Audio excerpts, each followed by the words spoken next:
Thank you so much. Thank you very, very much. Today, our 500 subscriber family is finally complete. Yeah, hooray, whoa ho oh. Your support, your listens, and your comments mean more to me than I can explain. And yes, congratulations to all of us. You can congratulate me, because this milestone belongs to you too. To celebrate this moment, we're starting something brand new today. A brand new Twilight fanfiction. So here we are, celebrating 500 subscribers with a story that changes everything. What if Bella could see how everyone dies? Let's get started. Fiction name: A Vision Stained with Red. Prologue. It is a common saying that we should always live every day as if it were your last. So, contemplating on the meaning of that saying, I guess it's safe to say it simply means that you never know when you're going to die, so you might as well enjoy every moment of your life to its fullest. Well, you may not know when you will die, how you will die, or where you will die, but I do. No, I was not the Grim Reaper. That guy didn't really exist. At least, I didn't think so. But I definitely wasn't him. I was a normal human being, a teenage girl who, on the outside, looked completely and utterly average. But I knew better than that. You would never be able to tell by looking at my boring brown eyes that I could see so much more than anyone else. The monsters, the things I saw, weren't the kind who could walk, talk, growl, or attack you in any way. In fact, they were merely informative. This may sound ridiculous, but I could see numbers. Not just any numbers. These numbers I saw hovered above every person's head. A series of numbers that, when calculated properly, told me how long said person would live. Pretty cool, huh? Actually, no. For some reason, I was born with this gift, or rather, curse. Before I could even remember, I was seeing these numbers. I saw them every day. Just hovering above people's heads, deciding their fate, how much longer they were going to live. It was horrible having to see everyone's lifespans, feeling sorrow when you saw someone was going to die young. Sorrow that he or she was going to die at all. Not to mention that if I saw someone who was going to die in the next 24 hours, I would get a flash vision of their death. I once saw a woman on the street when I was 12. From her numbers, I could see she was going to die in 1 hour. I suddenly got a vision of a car colliding with her small body. It wasn't a surprise when her face appeared on the evening news that night. As you can tell, I hated hospitals. They were full of dying people. These numbers had become a normalcy for me. I didn't know what it was like to not see them, so I never missed what I never had in the first place. I expected to see the numbers above every head. They never surprised me. They were just there. That was, until I met them. They didn't have numbers. Hi, I'm Bella Swan, and I can see death. Yeah, Chapter 1. Somewhere I Belong. My head snapped up from my book when they called my flight. Sighing, I put away my book and stood up, picking up my carry-on bag. The terminal was flooded with people, all heading towards different flights, their numbers all a jumbled heap. But I was so used to this that I could tell their death ages right away. The numbers were a second nature to me, so I no longer needed to pause to calculate a person's set of numbers to get his or her death age. All I had to do was look at the numbers, and I knew right away. This made me a whiz in math class. I know a lot of people don't read prologues, so if you don't understand what she means by numbers, read the prologue. 69, 75, 74, 81, 77, 46. Oh, that one isn't very long. There weren't many people on my flight, which was nice. I was always a loner. Being around a lot of people made me feel uneasy. I wasn't exactly sure why. It just did. I was always a loner back in my old school in Phoenix. That was where I used to live with my mother and stepfather, Phil. My fellow students avoided me, labeling me a freak. I was quiet and reserved. I didn't have many friends, if any at all. I think it was because of my curse that people stayed away from me. No one knew about it, of course, but it was as if they sensed something was wrong with me and stayed away. That and the fact I was pretty distant. I hated getting overly close to new people, especially since I knew exactly when they would die. Down to the very hour. It was unnerving. Not even my own mother, Renee, knew about these numbers. Well, sort of. When I was 4, I spoke to her about them. I was born with this curse, so I didn't know as a young kid that normal people didn't see numbers. Renee got worried and a little annoyed I was making up things and told me not to speak of it again. I then figured out that I was the only one who could see these numbers. The numbers I could handle. What I would never get used to though was the flash visions I saw upon seeing someone who would die in the next 24 hours. I remembered that my first experience with these visions was when I was 7. I saw my neighbor, Dylan. Back then, I hadn't mastered the art of calculating the numbers yet, so I wasn't aware he was going to die in 11 hours. Out of nowhere I had a vision of him burning, covered with smoke and engulfed in flames. I started screaming and crying. Renee couldn't figure out what was wrong with me. He died in a house fire that night. I was partly thankful that Forks would be my new home. I was moving there to be with my biological father, Charlie Swan, police chief of Forks, Washington. The town population was just over 3,000 people. The number of students in my old high school took up over half that number. So, it was a bit of a relief that I wouldn't see as many numbers since there were so little people and the flash visions of people's oncoming deaths would probably cease to exist. It was nice to get a relief from the madness of my life. Forks seemed, although dreary and boring, peaceful. I didn't think I'd run into anything exciting there. Once settled in my seat and the plane was in the air, I took out my black iPod to listen to. Call me emo, but almost everything I owned, from mere objects to clothing, was in black or white. Sometimes gray. Why, you ask? Because they are the colors of death. Yeah, I know.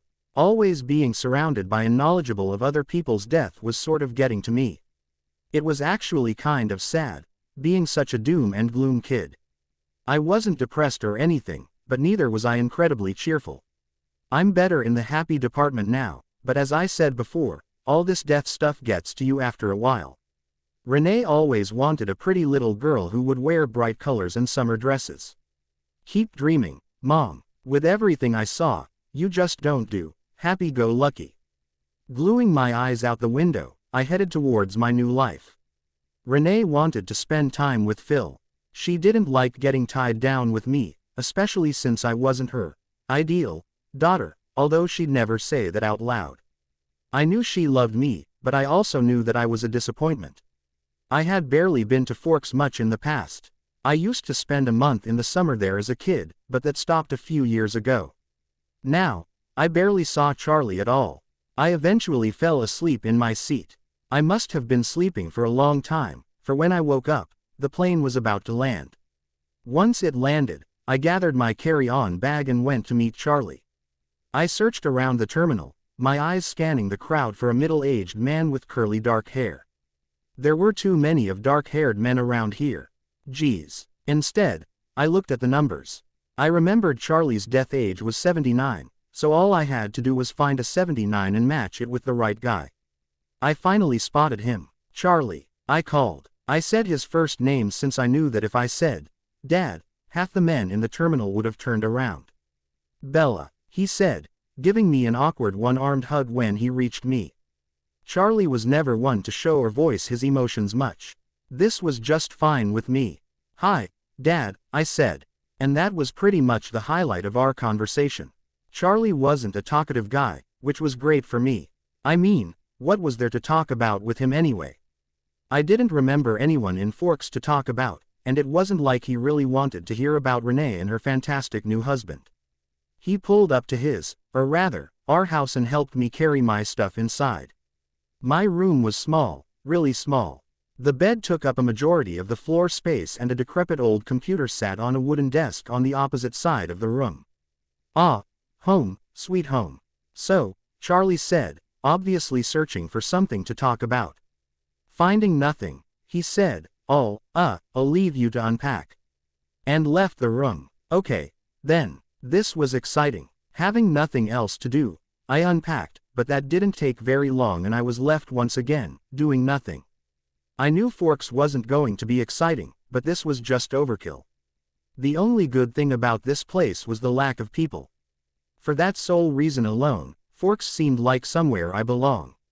I liked solitude. Since I couldn't see my own numbers, even when I looked in the mirror, I felt normal when I was alone. Was I destined to become a hermit? Bella. I jumped when I heard Charlie calling my name. Yeah, I called back, coming down the stairs. My foot caught on thin air and I stumbled on the last step, nearly falling flat on my face. That was another thing about me. Put me in an empty room with a flat, stable surface, and I will most definitely find something or other to trip on. I was beyond clumsy. I was practically disabled. Whoa, Charlie said, grabbing my arm to steady me. Thanks. No problem. Come outside. I have something to show you. My friend just dropped it off a second ago. Charlie led me outdoors. I was puzzled. What did he want me to see? Outside on the driveway was an old red truck. I was even more confused. Was there a reason Charlie wanted me to see this? Call it a homecoming gift, Charlie said, putting his hand on the side of the truck. All of a sudden, it clicked in my head. That's for me. I stuttered. The truck may not have been modern, but it was most certainly different. Surprisingly, I really liked it. It had personality, something other cars nowadays sorely lacked. I smiled as I examined the vehicle. How old was this thing? Yup, it's a 1950s Chevy. Is it okay? He asked nervously. I nodded vigorously. Of course it's okay. I love it. Thanks, Dad, I said sincerely. I really did like it. Charlie nodded, satisfied, before going back inside. Okay, that was exciting for about all of 5 minutes. Now what? I then remembered that Charlie couldn't cook at all and decided to entertain myself with cooking for the next couple of hours.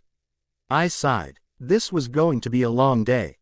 The next morning was foggy and dreary, not that I expected any different. It had rained last night. The pattering of the raindrops against the glass of my window gave me no comfort as I tried to sleep. It was so unfamiliar and different from Arizona. It made me miss Phoenix 10 times more. Stop it, Bella. Forks and forks. Tiny population is far better for your sanity. I had to start school today. Charlie gave me the directions to the Forks High School where I'd be attending as a junior. It was the middle of the semester and I would be the new girl. In a town this small, I doubted the school got a lot of new people. Great. I'd probably be like a new fascinating shiny object. I didn't like being the center of attention since I was such a loner back in Phoenix. Me, plus spotlight, plus a lot of people, didn't mix.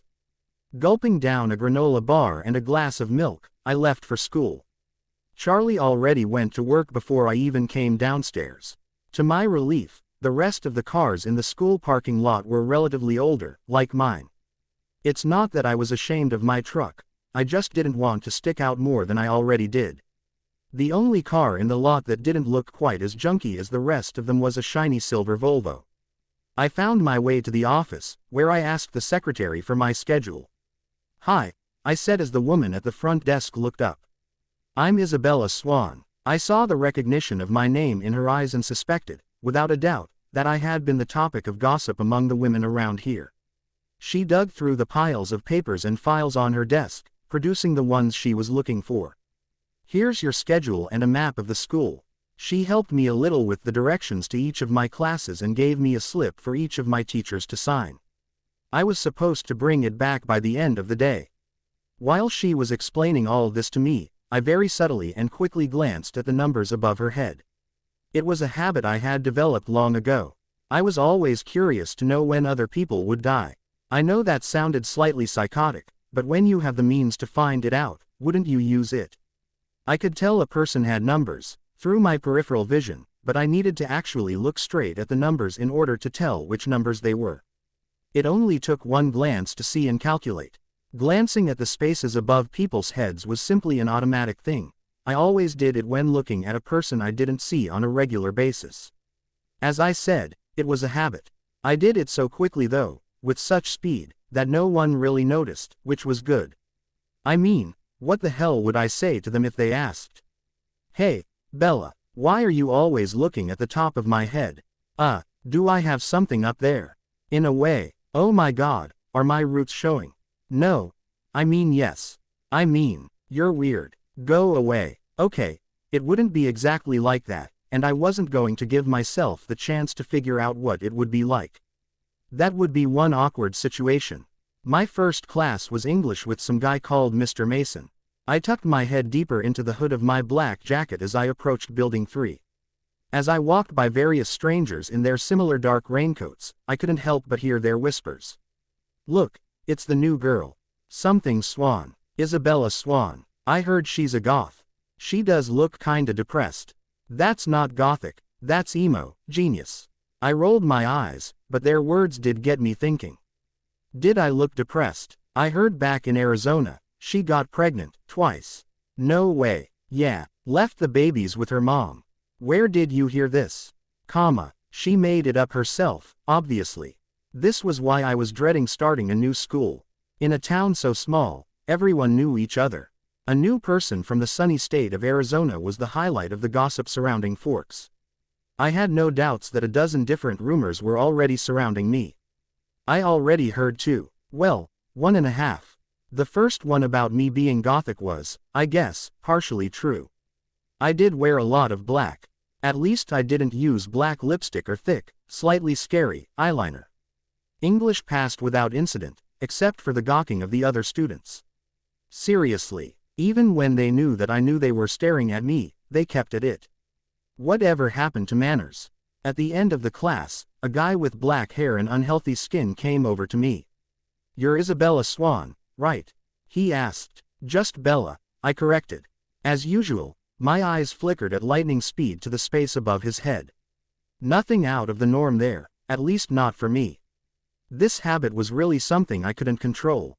"I'm Eric. You want help finding your way to your next class?" he asked, sounding overly eager. Sure," I said, with a small smile.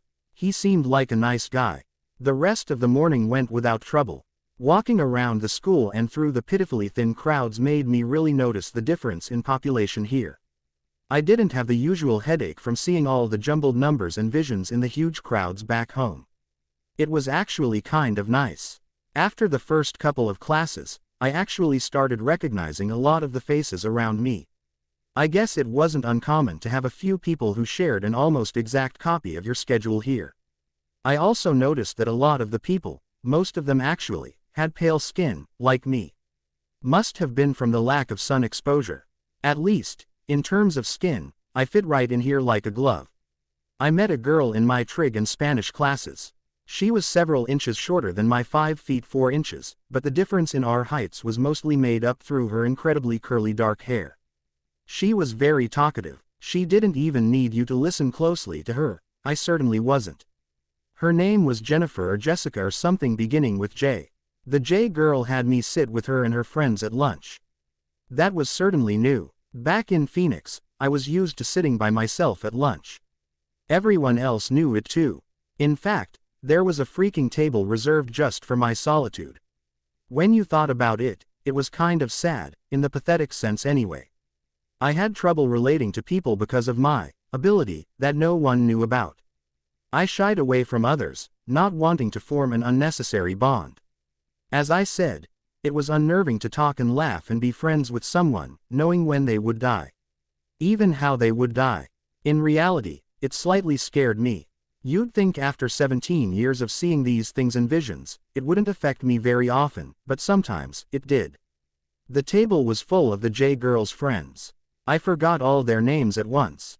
I usually had an excellent memory, but if I didn't really care about something, like those people's names, I didn't even put an effort into remembering it. I sat down, only half listening to the rambles the even other strangers at the table were telling me. My eyes very briefly scanned the spaces above their heads as usually before starting to wander about the rest of the cafeteria. Lunch had to be the only time I felt crowded. Suddenly, what seemed like such a small number of people before, was now much bigger when being stuffed in one room. You'd think with over 350 people in one room, I wouldn't be able to individualize whose numbers were whose, but I had no problem. You'd also think that with the big heap of numbers in the room, someone different would have been able to blend in without difficulty. But it was as if everyone was wearing a red hat. You'd be able to pick out the non-hat wearers in seconds. It was that simple, so that's why when I saw something I've never seen before, I was able to immediately differentiate it from everyone else. Differentiate the different ones. And I saw the different ones. I saw them. And I also saw what was above their heads. Or rather, the lack thereof. 5 people. 5 people were sitting at table. Just sitting. They had trays full of food in front of them, but none of them were touching them, let alone eating. Thanks to my freakishly good eyesight, I could see them very clearly, even though they were across the cafeteria. They were beautiful, all of them, so perfectly beautiful to the point of inhumanity. They were all different, but had a common feature: pale, white skin. There were 2 girls and 3 boys. They were barely even talking to each other.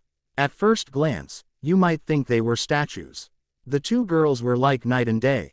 There was a taller one, her height obvious despite the fact she was sitting down. She had long blonde hair and was so unbelievably gorgeous, it almost hurt to look at her. It made my self-esteem immediately plummet down.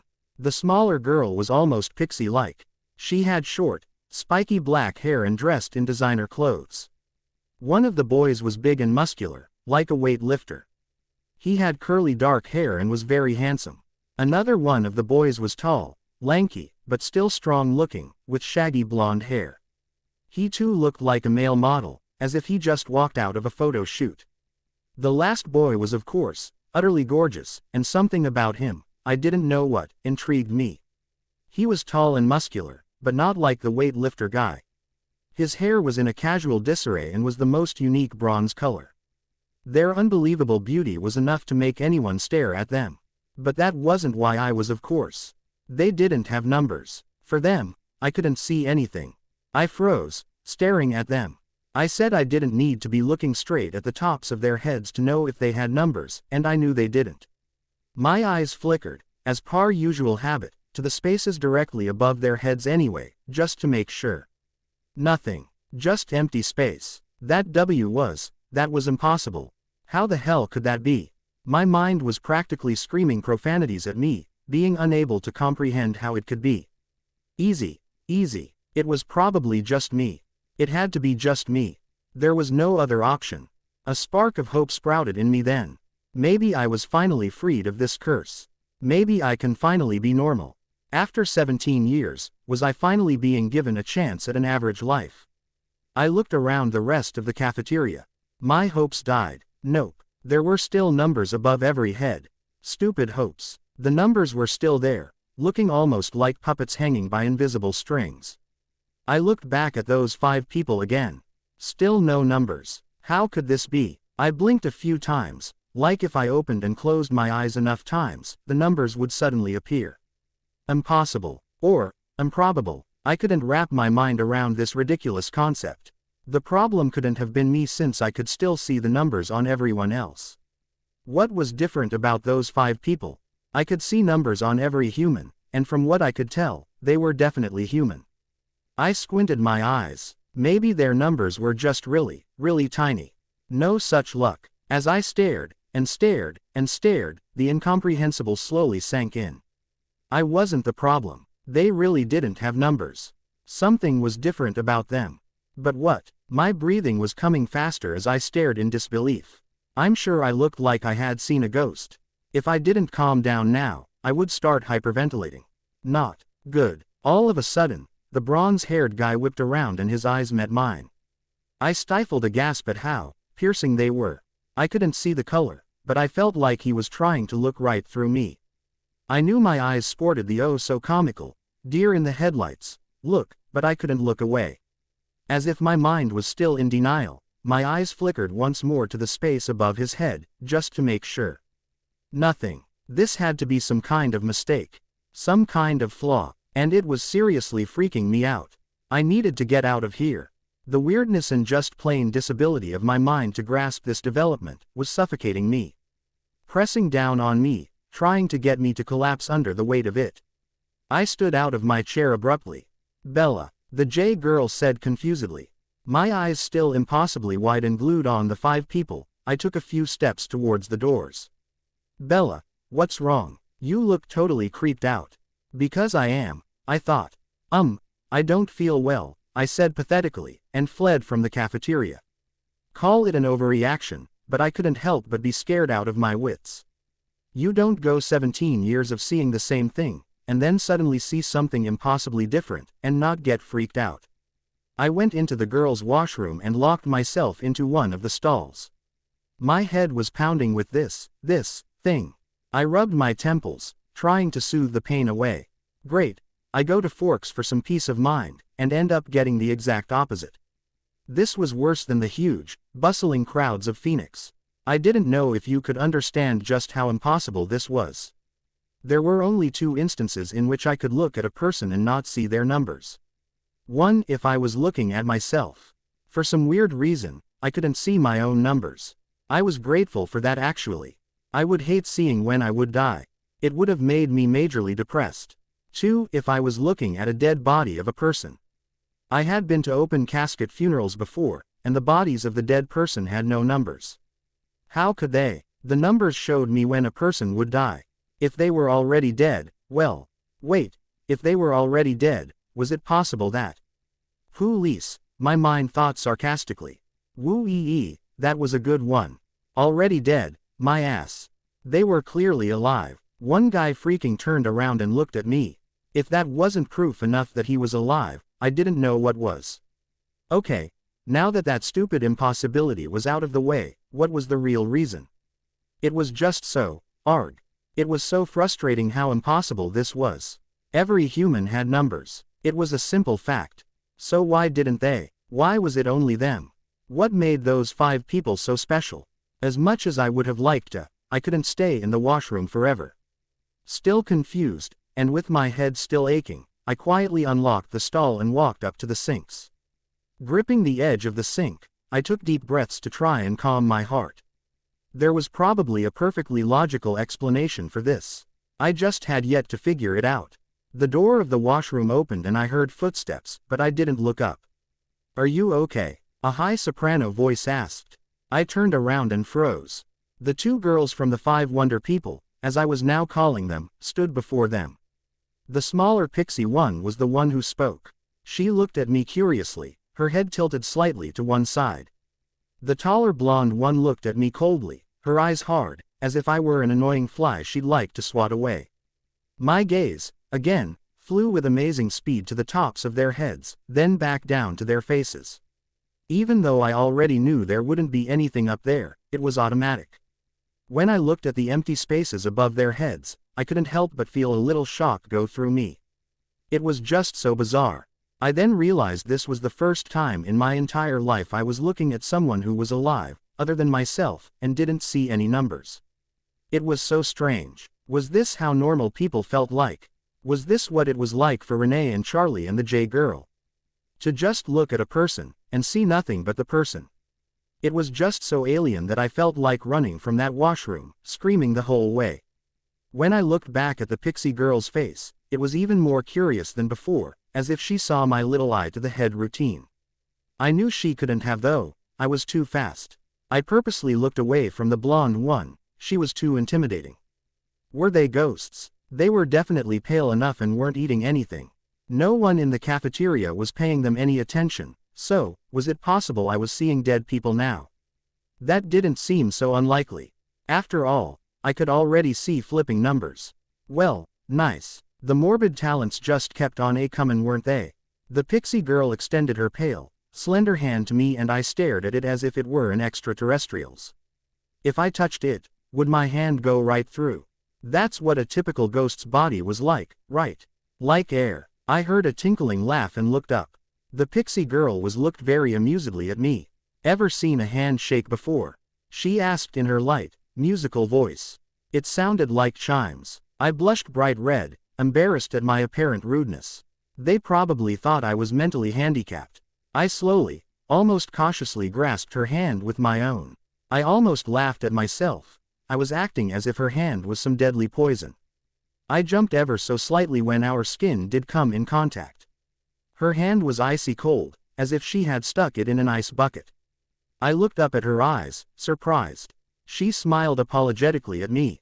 For someone so tiny, her grip was firm. "I'm Alice Cullen," she said, releasing my hand. "Bella Swan," I said quietly back, trying to discreetly put my hand in my pocket for warmth. "It's nice to meet you, Bella. This is my sister, Rosalie Hale." Sister. But they didn't anything alike. And how come her last name is different? Reading the confusion on my face, Alice quickly explained. "Rosalie and I aren't related by blood. All of us are the adoptive kids of Dr. Carlisle Cullen." "All of us?" I asked, quickly glancing at the top of her head again. I couldn't help it, it was like a magnet. The empty space was just so new to me and very fascinating. The 5 of us, me, Rosalie, and the 3 other boys in the cafeteria. Oh, so all 5 of the Wonder People were part of the same family, And the plot thickens. You never did answer my question. Are you okay? Huh, oh, yeah, I'm fine, I said, snapping out of my trance. Gotta go.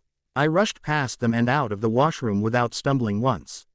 New record. The bell rang as I walked down the hall. I stopped at my locker and pulled out my books and schedule. Looking at my schedule, I found out I had biology next. As I walked towards my classroom, I kept glancing around me, keeping on the lookout for the Wonder People. After my weird behavior at lunch and the mini confrontation in the washroom, they probably all thought I was some poor, freaky girl. That was pretty accurate, actually. The classroom was almost full when I arrived. I walked up to the teacher to get him to sign my slip. So, Miss Swan, welcome to biology, the teacher, Mr. Banner, said, bored. Like always, I peeked at his numbers. 81, that was pretty good. You can take the empty seat over there, next to Edward Cullen. Cullen, one of the Wonder People. Mr. Banner pointed to somewhere behind me. I turned around, and sure enough, the seat he was pointing to was right beside one of the Wonders. The bronze-haired Wonder to be exact. He was even more gorgeous when not being looked at from across a cafeteria. I felt intimated by his godly presence having to sit right beside him. I walked forward and seated myself slowly. As soon as I sat down, his body stiffened. It became as still as a statue, literally. His white hands gripped the edge of the table so hard, I thought he would surely break the table. He leaned away from me, as if I were something disgusting. Was I really that ugly compared to your beautiful clan that you couldn't bear the sight of me? I peeked at him from the corner of my eye and saw that he was staring right back at me. No, not staring, glaring. He looked at me with such a fierce glare, full of animosity, that if looks could kill, I would have been 6 feet under. His inscrutable eyes were coal black and so full of revulsion, I had to stop myself from whimpering and cowering away like an idiot. His pitch-black eyes stared at me for a few moments longer before he averted his face, probably repulsed by me. I felt annoyance and a twinge of anger in me. The nerve of this guy. I didn't do anything to him, yet he hated me. Looked like I was really making friends here. I took the time he wasn't burning holes in me to gaze once more at the top of his head. Still nothing. I quickly glanced at the students sitting in front of us. 83 and 75, yup. Still there. So why when I looked at Edward Cullen, I saw nothing? I had to resist the urge to feel the air above his head.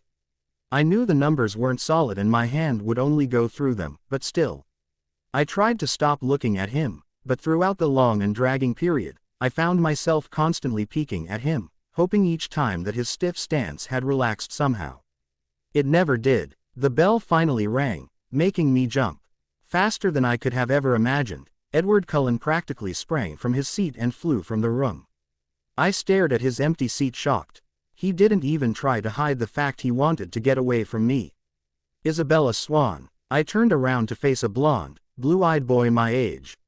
He had a slightly baby face and seemed like the generic popular boy. He wasn't nearly as handsome as Edward Cullen, but he was cute. I recognized him as one of the people sitting at my lunch table. What was his name again? Bella, I corrected, trying to remember his name. After another second I gave up. My eyes flickered to his numbers. 77. That was pretty normal. I looked back to his face to see him smiling at me. I'm Mike Newton. I sat with you at lunch, he said. I nodded. I remember. You sitting with me at lunch, I finished mentally. Mike was in my next class gym, grown, and so he walked with me. He liked to talk a lot. He was very friendly, but seemed like the overly eager type. Not a bad guy though. Luckily, I didn't have to participate in gym on my first day, so I stayed off to the side, sitting on the bleachers. I doodled pictures on my paper, not really paying attention to what I was drawing, as I thought again on what I saw today. It puzzled me, confused me. All I knew was that something was different about those Cullen's Hales. Of course, there was still the slight possibility there was some sort of glitch in my eyesight, but that was highly unlikely considering I could still see everyone else's numbers just fine. I knew they weren't dead, that much was obvious. And they had to be human too. What else could they be if not human? Some weird subspecies clones of humans. Possible, but not probable. Snort. Yeah, right. My head was still aching as the insanity of this entire situation rolled around in my mind. It was just so frustrating. The bell rang once more, signaling the end of the school day, and possibly the most confusing day of my life. The next day wasn't much less peculiar. People didn't stare at me as much as they did yesterday, and I was remembering the people's names better, the ones I sat with at lunch. The J girl, who I now remembered as Jessica, was as talkative as yesterday, and Mike Newton was starting to remind of a golden retriever. The way he would follow with me and carry my books all seemed very doggish. I had been dreading lunch the entire morning. When I woke up today, I thought for a moment that I had dreamt the whole thing up. That the Wonder People didn't exist, or that they did, but had numbers like everyone else. I was kind of hoping that as was a dream, that my first day at school hadn't happened yet. Of course my hopes were dashed when I pulled into the school parking lot, and Mike waved hello to me from across the lot. If he knew who I was, then yesterday was not a dream. Damn it. Lunchtime rolled around and I felt my stomach do flops as I walked to the cafeteria. It wasn't only the abnormalities called the Cullens and Hales that I dreaded seeing. I couldn't stand the fact they didn't have numbers. I made my dizzy with confusion. But I also vividly remembered Edward Cullen's hatred of me, and I was really not looking forward to seeing him again. I bought my lunch and sat down again beside Jessica, who was babbling away. I turned my head and took a peek at the wonder table. I stiffened in surprise. 4 heads, and none of them were bronze. I counted again and sure enough, there were only 4 people sitting there. Nice. So I repulsed him so much that he couldn't come to school. Did he hate me so much that he couldn't stand to spend one period sitting next to me? Bella, I heard Jessica say. Huh. I snapped my head back to her. She looked at me with knowing eyes. Staring at the Cullen table again. I shrugged and took one last look at the table. Yup. Still only 4 people. Who exactly are they? I asked Jessica. Maybe if she told me some more stuff about them, it'd help unlock the mystery of their numberless heads. Dr. Cullen and Mrs. Cullen's kids. Not real kids. Adoptive kids. All of them. No, only 3. The Hales, the blondes, are twins, and they're their foster kids. I think they're actually Mrs. Cullen's niece and nephew. Her and her husband are too young to have teenage kids. They're only in their 20s, maybe early 30s. What are their names? I asked, despite already knowing 3. The blonde guy is Jasper and his sister is Rosalie. The tiny girl is Alice, and she's really weird, by the way. And the big dark-haired guy is Emmett, and the guy who's not here today, he's Edward Cullen. He's single, but don't waste your time on him. He doesn't date. Apparently none of the girls here are good enough for him.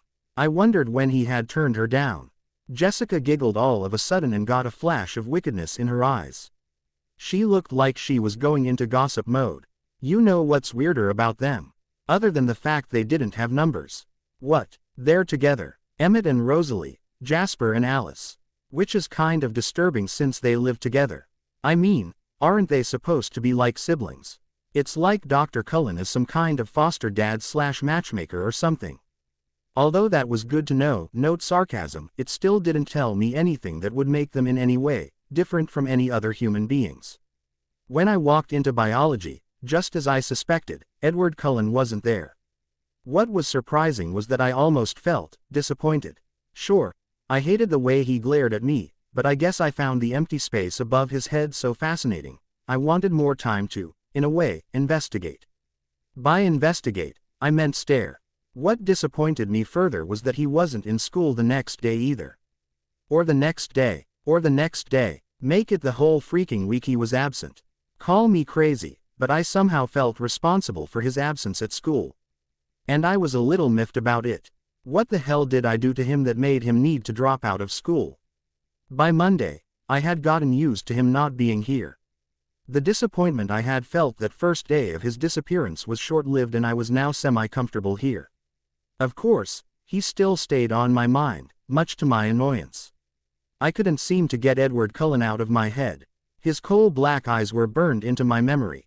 As much as I wanted to push them away, they were always there, staring at me from behind my eyelids. I didn't tell anyone this though. I tried to act normal, despite how I've never been normal in my life. No one here seemed to notice my weirdness though. They didn't care about the fact I only wore black, white, and gray clothes. They didn't care that I didn't speak much, or that I was very serious a lot of the time. As I said, I found it hard to laugh and joke with someone knowing when they would die. For once in my life, people waved and said hello to me at school. I was so used to not having friends, it was all alien to me. And every day I looked at the Cullen table at lunch. And every day they didn't have numbers. When Monday morning rolled around, the water from the rain froze over, creating lethal ice. I drove extra careful to school that day. As I pulled into the parking lot, I noticed the silver Volvo parked at the other end, but wasn't bothered by it. That is, until the doors opened. And 5 people walked out. My breath hitched and I froze. 5 people. I clearly saw Edward Cullen getting out of the driver's side, talking with his siblings.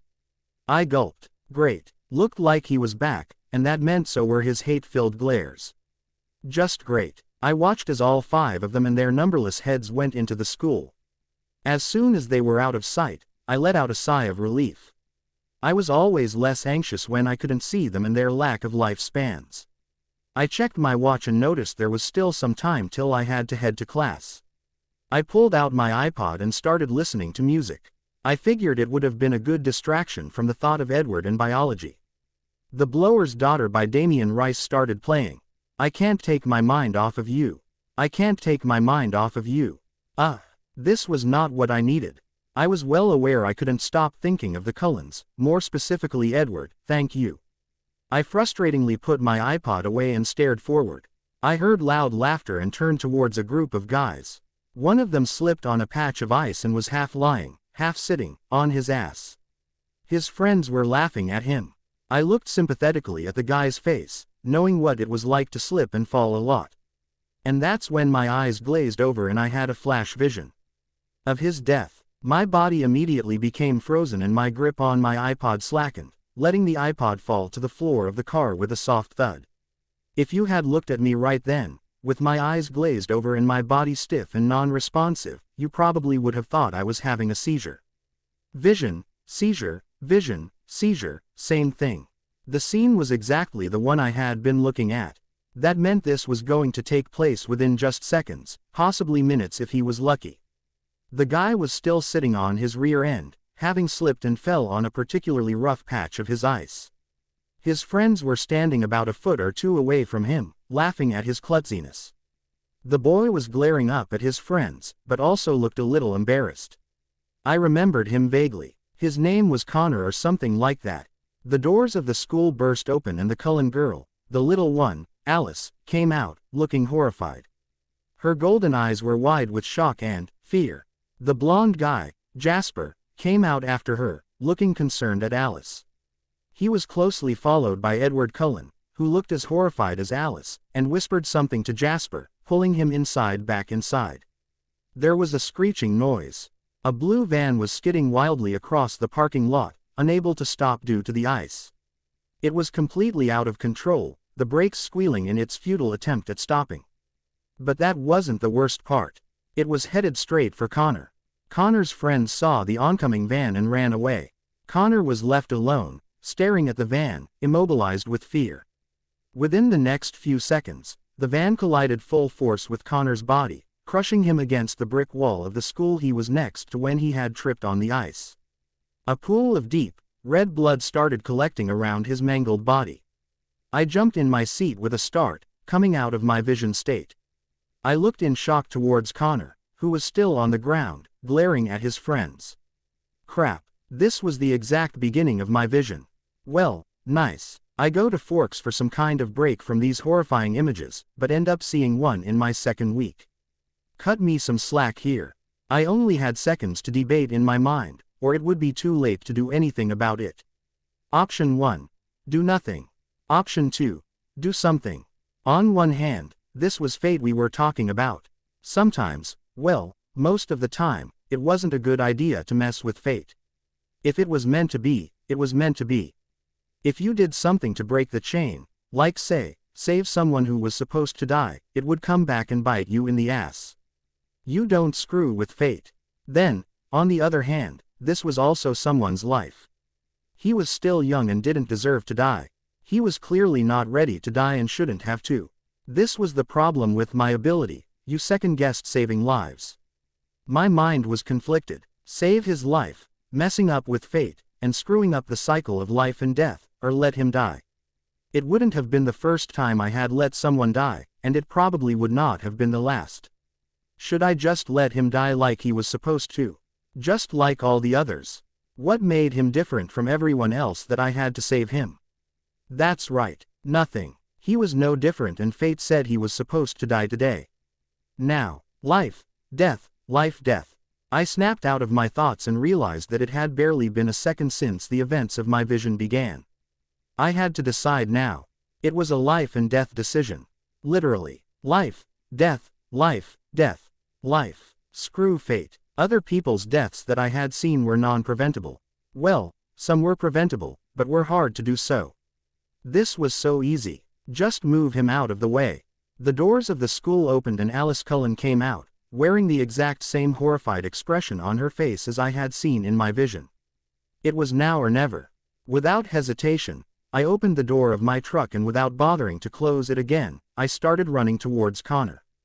Of course, me being the clumsy idiot that I was, I ended up slipping on the ice and falling down.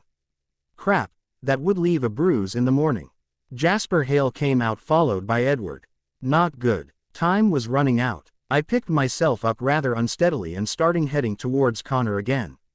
But thanks to my lack of coordination, I wasn't entirely sure I would get to him on time. This wasn't good. I knew I wasn't totally messing with fate now. Well, I couldn't do any more damage than I already had. I needed to get his friends to help him up. My voice had to be urgent. Loud. I cupped my mouth with my hands and took a deep breath so my voice would reach them loud and clear. Edward pulled Jasper back inside the school. Help him up. I screamed at them. I kept running towards them, screaming and shouting like some deranged lunatic. They looked up at me, puzzled. Confusion etched across all their faces. No one made a move to help Connor up. Idiots. I said, help him. My voice was cut off by the sound of screeching brakes across the pavement. Pardon my French, but shit. And that was saying a lot since I didn't swear often. I cupped my mouth again. Somebody save him. I screamed. I looked around to see if anyone else was nearby and saw Edward Cullen outside again, standing by the school doors frowning at me. I looked back to Connor to see if his friends were doing anything. But those stupid idiots decided to run off instead. Swearing under my breath, I sprinted full speed towards Connor. When I wasn't tripping, I was actually quite fast. I silently thanked God I didn't stumble and reached him in half a second. I was already way over halfway to him when I started sprinting. I grabbed his elbow and pulled him up. He snapped out of his daze and stood up.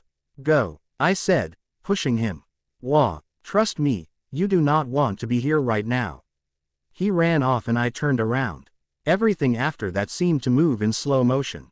The van was simply meters away from me. The squealing of the brakes was loud and seriously breaking my eardrums. But of course, my hearing was the last thing on my mind. I was standing in the exact same spot Connor was previously in. So, in other words, the van was about to make mincemeat out of me. As cliché as that saying was, it was literal this time. Remember what I said about messing with fate will just end up biting you in the ass. Yeah, well, this was fate biting my ass. All these thoughts took about a millisecond to run through my head. I closed my eyes, waiting for the impact of the van. I wished for a quick and painless death. All of a sudden, something hard hit me, but not from the direction I was expecting. My head hit the icy concrete of the parking lot, hard, and I felt something cold and solid pinning me to the ground. I opened my eyes in time to see two long white hands shoot out in front of me and the side of the van stopped, just inches from my face. My heart stopped for a second, then came back, beating double time. My breathing came out in huge breaths. Oh my God, that van was just inches away from bringing on my untimely demise. Fate was definitely angry at me for screwing it up. That's what I get for being nice. That's the thanks I get for saving a life. Oh gee, oh thanks, oh fuck. Are you alright? A velvety smooth voice said urgently in my ear. I jumped, startled from my reverie. Right, someone must have saved me. There was no way that van could have stopped on its own. Those two white hands, they must have belonged to someone. And that someone had to be my savior. But how? No one was even close to me. The only people around were Connor, who was running away, and Edward Cullen. But Edward was standing next to the school doors. I turned to face whoever had saved me and was tightly gripping my waist. My brown eyes met a pair of golden topaz ones. My eyes flickered to the top of the person's head. The person had no numbers. It took me another second to realize it was Edward Cullen. Edward Cullen, are you all right? He repeated in his musical velvet voice. For a second I just stared at him, mesmerized by his voice. It wasn't like any other male voice I had ever heard before. It was smooth, and dare I say it, alluring. He had never spoken to me before, so this was the first time I had ever heard him talk. I liked it. I blinked. I'm fine, I said, still a little dazed. I tried to move out of his grasp, but he tightened his grip. Wow, I said, as a sharp pain shot through my head. I tenderly traced my head with my fingertips. I already felt the beginnings of a lump there. I winced as my fingers grazed over it. Careful, Edward murmured to me. You hit your head pretty hard on the pavement. The calmness of his voice held no trace of venom or contempt. Why was he being so polite and concerned now? I clearly remembered his behavior towards me last week.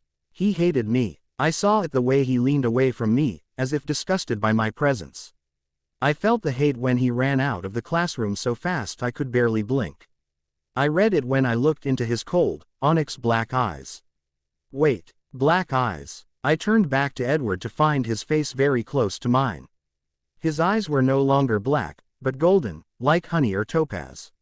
They were not filled with any of the former hatred and acid as before, but concern.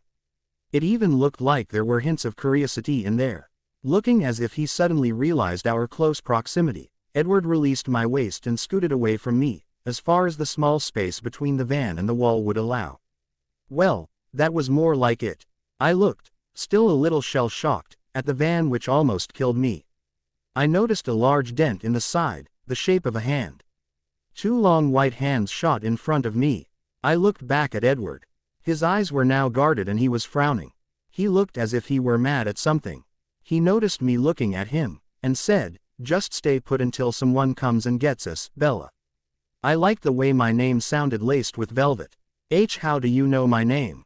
I stuttered pathetically. He looked amused. I think everyone does. I was going to say more when I heard shouts coming from far away, getting closer and closer. Oh my God, Bella, are you okay? I heard the voices say. Don't move, someone else instructed. Someone get Tyler out of the van. Connor told us what happened. Bella, the ambulance is here. The back of my head still hurt and my eyesight was a little cloudy from a mixture of the impact of my head against the pavement and the absurdity of what just happened. This much action was definitely not planned when I moved to Forks. It was chaos around us. Edward wasn't looking at me anymore. He wasn't talking either. My mind was slightly fuzzy and very confused. I couldn't think straight through all this stuff going on. It took 6 EMTs and 2 teachers to shift the van away enough to bring in stretchers. Edward refused his stretcher and I tried to do the same, but he told them I hit my head and up and away. I was transported into the back of the ambulance as if I was in some kind of vegetated state. Before the back doors of the ambulance closed, I saw Edward's family standing among the other onlookers. Their faces were a mix of anger and disapproval. There wasn't a single hint of worry or concern over their brother's safety. I felt so embarrassed as they unloaded me from the ambulance and into the hospital emergency room, especially since there was nothing wrong with me. It was one of these times in which I wished the numbers above the hospital staff's heads were a little lower. What irked me even more was how Edward Cullen, the freak with no numbers and a multiple personality disorder, glided into the hospital on his own, without so much as a "by your leave." I sat down on the long narrow bed in the emergency room. A nurse came, taking my temperature and blood pressure. She didn't bother to draw the curtains that were in between each bed in the endless row. Wow, looked like I got no privacy either. A hubbub of hospital personnel flew around as another stretcher was brought in. The occupant I recognized as Tyler Crowley, a guy from my government class. He had several bloody bandages wrapped around his head. "Bella, I'm so sorry," he said when he saw me. He was put in the bed right next to mine. "It's okay, Tyler. I thought I was going to kill you. You didn't. You missed me. I'm fine." I tried to smile reassuringly at him. "How did you get out of the way so fast?" he asked. How did I get out of the way? My mind started to clear up as I remembered what had happened. From the way Edward was holding me after, it would seem as if he pulled me out of the way. Images flashed through my mind as I remembered the heart-pounding seconds in which I was so sure I was going to die. Edward Cullen was standing next to the school doors. Too far away to have reached me in time. How did he get to me so fast? He wasn't even close to me. And those two hands, the dent in the side of the van. "Bella," Tyler said. I said, my thoughts still confused. Edward Cullen pulled me out of the way. I turned my back on him as I replayed my almost death scene in my mind over and over again, looking for some kind loophole in which Edward could have made it to my side. Some kind of way that dent could have appeared that didn't have to do with Edward's hands. I may have been panicking at the time, but I remembered clearly that Edward was not anywhere close to me. He had to have had some sort of lightning speed to have gotten to me so quickly. "Bella, are you all right?" I turned to face that voice to see Charlie rushing towards me. I internally groaned. I knew I wouldn't have been able to, but I really wished Charlie didn't have to know about this whole van incident. He would worry needlessly and I would keep having to reassure him I'm fine. I'd get attention I didn't want and have to put up with Charlie's excessive protectiveness for the next little while.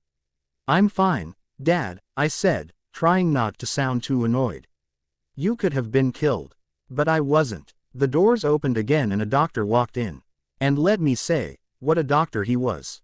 This guy looked pretty young, not to mention he also had supermodel-like looks. He was blonde and very pale. I would have been dumbstruck by his incredibly good looks if I didn't notice something else about him that was even more surprising. He didn't have any numbers. Geez, how many of them were in this town? My eyes widened and I'm pretty sure my jaw dropped when I saw the empty space above his head. Another one. How was this possible? 5 was enough. How come they keep popping up on me? What kind of abnormalities live in this town?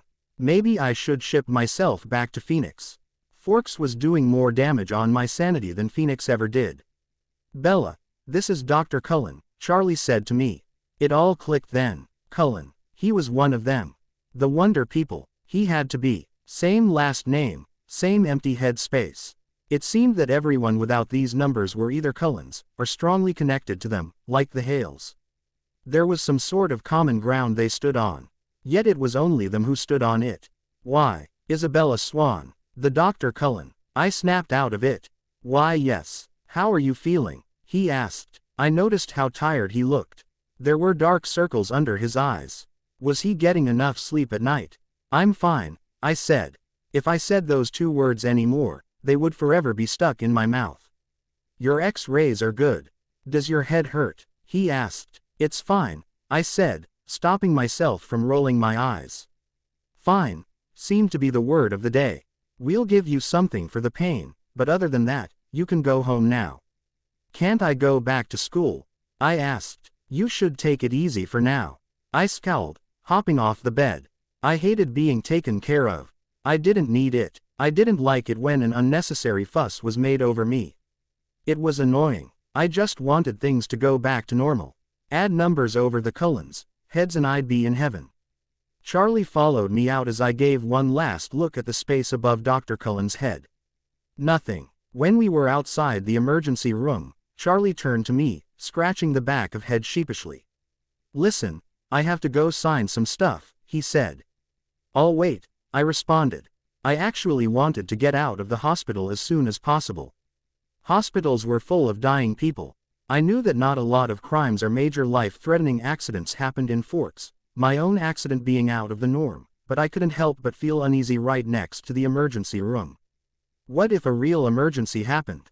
What if the victim in said emergency was dying? My sanity nor my heart could take hospitals.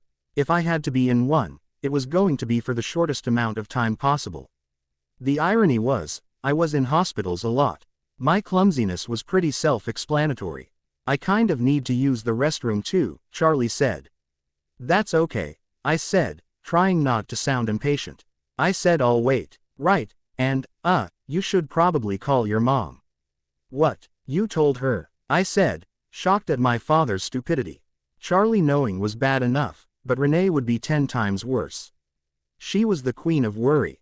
It would only be worse since I wasn't in the same state, let alone city, as her anymore, which would make her worry intensify. Yeah, Charlie said, probably remembering Renee's overprotective behavior. She always fussed over the smallest things when it came to me. Oh, Mom. Fine, I'll call her. She must be freaking out, I muttered sourly. I took out my cell phone as I walked away from Charlie, scrolling down my contacts list for Renee's number. I turned the corner of the hallway, not really knowing where I was going, just needing privacy so I can calm down my mother's hysterics in peace. I was about to press down on the call button when I bumped into something solid and hard. Really, it was like walking into a wall. I stumbled back a step and 2 hands gripped my upper arms to prevent me from falling. I steadied myself and the hands let go. Sorry, I wasn't looking, I said as I looked up. I stiffened. It was Edward Cullen, the one without the numbers and the one who saved me. The one who I still couldn't figure out how exactly he saved me. His face looked very frustrated and angry as if in the heat of an argument. He also looked troubled and there was some kind of underlayer of almost fear. What was he afraid of? As soon as he saw that it was me, he smoothed out his features so that he looked guarded and indifferent. It was like he put on some kind of mask over his original face. Unable to break my habit, I looked to his non-existent numbers. Yup, still non-existent. When I looked back to his eyes, they were burning with curiosity, as I'm sure mine were too. Although, what exactly he was curious about, I wasn't sure. Hello, Bella, he said smoothly. Oh God, that voice was enough to make me swoon. His eyes were still that weird topaz color instead of the black color that was etched in my memory. Hi, I said.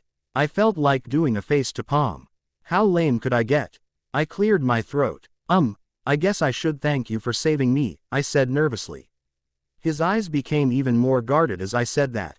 His impossibly handsome face though, remained calm. So, thank you, I said. A corner of his mouth twitched, amused. It was no problem, he replied. His voice was innocent, persuasive almost. It also held some sort of finality to it, like he didn't want to talk about the accident anymore. Well, I wasn't having any of that. Now was as good a time as I ever. I had to figure out how he got to me so fast. I wasn't crazy. I knew he wasn't close enough to me to run over in time, nor would he be strong enough to push the van away with just his hands. I needed answers. I was not the kind of person who liked being left in the dark. Maybe knowing what really happened would help connect the dots to why he had no numbers. I opened my mouth to ask him my question, but then stopped short. What would he think of me if I just started firing questions at him when we pretty much just met? Well, technically we met last week, but it didn't count in my books since it was more of a staring contest than an introduction. I trailed off feeling awkward. Should he know that I already knew his name?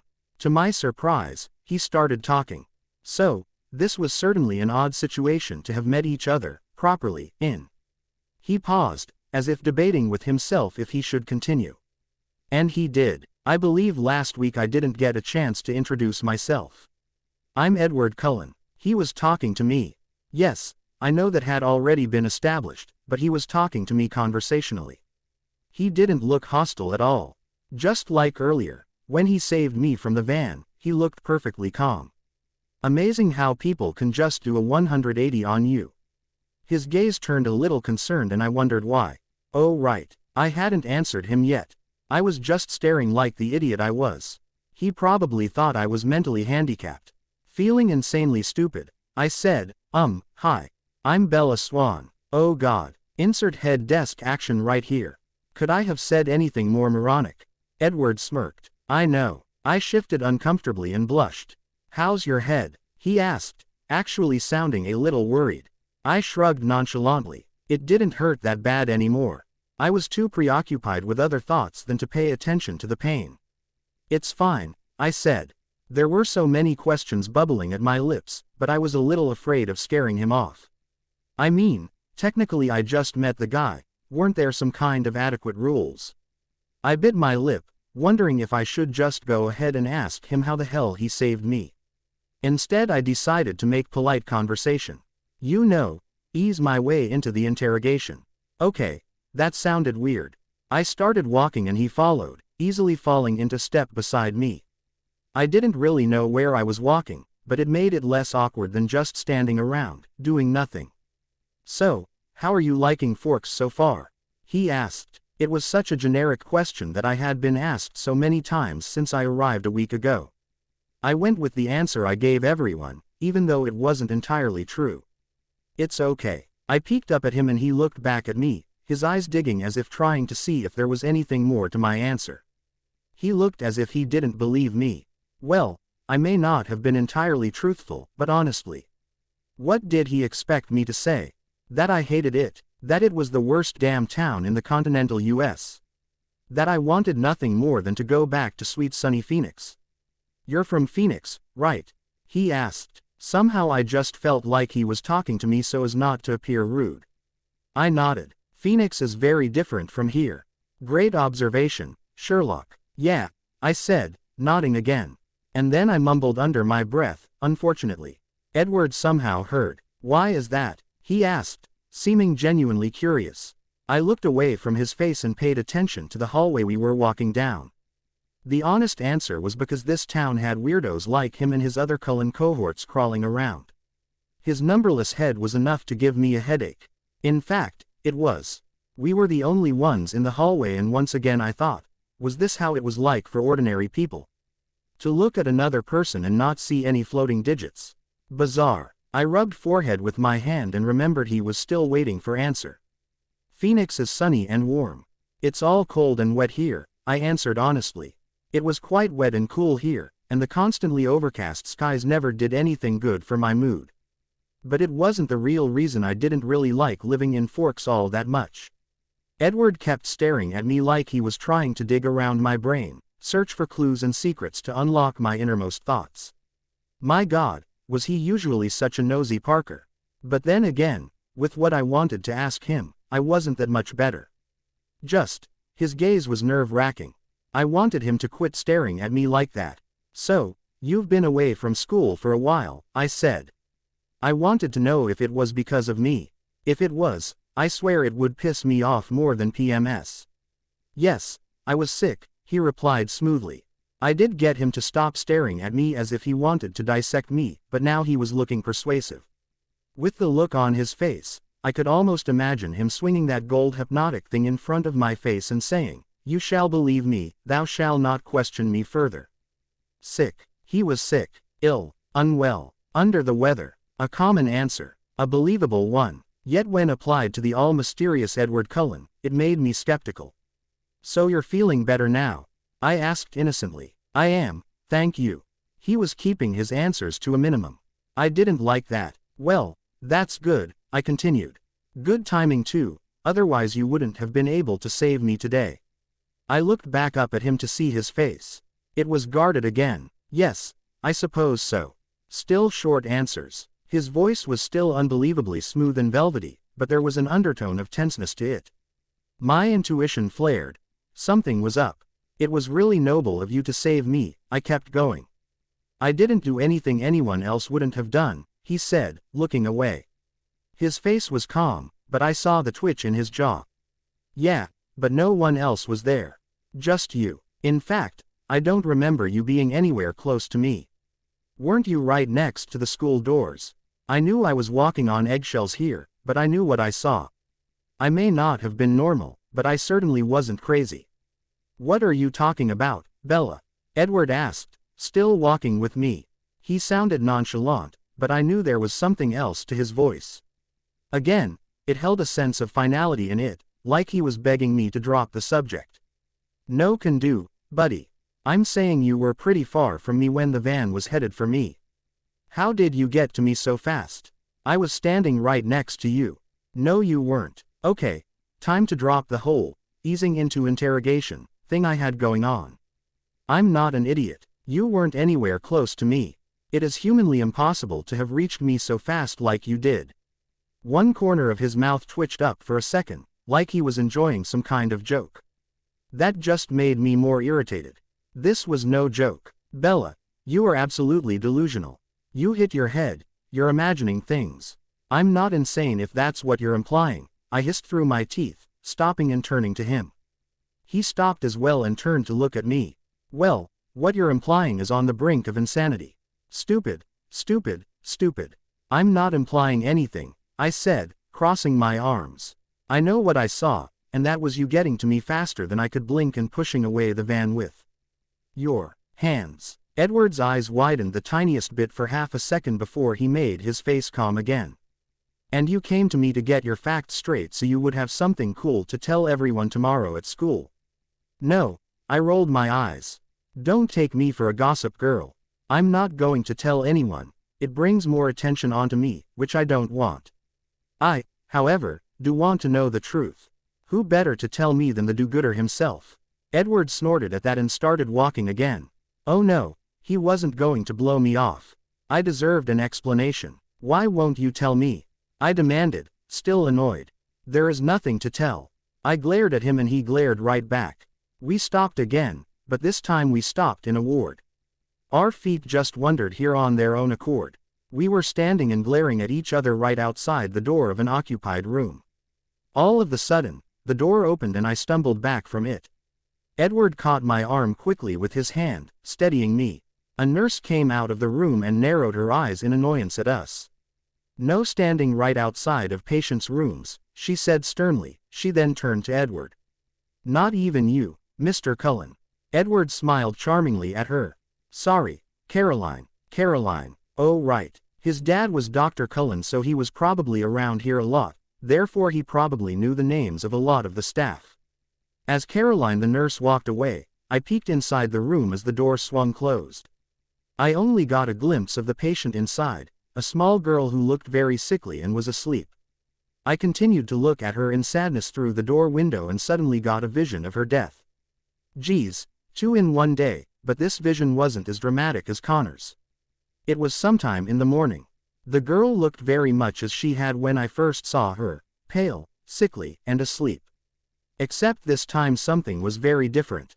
A doctor and nurse were inside the room, along with a couple who I assumed were the girl's parents. The doctor was speaking in a hushed tone to the couple and the woman was crying. The man hardly looked better. I heard a small bit of what the doctor was saying, but it was enough. They had cut off her life support 14 hours before and her heartbeats were slowing down, becoming far and few between. Finally, the last beat gave itself out, and the line on the heart monitor became flat, a beep sound coming from it. The couple was crying together while the nurse murmured quietly, Melissa Hart. Time of death, 6:04. I blinked a few times, then turned to look sadly at the little girl lying in the room. I didn't cry. No, I was far too used to this kind of thing, being in hospitals so often. Can't you see why I hate hospitals? Especially now. A little girl. It would have been a little less sad if it were a senior. I mean, death is sad for anyone, but at least an older person had lived their life. They had, at least, done some of the things they had wanted to, if not most. A little kid had barely tasted life and now she was leaving it. She won't make it past another day, I whispered very quietly to myself. Bella, a musical voice said quietly. Oh right, Edward. I had almost forgotten about him. He had been standing beside me this whole time. He probably took my vision state as just me spacing out. I looked up at him, trying to cover the sadness in my eyes, but he looked as if he could see right through me. His own eyes were blazing with curiosity. He took in my sudden change in mood and looked a little concerned. Are you all right? He asked softly. I nodded and looked back in the room. She was only 5 years old. Do you know what's wrong with her? I asked Edward. Edward furrowed his eyebrows, probably trying to figure out where my sudden curiosity came from. He looked incredibly frustrated and disgruntled. I most likely seemed bipolar to him. Hey, if he knew the truth behind my mood, he would understand. But he didn't know, and he never would. Edward reached into a flip-down shelf next to the door and pulled out the little girl's medical chart. His eyes scanned whatever was on it and said, her name is Melissa Hart. 5 years old and in a coma. She suffered from severe head trauma, which caused the coma. When he looked back to me, his gaze was softer with sympathy. I nodded. That made sense. She had probably been in a coma for a long time, thus why the doctor suggested taking her off life support, and the parents agreed. According to my vision, they would be taking her off at 4 in the afternoon. Her heart would finally stop beating at 6 the next morning. 14 agonizing hours of waiting the parents would have to go through. Waiting for her to die. I shook my head, trying to rid it of the sad thoughts, and started walking again.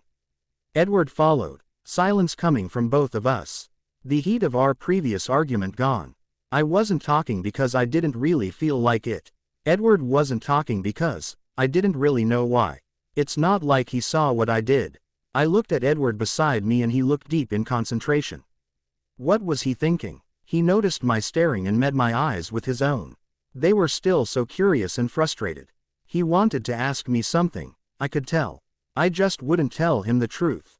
You're not the only one allowed to keep secrets, super speedy van stopper guy. Are you sure you're alright?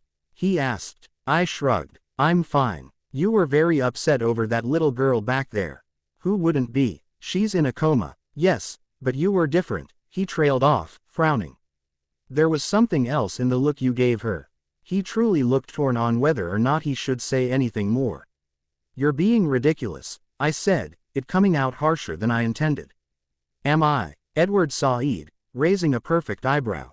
You looked like, whatever he was going to say, I was going to shoot down. Like you knew something. His eyes were now penetrating. Accusing. Was he trying to stare me into revealing something? Brilliant tactic. You don't intimidate me, Cullen, and as amazingly observant you are, it doesn't change anything. I don't know what you're talking about, I replied. This guy was far too perceptive for his own good. Maybe I was too, but this was simply something I just couldn't tell anyone about. Edward opened his mouth, about to say something more, but was interrupted by Charlie. Bella. I turned around to see Charlie walking towards us. Praise the Lord. Here you are, he said when reaching us. I've been looking for you. Are you ready to go? Yes, anything to get the questioning to stop. Yep, good. He paused, seeming to have just noticed Edward. Edward, I heard you were the one to save Bella. Thank you for that. Charlie lightly clapped Edward on the back and Edward simply smiled lightly at Charlie. It was nothing, Chief Swan, he said politely. It was everything. I can't thank you enough. Charlie turned to me. Come on, Bells. Let's go home. Dr. Cullen said to take it easy for the rest of the day, okay? Yeah, Dad, I mumbled, taking my coat from Charlie and slipping it on. I followed Charlie down the hall before I remembered I never got the answers from Edward the first was looking for. Wait, Dad, I said. I turned back and quickly walked over to Edward, who was still standing in the same spot we left him. He was still looking extremely frustrated and deep in thought. His head snapped up towards me as I approached and I saw his jaw tighten. Maybe he really did hate me like I thought he did last week.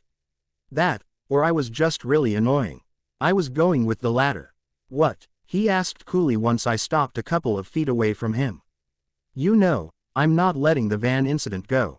I still want to know how you did what you did. His eyes narrowed and his jaw tightened further. Oh yeah. I was really annoying him. And I still want to know what happened back there with that little girl. My own jaw flexed at that. He was persistent, I would give him that, but so was I. I really didn't understand what he was going on about anyway. Yes, I had a vision and saw that girl's death, but how would he have been able to tell?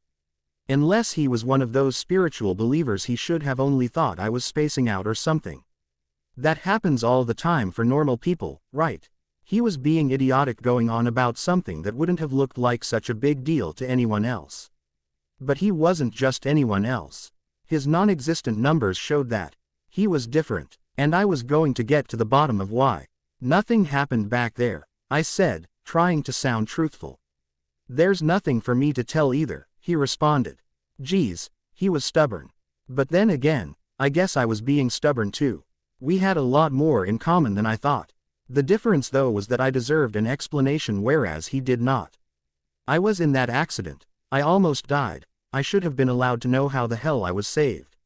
He was only asking me out of intrusive curiosity. Maybe I did owe him my life, but this was my life's secret. It was something that I couldn't tell anyone. No one could ever know. We stared at each other for an immeasurable amount of time. More glaring than staring, but whatever. I heard Charlie call my name, but I made no move to go to him. I wasn't going to back down first. Edward sighed and ran a hand through his tousled bronze hair. You aren't going to let this go, are you? He asked, very annoyed. No. Well then, I hope you enjoy disappointment, he said through his teeth. Same goes for you, I hissed back. Charlie called my name again, and with one last glare, I turned around and walked away. Neither of us was being very fair, but he couldn't see what I see. He wouldn't understand. I wrapped the towel around me as I stepped out of the shower the next morning. I was both eager and not eager to head back to school today. Eager, because God, I was so freaking bored yesterday. I swear that my sanity was at an extreme risk. Not that I was very sane to begin with.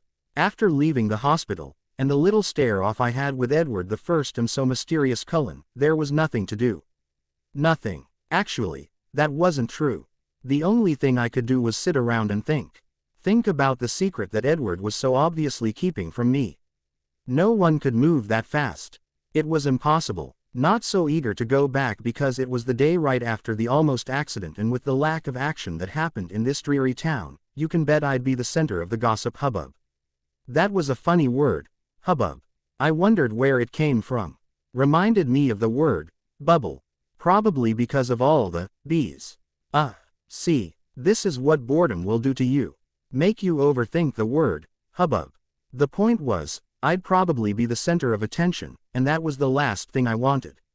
I just wanted to live my insanely weird life in peace, but I doubted I would get much peace today. Somehow I knew Jessica Stanley would be first in line in the questioning. I quickly changed and towel-dried my hair. I then brushed my teeth and then decided to just use the blow dryer, since at this rate, my hair would still be quite damp by the time I got to school. I finished blow drying my hair and set aside the blow dryer. I looked at myself in the mirror and cocked my head to the side, just looking at my reflection. I felt like I was looking at a Cullen since I couldn't see my own numbers, if I had any. Well, of course I did. I wasn't immortal and I wasn't dead.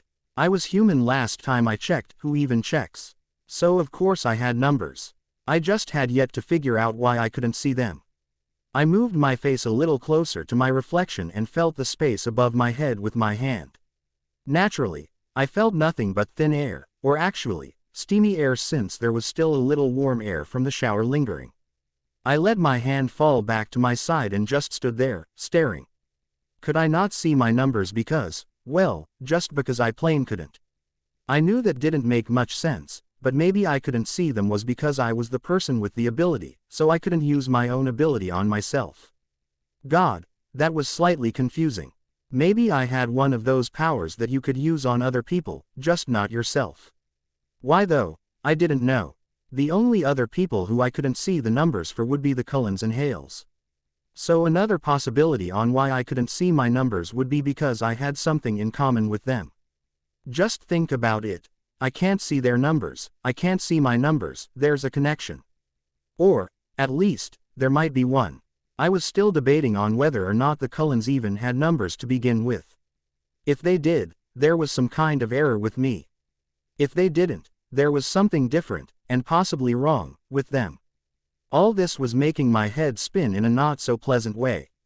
There was a knock on the door, surprising me. I jumped slightly and almost let out a yelp. Stupid interrupter. I was thinking, here.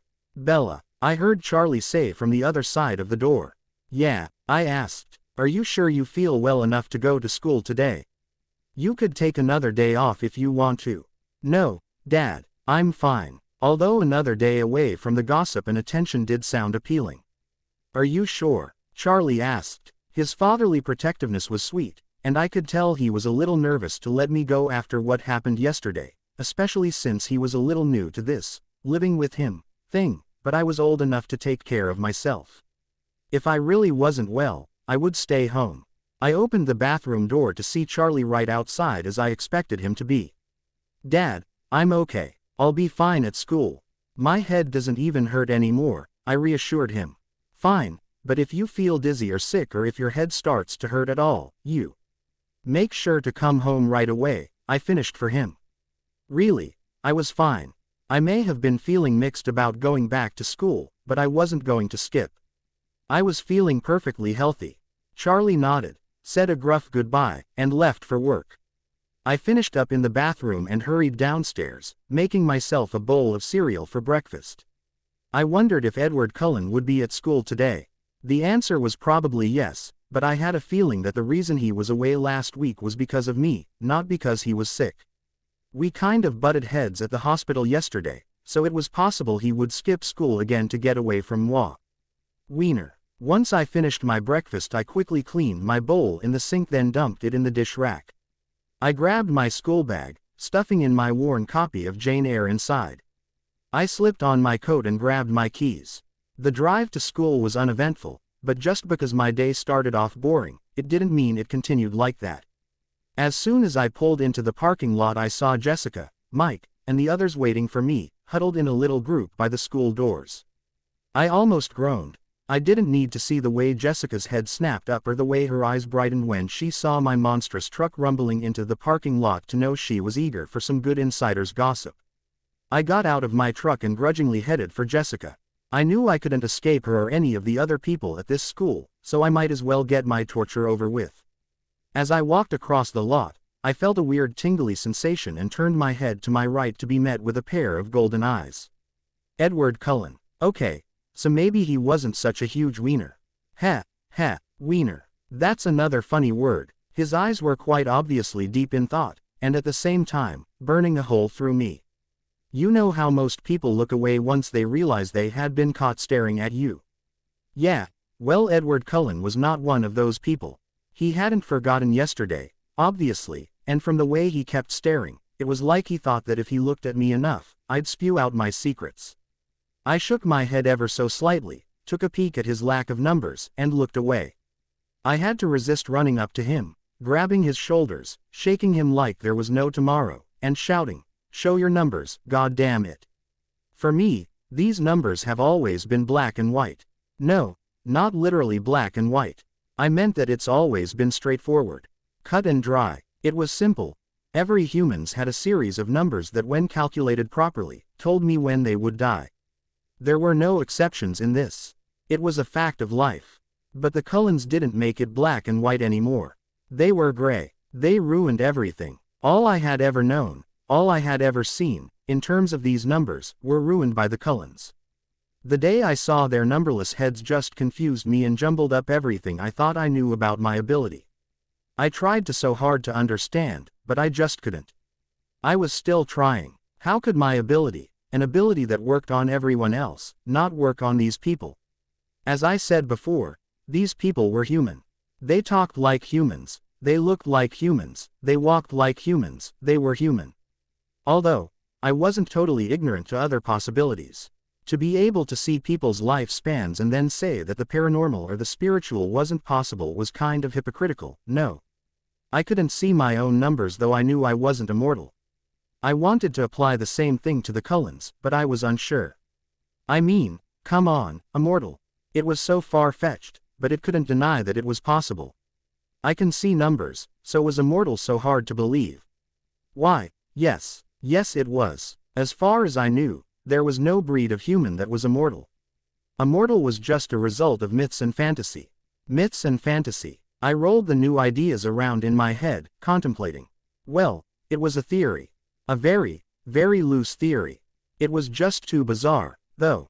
Immortal. Right. The only real-life immortal thing out there was cockroaches. Renee had always sworn that after the apocalypse, after the humans and all other animal species were extinct, after the entire Earth was wasted and practically inhabitable, the cockroaches will still be living. They were just too hard to kill. What I would give to be a cockroach. Edward Pav, she knows something is different about us, Rosalie hissed. How could you have been so stupid, Edward? I pinched the bridge of my nose, slowly exhaling. My patience with Rosalie was wearing thin. This whole debate with my family was getting on my last nerve. I was not going to give in though. She needs to die. I can do it. I can kill her. I'll make it quick and I won't make a mess, Rosalie said to Carlyle. I growled at her. How could she say such things so casually? I knew why. Rosalie was malicious by nature and wouldn't hesitate to kill a human if necessary. But this wasn't necessary. Rosalie hid her jealousy for the human girl well. I wasn't able to find out until just today, when she let it slip in her mind. To say that her reasoning was shallow and vain would have been an understatement. Rosalie was like my sister and I cared for her, but her selfishness and vanity was certainly not attractive. That isn't necessary, Rosalie, Carlyle said calmly. To hell it isn't necessary. She already knows something different about us, thanks to the idiot over there, she spat, glaring at me. So what was I supposed to do? Let her die at the ripe old age of 17. I snapped back. She saved that boy's life. She didn't deserve to die then, and she doesn't deserve to die now. Besides, she said she wasn't going to tell anyone what she saw. Of course she won't tell anyone, Edward. Keep telling yourself that. And how can we trust her? So she's a good Samaritan, so what? She's a risk to this family and she needs to die. You know that isn't true, Rosalie, Alice said. People have thought we were different before but never figured out anything even close to the truth. Besides, if she did go against her word, which she won't, who would even believe her? They would think she's going insane before actually thinking there's something odd about us. If worst comes to worst, then we'll move again. I'm trying to look into her future right now and everything's just blurry or in flashes, Edward. Her mind is in a turmoil right now. I nodded at Alice and Rosalie burst out, that's the thing. I don't want to move again and start all over. I'm tired of this. Rose, calm down, Emmett said gently to his wife. She relaxed, but only by a small fraction. Rosalie, I know you are only concerned for the well-being of our family, but killing this girl should be avoided at all costs. She didn't do anything wrong. Alice, what do you see for her future? Carlyle asked, turning to look at Alice. Alice sighed and said, I tried looking, but it doesn't come out clearly or for more than a second or two. Her mind is confused and just, all over the place. She doesn't know what to think. At least that's what I can assume from her constantly changing future. I can't get a clear image. There is nothing you can derive. From what I can see, she doesn't pose a major threat, and she won't tell anyone anything strange about us. Carlyle nodded and turned to me. What have you read in her mind, Edward? Will she keep her word? I hesitated before answering. I may not have been human, but I was a man with pride, and I didn't want to admit that Bella Swan's mind was locked to me. It was like trying to read the mind of a dead person, you couldn't. There wasn't even a whisper. I knew I wasn't losing my ability for I could read everyone else's minds just fine, but Bella Swan's mind was different. I couldn't do it, not yet. Something is different about the girl's mind. I can't read her thoughts like I can everyone else's, I said frowning. My family's eyes grew wide with surprise. Nothing like this had happened to me before. I had been able to read minds ever since my birth, I suppose you can call it. Same thing with Alice. She could see visions of the future ever since she first left her human life. Never had I run into a rut with my ability like I had with this Swan girl. Are you sure her mind wasn't all blurry and unclear like Alice says her future is? Jasper asked. That is completely out of the ordinary. Why wouldn't he be able to read her mind? She's just another human. I shook my head. No, it is not like that. I can't hear anything from her. Not even a buzz. It's as if she isn't even there. And she wasn't just another human. She was my own personal hell, sent down to test my will. Rosalie's chair screeched against the hardwood floor, causing Esme to frown, as she abruptly rose from her seat, glaring at us all. I still say the girl is dangerous. Edward can't even read her mind. She's a threat and if we don't do something about it now, we're going to regret leaving her alone. And with that, Rose stormed out of the room. Emmett got up, a bit awkwardly, and followed after her, trying to calm her down and make her see reason. But Rosalie was stubborn and I knew she wouldn't let this go easily. I could hear her thoughts as she escaped to the garage to work on her BMW. Idiot. Jackass. His stupidity will ruin everything. Somehow, I knew those thoughts were directed right at me. Carlyle got up then too, Esme with him, and said, well then I guess we're done for tonight. Keep trying to look at her future, Alice, just in case. He then left hand in hand with Esme, leaving Alice, Jasper, and I inside the room. I turned to Jasper. Tell me again what you felt from her. Jasper had the unique ability to feel and control the emotions of those around him. It was quite useful at times like these. The very first day she came here, she felt nervous and uneasy. Common feelings for someone starting a new school in a new town. But when she first saw us in the cafeteria, Jasper frowned and shook his head slightly. "What?" I asked. "Go on." When she first saw us in the cafeteria, her emotions went haywire. They were all over the place. There was a mix of emotions swirling around her, but the most prominent of them were shock, confusion, and denial. There was even a small flicker of hope in there, but it was very short-lived. Her emotions were strong and sudden. It was as if she had seen a ghost. Why would she be shocked or confused when seeing us?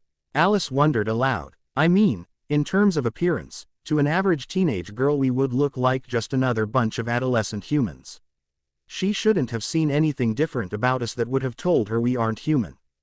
And her future is still completely jumbled.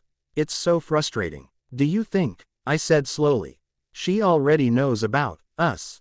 What we are? How could she? Alice asked. She's not one of us, so how could she know? I don't know, I answered. But I can't think of any other reason she would feel that way after seeing us for the first time. You spoke to her yesterday at the hospital, didn't you? Did she give away anything? By accident, perhaps? Jasper asked. Not entirely, I said, a corner of my mouth twitching up as I remembered her anger and annoyance earlier that day. It was quite amusing to see her mad. If I hadn't been so frustrated and annoyed myself, I probably would have laughed. Something odd happened to her when peering at a little girl inside one of the rooms at the hospital. The girl was in a coma, and when Bella looked at her, her eyes glazed over and she looked like she spaced out for a bit. She looked like you do when you're having a vision, Alice. But she's human. How is that possible? Alice said. I don't know. But when she came out of it, she said something along the lines of, she won't make it through another day. Obviously talking about the little girl. When I asked her about it, she denied that anything happened. I'm unsure if anything abnormal did truly happen, but her behavior was different. It was strange. I furrowed my eyebrows, thinking. And that's not all. Have either of you noticed how whenever she looks at you, her eyes automatically flicker to the space directly above your head? It's very quick and I doubt any human would notice, but I can't figure out why she would do it. Yes, I noticed that. It's quite obviously a habit, but what she's looking for is unclear. She wouldn't be doing it for no reason, Jasper said. Alice cocked her head to the side and scrunched up her eyebrows. Her future won't stay still. All I can tell is that something is not normal about Bella Swan.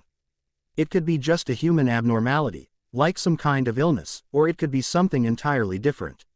I'm not sure. My curiosity about Chief Swan's daughter flared, but a warning also went off in my head. She was different from other humans not because of her strange behavior or her locked mind, but because she tempted me so powerfully, more powerfully than any other human had before.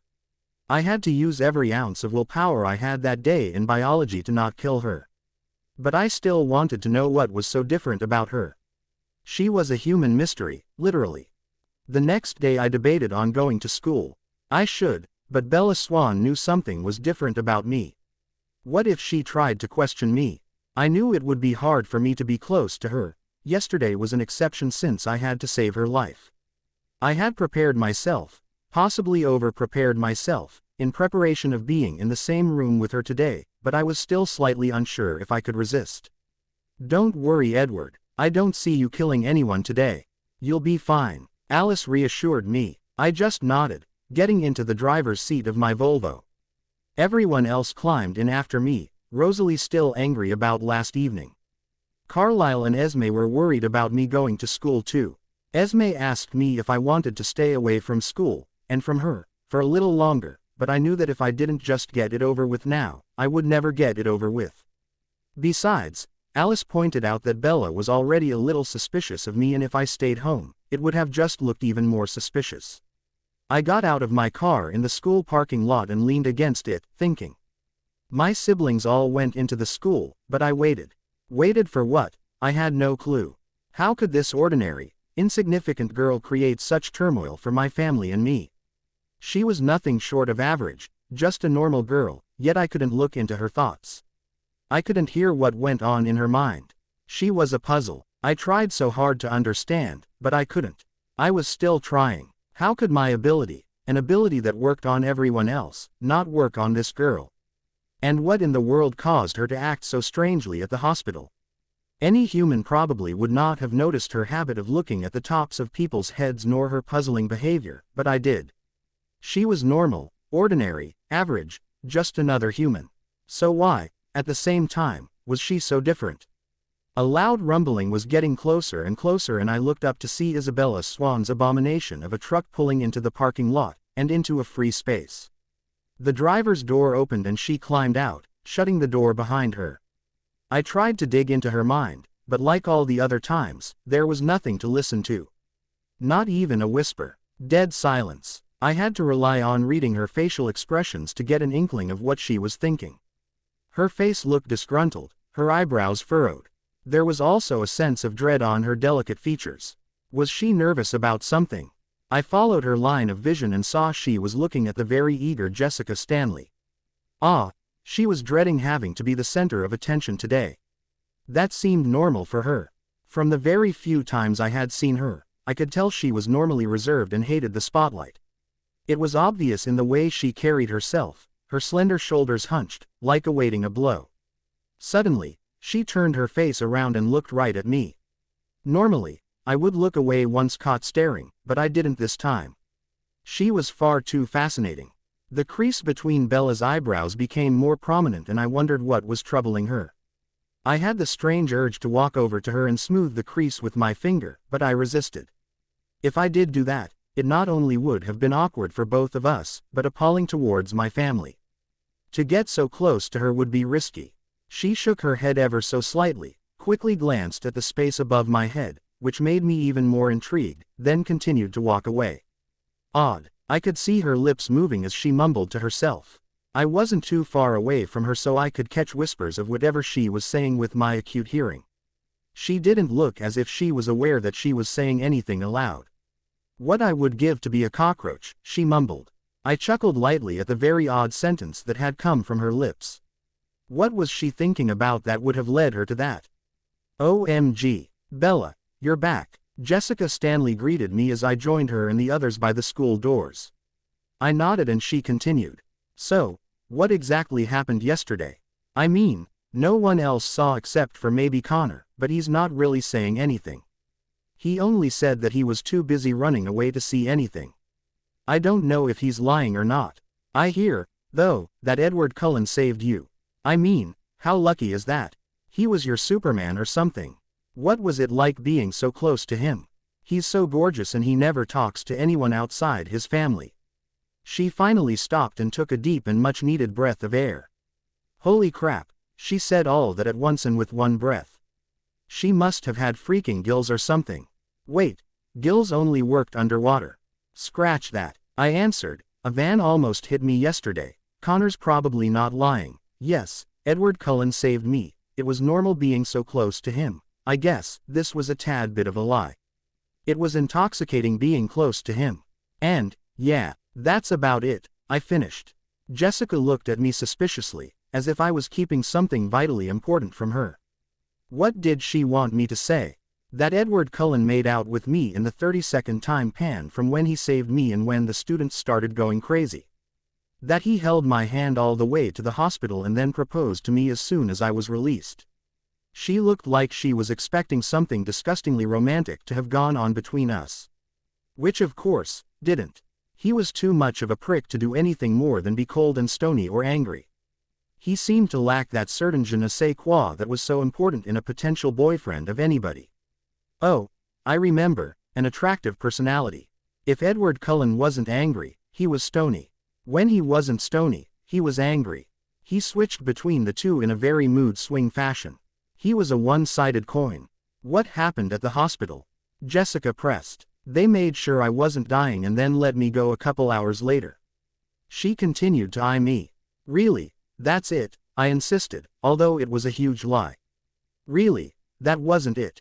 I decided to leave out the part about Dr. Cullen meeting me, bumping into Edward, arguing with Edward, annoying Edward, and seeing a little girl die. She didn't need to know those things. Jessica's face dropped. I knew she was only looking for some juicy gossip to spread around the school. "We're glad you're okay, Bella," Angela Weber. Angela was a shy, quiet, but kind girl, and I liked her more than Jessica. She was much easier to hang out with. She was tall and had brown eyes and light brown hair. She also had a small crush on Ben Chaney, a quiet guy who was into comic books and action movies. He was shorter than Angela. "Thanks," I said. We started walking into the school, me slowly trailing behind. I turned my head around to be met again with Edward Cullen's own honey eyes again. He was still standing in the spot he was 5 minutes ago, and he still looked very serious, and his eyes still looked like they were probing me, but there was slightly something different in his posture. A slight tint of amusement perhaps. And no, it wasn't the least bit creepy that I could analyze him so well at only a glance. Not at all. He wasn't alone anymore. His siblings were grouped next time him, coupled off, Emmett and Rosalie, and Jasper and Alice. And they were all looking at me. Alice was, bouncing, and smiled when I caught her eye. Jasper looked curious, Emmett looked curious too, but also amused. And Rosalie looked like she wanted to rip me to shreds and throw my remains in the deep dark depths of the sea. I think I shrank a little smaller under her glare. She was like her brother, hating me for no reason. My eyes flashed to Edward's one last time, because I was weak and had no self-control to stop myself, and he looked contemplative but also madly questioning. It was like he was trying to see into my eyes like open doors. Like he wanted to read my mind, learn my secrets. I'm sure he did, but some secrets weren't meant to be discovered. I finally turned my face away, breaking the connection with our eyes. When I looked away, it felt like a chain breaking. The connection was that strong. My God, I was so full of the metaphors and similes today, wasn't I? I smiled a bit to myself as I remembered my mother's favorite analogy to use on me. "Don't worry, Bella, like a good push-up bra, I'll always be there to keep you up during hard times." Yeah, she was just weird like that. But I missed her. This wasn't exactly a hard time, but it was confusing. I wouldn't tell her about Edward's secretive speediness, but I just needed her to be here. Corny, I know, but true. It was worse because I knew she was probably happier without me there, since now she could spend more time with Phil. Great. Depressed Bella was back. I hated feeling homesick. It didn't feel very nice. I didn't feel at home here in Forks. I felt empty here, and more insane. Merci, merci, et merci encore Edward Cullen. The first half of the day was a nightmare. Connor told everyone, all 300 and whatever students, about how I saved him from the van. How I nearly got killed myself in my courageous endeavor. He must have really been grateful I saved his ass. According to the student body, I was a hero. Technically the proper term would have been heroine, but that was dropped once some immature idiots kept making jokes about the drug, heroin. Oh my God, Bella. I heard what you did for Connor. You're, like, such a hero. A girl whose name for the life of me I couldn't remember said. Not really, I mumbled, blushing. This was worse than my first day at school. More like just a good Samaritan. A what? She asked, her eye confused and her nose scrunched up. I resisted the urge to roll my eyes. Never mind, I muttered, before walking away. I wasn't going to waste my time explaining what a good Samaritan was to her. It would be a waste of my breath, as it would make me seem weird and it would draw even more attention to me. I'd be known as the new hero girl who uses big words. Jessica, on the other hand, was glowing with all the attention. She always stayed by my side, not out of loyalty, but out of wearing me like a new accessory. She liked all the attention of being the friend of the hero. It didn't slip my attention though that Edward was not given the same praise and oohs and ahs. I mean, he was just as much of a hero as I was. He saved me from certain death, and though I may not have liked him very much, I owed him my life. People knew this. People knew that he pulled me out of the way, and was trapped in that little space in between the van and the wall with me. Yet no one said anything to him. I guess the Cullens really were outcasts. I wondered if he, or any of the other Cullens, was jealous or angry that I was getting all the hero proclamations, but I doubted it. Edward's brooding nature didn't peg me as an attention-seeking type. He was like me, he shied away from the spotlight. I sat down at my usual table for lunch with Jessica, Mike, Angela and the others. Of course, People couldn't freaking leave me alone and decided to take a trip to our lunch table for a chat about my bravery. Sometimes they decided to just sit down at the lunch table so they could spend all of lunch period with me. It was so awesome, really. By the time lunch ended, I was practically running out of the cafeteria. Then I remembered I had biology next. With Edward right next to me. I recalled what Edward was like the last time he was in biology and I cringed. I didn't want to sit through an entire period with him in his odd mood swings. It would be torture and I wouldn't be able to concentrate at all. On the other hand, he may not show up due to his unwarranted hatred for me. I may have repulsed and annoyed him so much, both on the first day of school and at the hospital, that he may ditch biology altogether so he wouldn't have to see me. I sighed. I was just stalling myself with these thoughts. I knew I had to go to class regardless of if he was going to be there or not. If he was there, I wasn't going to let him bother me enough to fail the class. I was braver than this. I was a strong, independent woman. I entered the biology classroom and stiffened as I saw he was already in his seat. Damn, so he did come. He stood out of the small crowd of students in the classroom like a beacon of light, being the only person without numbers. I sat down without greeting him, or even looking at him for that matter. I was pretty much leaving the ball in his court. If he wanted to talk or interact, he'd have to make the first move. I almost jumped out of my seat when I heard his voice. "Hello, hero," he said smoothly. Ah, so he also heard the hero stuff going around. Surprisingly, his voice was amused and teasing. I didn't hear a trace of anger or annoyance in there anywhere. God, another mood swing. Don't call me that, I grumbled. I didn't want no numbers boy to be jumping on the hero bandwagon too. Why not? You did save that boy. I thought you would be flattered by what other people are saying about you being a hero, he replied, sounding slightly puzzled and curious. I'm not a hero, I said, making air quotations around the word hero. I didn't do anything anyone else wouldn't have done. His eyes narrowed as I used the exact same words as he had used at the hospital. Was it really only yesterday? Anyone else may have pushed him out of the way, perhaps, but run across the parking lot to save him. I don't know, Bella. You saved his life. He had a point, a minuscule point. You saved my life. Doesn't that make you a hero too? I shot back. It had barely been 5 minutes, and Edward is already getting on my nerves. His jaw visibly tightened and I felt a small triumph at annoying him too. I'm far from a hero, he said coolly. There we go again with the mood swings. I was starting to believe he had some kind of split personality. Creepy. I knew I probably shouldn't have said it, but I did anyway. Oh yeah, you're right. You aren't a hero, but a superhero. You not only saved my life, but what else makes you superhero? Don't many superheroes have super speed, super strength? I said quietly, but sharply. His golden eyes narrowed into little slits. It looked like an I am Edward, hear me roar type of face. Yes, I substituted Edward's name in there. I knew I was pushing my limits, but I was still annoyed at him for his refusal to tell me anything at the hospital. Superheroes may have the super speed and strength, but so do villains, Edward said darkly. His eyes were boring into mine as if he were trying to tell me something. What are you trying to say? That you're the bad guy? I said, raising my eyebrows. What if I am the bad guy? He challenged. This was definitely not what I was expecting as conversation between us, but okay. I cocked my head slightly to the side and looked at him. He stared right back at me, that same look in his eyes, like he was practically begging me to understand something. Why did he say he was the bad guy? Villains were dangerous. He wasn't dangerous. He saved me. He never hurt me. You're a villain. You're dangerous. I asked. I'm just not a good friend. I don't think you're bad. Dangerous and bad aren't the same thing. Forgive me for sounding like a little kid, but bad people don't save lives like you. Life, Bella, singular. He chuckled, but the sound was hollow. He obviously found no humor in this. Not everyone can be good like you.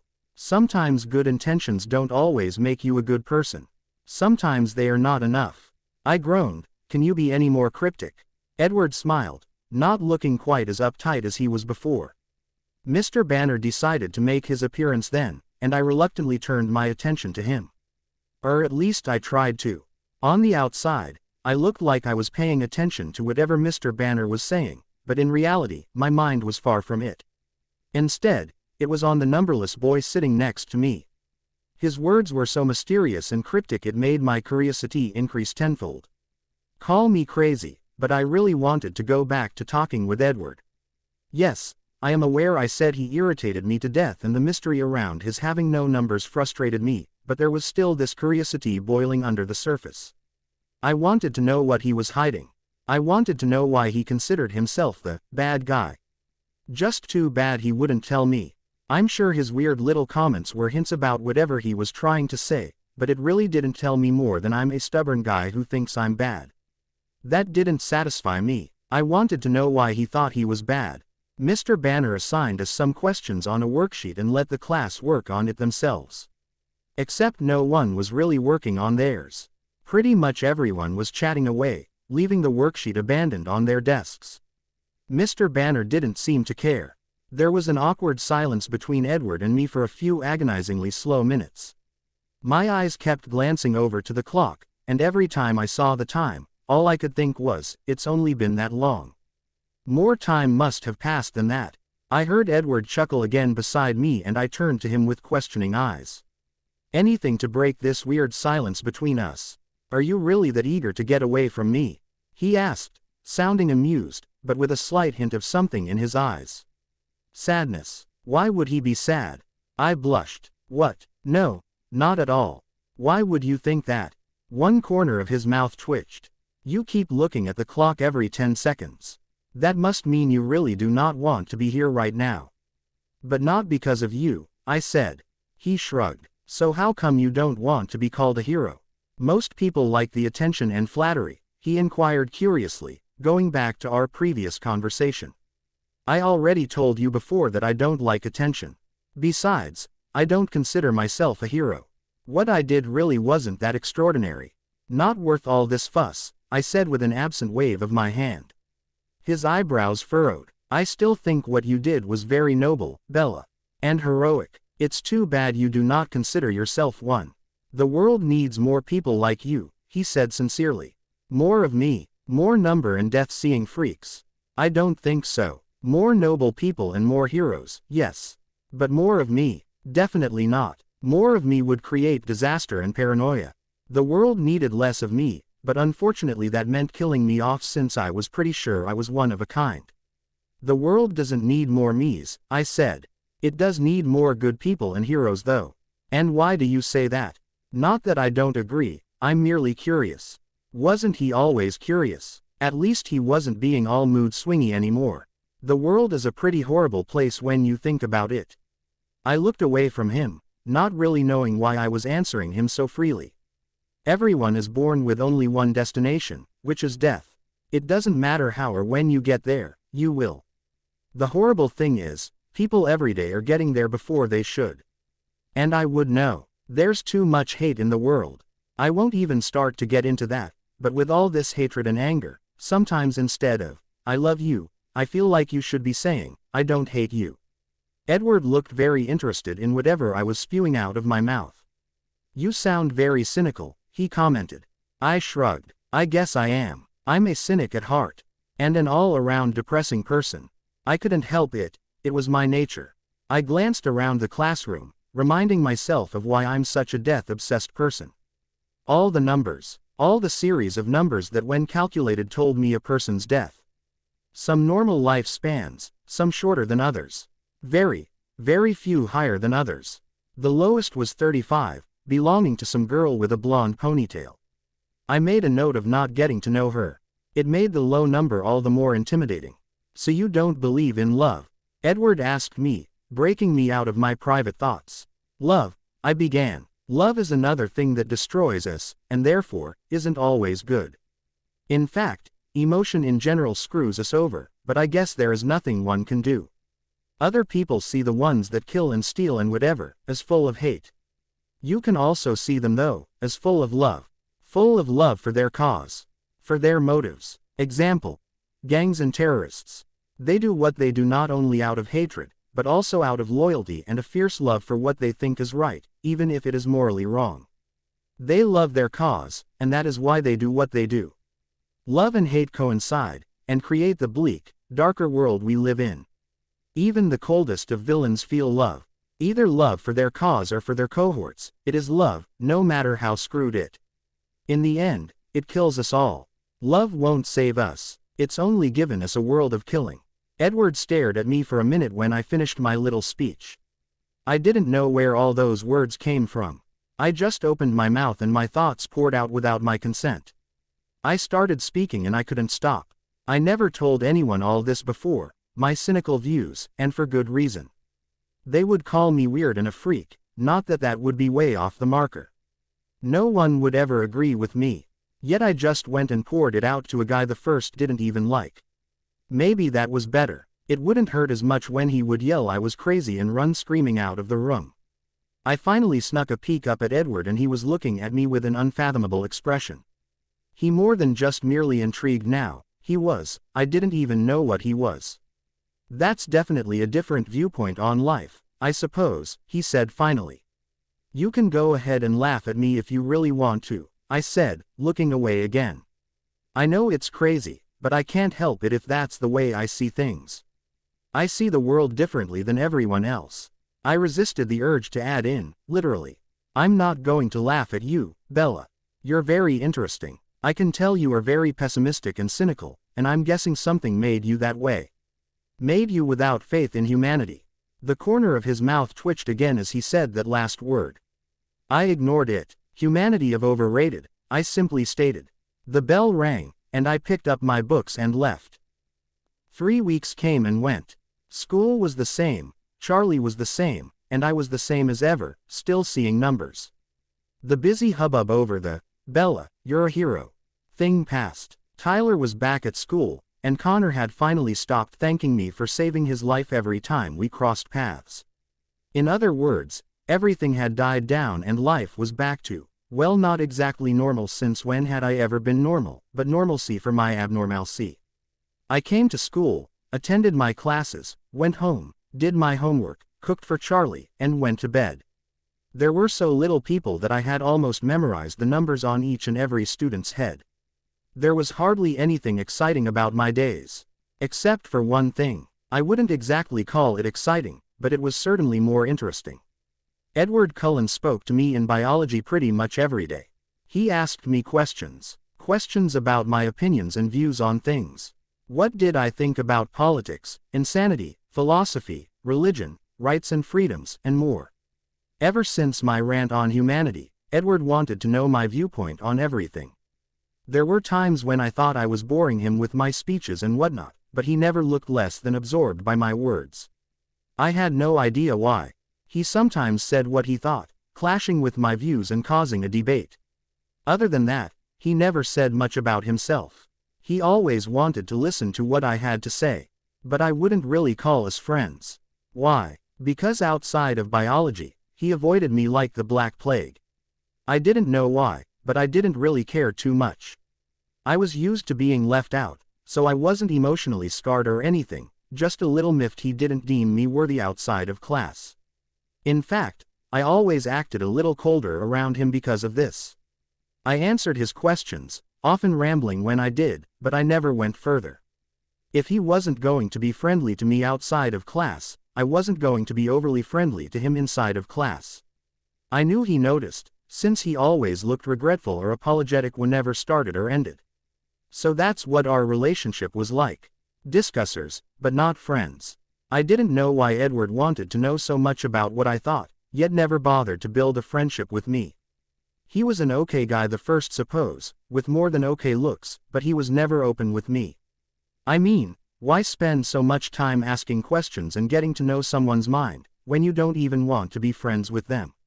Why bother? Edward Cullen was too confusing. Which brought up what I was doing right now.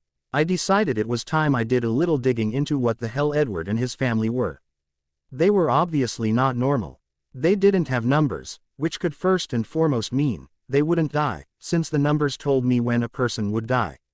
But that was so far-fetched. But then again, I saw freaking numbers above people's heads. How more far-fetched can you get than that? So if they couldn't die, did that mean immortality? Humans were mortal, thus the numbers, but they didn't have numbers. I remembered what I thought ages ago about mythical creatures. At the time I thought it was so stupid to think that.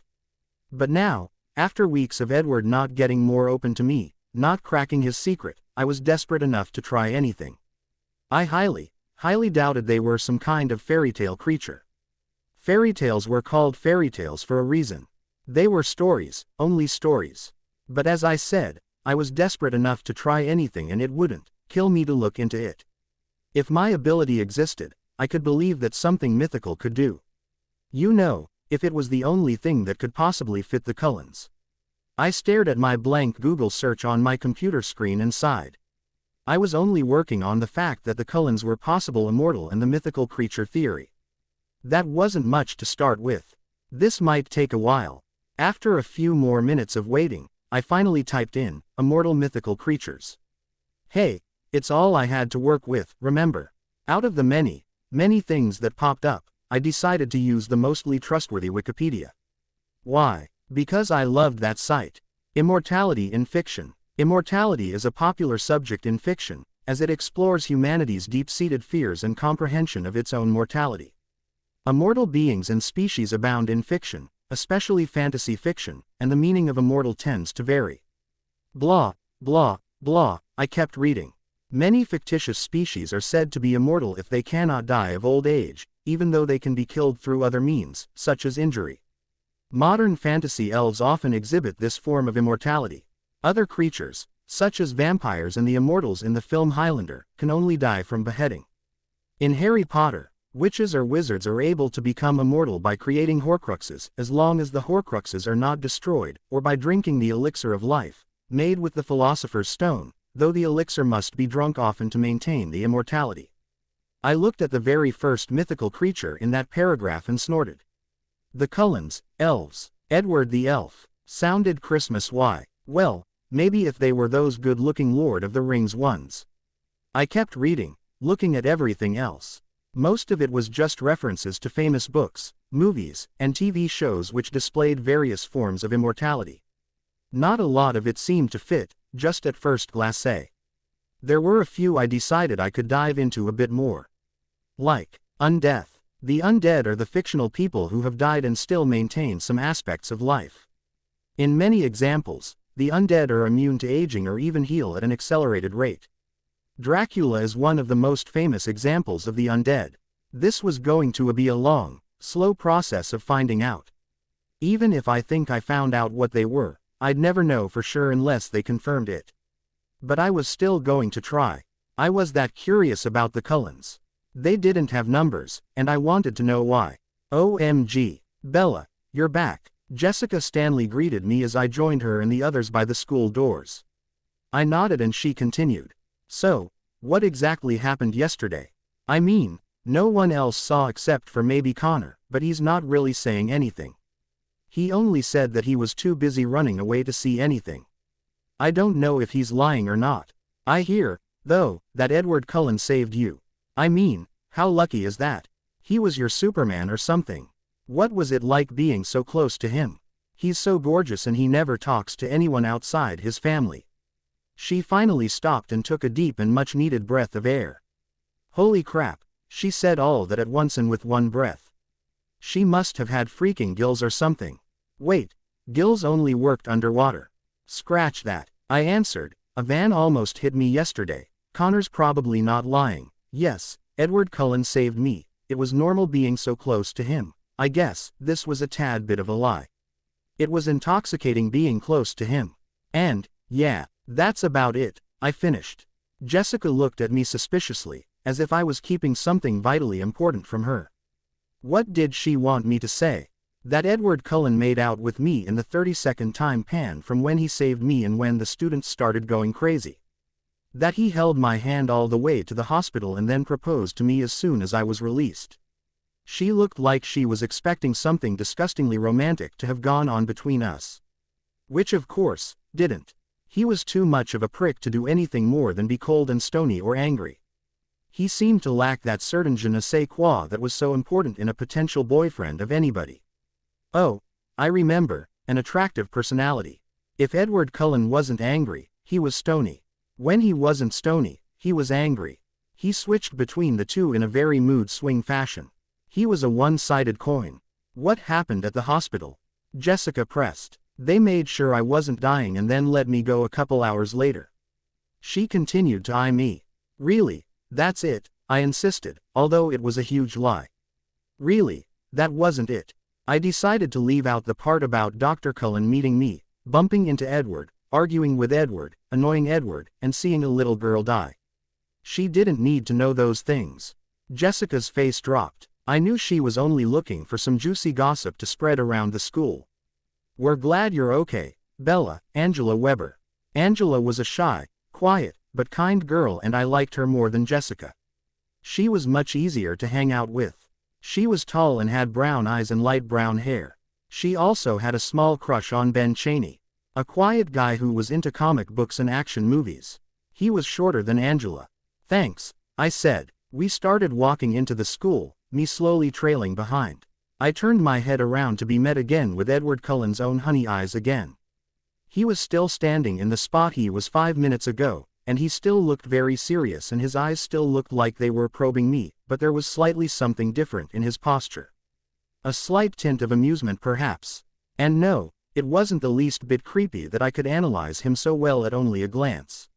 Not at all. He wasn't alone anymore. His siblings were grouped next time him, coupled off, Emmett and Rosalie, and Jasper and Alice. And they were all looking at me. Alice was, bouncing, and smiled when I caught her eye. Jasper looked curious, Emmett looked curious too, but also amused. And Rosalie looked like she wanted to rip me to shreds and throw my remains in the deep dark depths of the sea. I think I shrank a little smaller under her glare. She was like her brother, hating me for no reason. My eyes flashed to Edward's one last time, because I was weak and had no self-control to stop myself, and he looked contemplative but also madly questioning. It was like he was trying to see into my eyes like open doors. Like he wanted to read my mind, learn my secrets. I'm sure he did, but some secrets weren't meant to be discovered. I finally turned my face away, breaking the connection with our eyes. When I looked away, it felt like a chain breaking. The connection was that strong. My God, I was so full of the metaphors and similes today, wasn't I? I smiled a bit to myself as I remembered my mother's favorite analogy to use on me. Don't worry, Bella, like a good push-up bra, I'll always be there to keep you up during hard times. Yeah, she was just weird like that. But I missed her. This wasn't exactly a hard time, but it was confusing. I wouldn't tell her about Edward's secretive speediness, but I just needed her to be here. Corny, I know, but true. It was worse because I knew she was probably happier without me there since now she could spend more time with Phil. Great. Depressed Bella was back. I hated feeling homesick. It didn't feel very nice. I didn't feel at home here in Forks. I felt empty here, and more insane. Merci, merci, et merci encore Edward Cullen. The first half of the day was a nightmare. Connor told everyone, all 300 and whatever students, about how I saved him from the van. How I nearly got killed myself in my courageous endeavor. He must have really been grateful I saved his ass. According to the student body, I was a hero. Technically the proper term would have been heroine, but that was dropped once some immature idiots kept making jokes about the drug, heroin. Oh my God, Bella. I heard what you did for Connor. You're, like, such a hero. A girl whose name for the life of me I couldn't remember said. Not really, I mumbled, blushing. This was worse than my first day at school. More like just a good Samaritan. A what? She asked, her eye confused and her nose scrunched up. I resisted the urge to roll my eyes. It's, never mind, I muttered, before walking away. I wasn't going to waste my time explaining what a good Samaritan was to her. It would be a waste of my breath as it would make me seem weird and it would draw even more attention to me. I'd be known as the new hero girl who uses big words. Jessica, on the other hand, was glowing with all the attention. She always stayed by my side, not out of loyalty, but out of wearing me like a new accessory. She liked all the attention of being the friend of the hero. It didn't slip my attention though that Edward was not given the same praise and oohs and ahs. I mean, he was just as much of a hero as I was. He saved me from certain death, and though I may not have liked him very much, I owed him my life. People knew this. People knew that he pulled me out of the way, and was trapped in that little space in between the van and the wall with me. Yet no one said anything to him. I guess the Cullens really were outcasts. I wondered if he, or any of the other Cullens, was jealous or angry that I was getting all the hero proclamations, but I doubted it. Edward's brooding nature didn't peg me as an attention-seeking type. He was like me, he shied away from the spotlight. I sat down at my usual table for lunch with Jessica, Mike, Angela and the others. Of course, people couldn't freaking leave me alone and decided to take a trip to our lunch table for a chat about my bravery. Sometimes they decided to just sit down at the lunch table so they could spend all of lunch period with me. It was so awesome, really. By the time lunch ended, I was practically running out of the cafeteria. Then I remembered I had biology next. With Edward right next to me. I recalled what Edward was like the last time he was in biology and I cringed. I didn't want to sit through an entire period with him in his odd mood swings. It would be torture and I wouldn't be able to concentrate at all. On the other hand, he may not show up due to his unwarranted hatred for me. I may have repulsed and annoyed him so much, both on the first day of school and at the hospital, that he may ditch biology altogether so he wouldn't have to see me. I sighed. I was just stalling myself with these thoughts.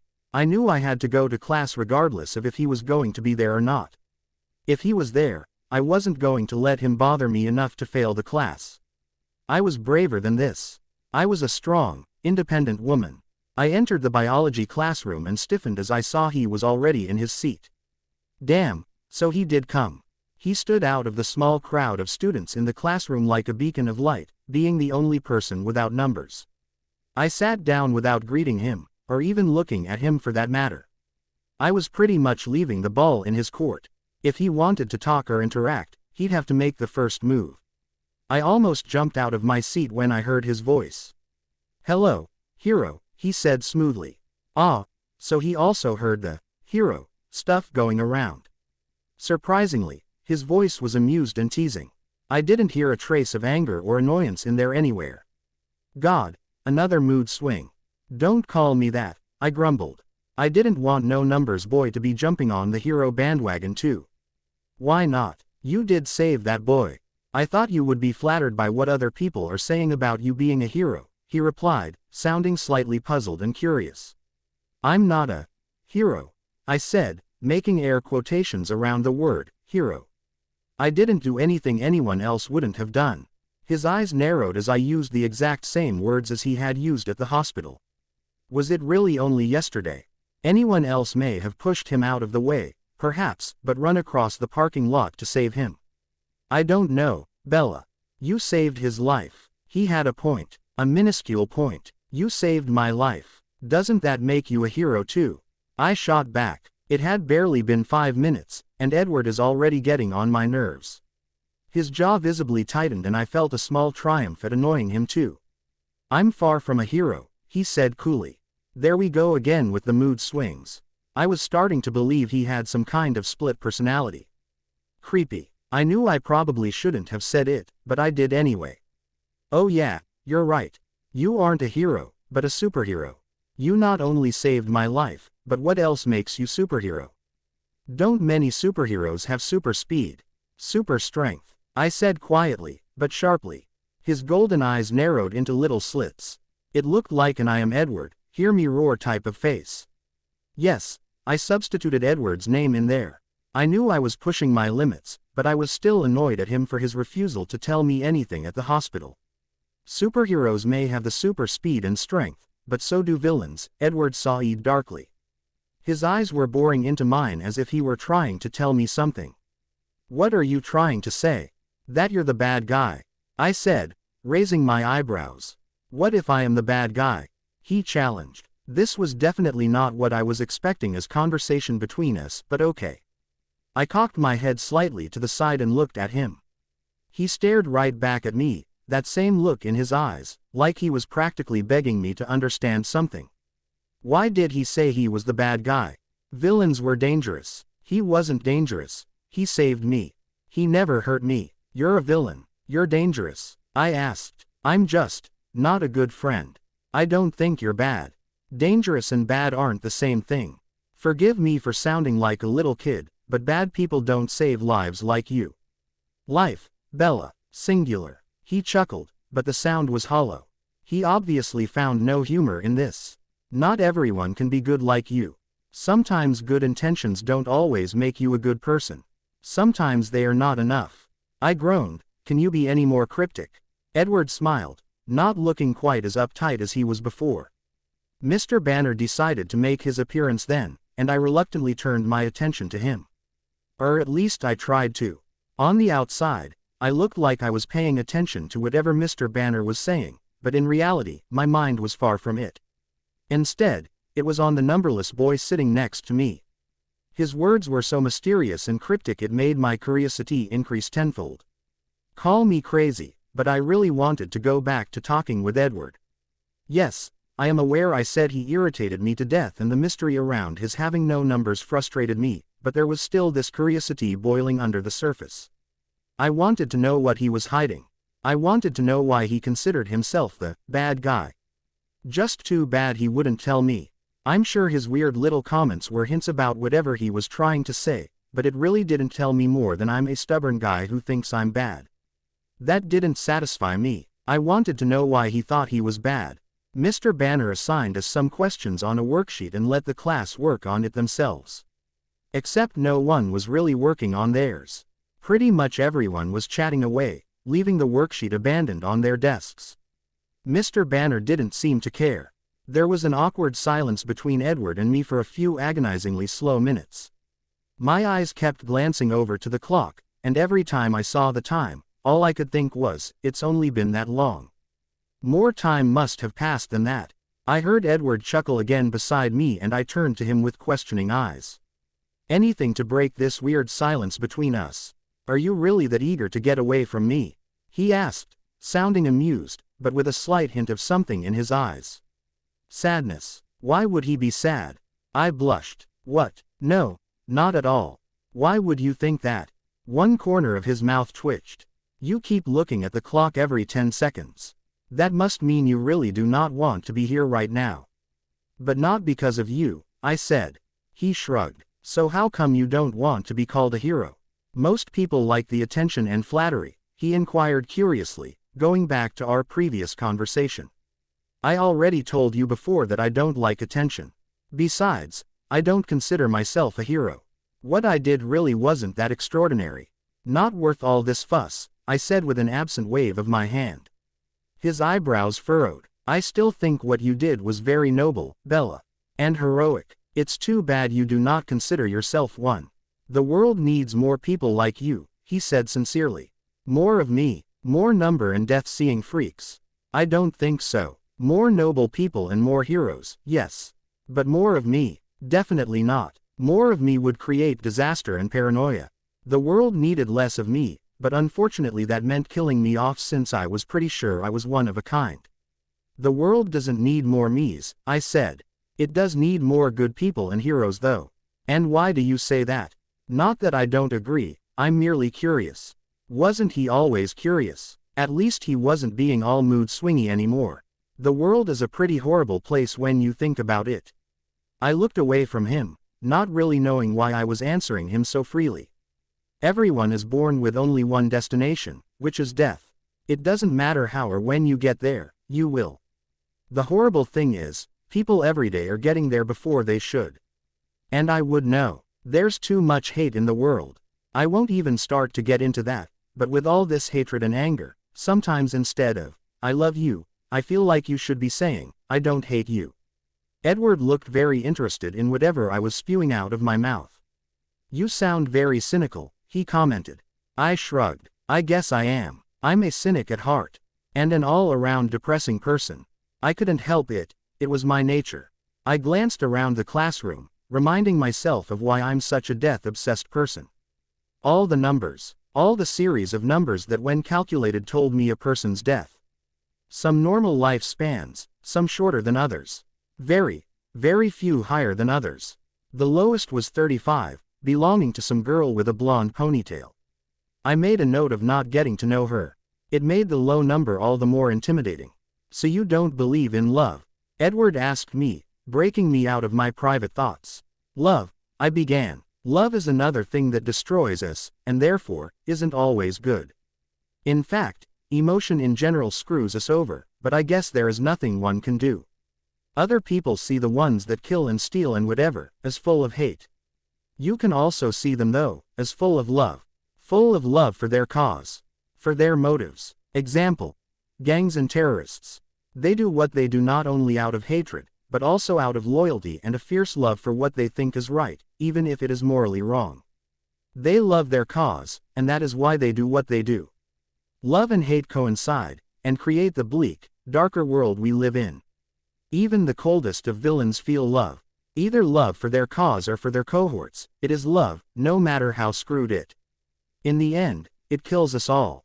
Love won't save us. It's only given us a world of killing.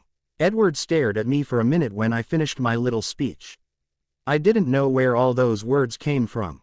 I just opened my mouth and my thoughts poured out without my consent. I started speaking and I couldn't stop. I never told anyone all this before, my cynical views, and for good reason. They would call me weird and a freak, not that that would be way off the marker. No one would ever agree with me.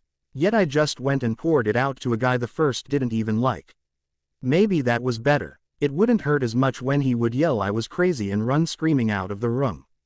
I finally snuck a peek up at Edward and he was looking at me with an unfathomable expression.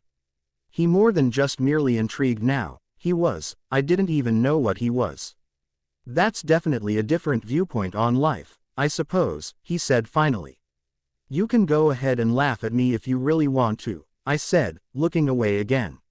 I know it's crazy, but I can't help it if that's the way I see things. I see the world differently than everyone else. I resisted the urge to add in, literally. I'm not going to laugh at you, Bella. You're very interesting. I can tell you are very pessimistic and cynical, and I'm guessing something made you that way. Made you without faith in humanity. The corner of his mouth twitched again as he said that last word. I ignored it. Humanity of overrated, I simply stated. The bell rang, and I picked up my books and left. 3 weeks came and went. School was the same, Charlie was the same, and I was the same as ever, still seeing numbers. The busy hubbub over the, Bella, you're a hero, thing passed. Tyler was back at school, and Connor had finally stopped thanking me for saving his life every time we crossed paths. In other words, everything had died down and life was back to, well, not exactly normal, since when had I ever been normal, but normalcy for my abnormalcy. I came to school, attended my classes, went home, did my homework, cooked for Charlie, and went to bed. There were so little people that I had almost memorized the numbers on each and every student's head. There was hardly anything exciting about my days. Except for one thing. I wouldn't exactly call it exciting, but it was certainly more interesting. Edward Cullen spoke to me in biology pretty much every day. He asked me questions. Questions about my opinions and views on things. What did I think about politics, insanity, philosophy, religion, rights and freedoms, and more. Ever since my rant on humanity, Edward wanted to know my viewpoint on everything. There were times when I thought I was boring him with my speeches and whatnot, but he never looked less than absorbed by my words. I had no idea why. He sometimes said what he thought, clashing with my views and causing a debate. Other than that, he never said much about himself. He always wanted to listen to what I had to say. But I wouldn't really call us friends. Why? Because outside of biology, he avoided me like the Black Plague. I didn't know why, but I didn't really care too much.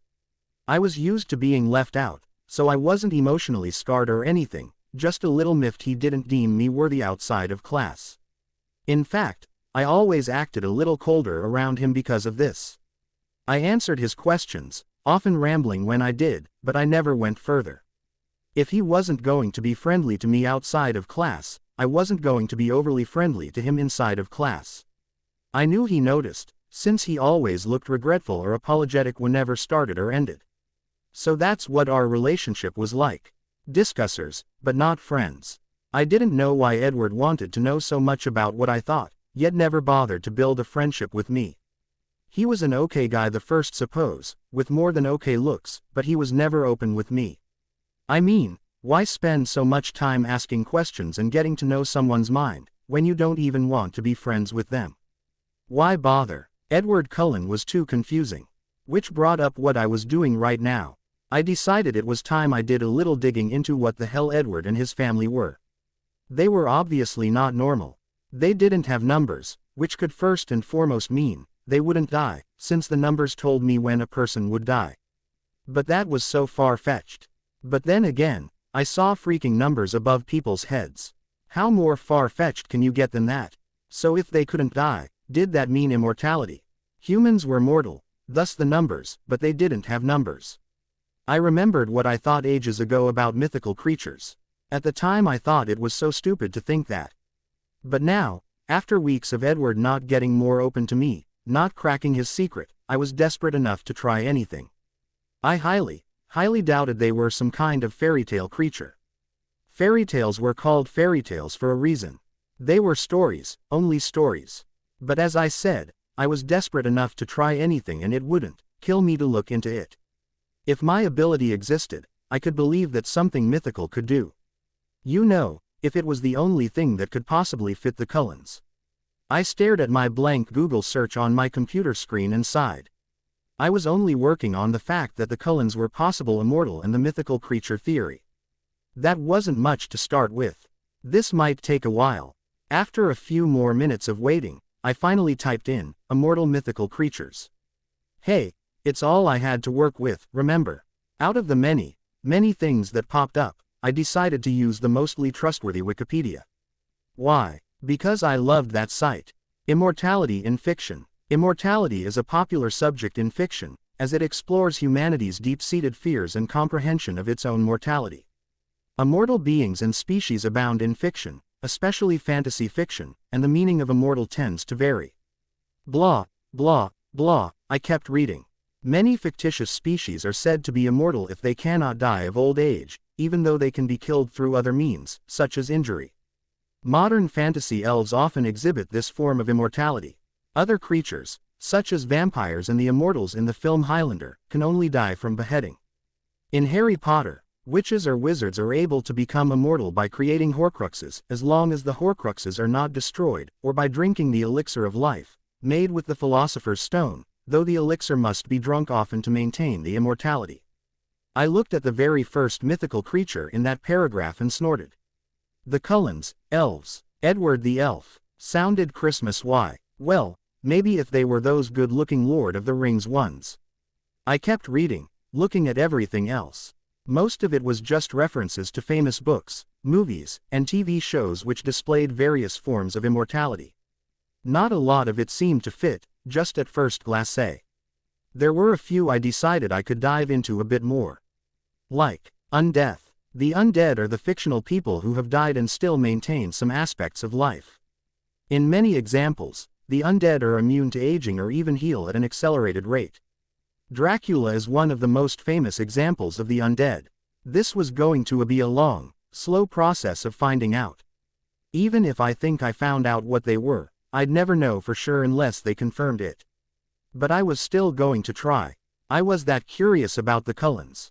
They didn't have numbers, and I wanted to know why. Edward Cullen wanted me to sit with him. Okay. Wait, what? For the past few weeks he avoids me like the Black Plague outside of biology class, and now he wants to be seen sitting with me at lunch. The most social time of the school day. I know that sounded very socialite-like, but it was true. Not to mention this school had so damn little students, everyone would notice. I don't know why, but I didn't get up, not yet. I just kept staring at him in surprise. Edward just stared back, a perfect picture of ease and confidence. What was with this change of heart? It didn't make sense. Does he mean you? Jessica said, sounding a mix of surprised and disgust. I doubted she was over Edward Cullen. Shame. I think so, I said. Edward started looking a little impatient now, his eyebrows furrowing as he frowned ever so slightly. It was obvious he expected me to be seated across from him by now. It wasn't my intention to just remain in my seat, staring like an idiot, but I was trying to figure out the weird workings of Edward's mind. When I still made no move to get up, he rolled his eyes and to my further surprise, called me name. Bella, he called. As a reflex, I instinctively ducked my head a bit. He wasn't that loud since our tables weren't that far apart, but it was loud enough for all the surrounding tables to go silent and stare at me. My face turned bright red in less than a second. I looked back to Edward and he looked amused and smug. Ugh. Did he want to embarrass me? Geez, what are you waiting for, Bella? Go see what he wants. Jessica said to me, sounding annoyed and pushing me a little. Yeah, okay, I said oh so coherently. I got up from my seat and slowly walked towards Edward's table. Slowly because I didn't want to freaking trip on thin air on my way there. Everyone from the surrounding tables was still looking at me, making my cheeks continuously burn. Didn't they have anything better to do? When I reached Edward's table, I sat down in the seat opposite from him and quickly ducked my head to make a curtain of hair block me from our many onlookers. I looked up at Edward to see he was smirking at me, very amused at my embarrassment. I glared at him. What do you want, Edward? I said in an annoyed, clipped tone of voice. One corner of his mouth went up a bit. He was enjoying this far too much.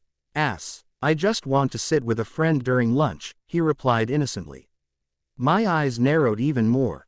By now, pretty much everyone was no longer staring at us and went on with their own business.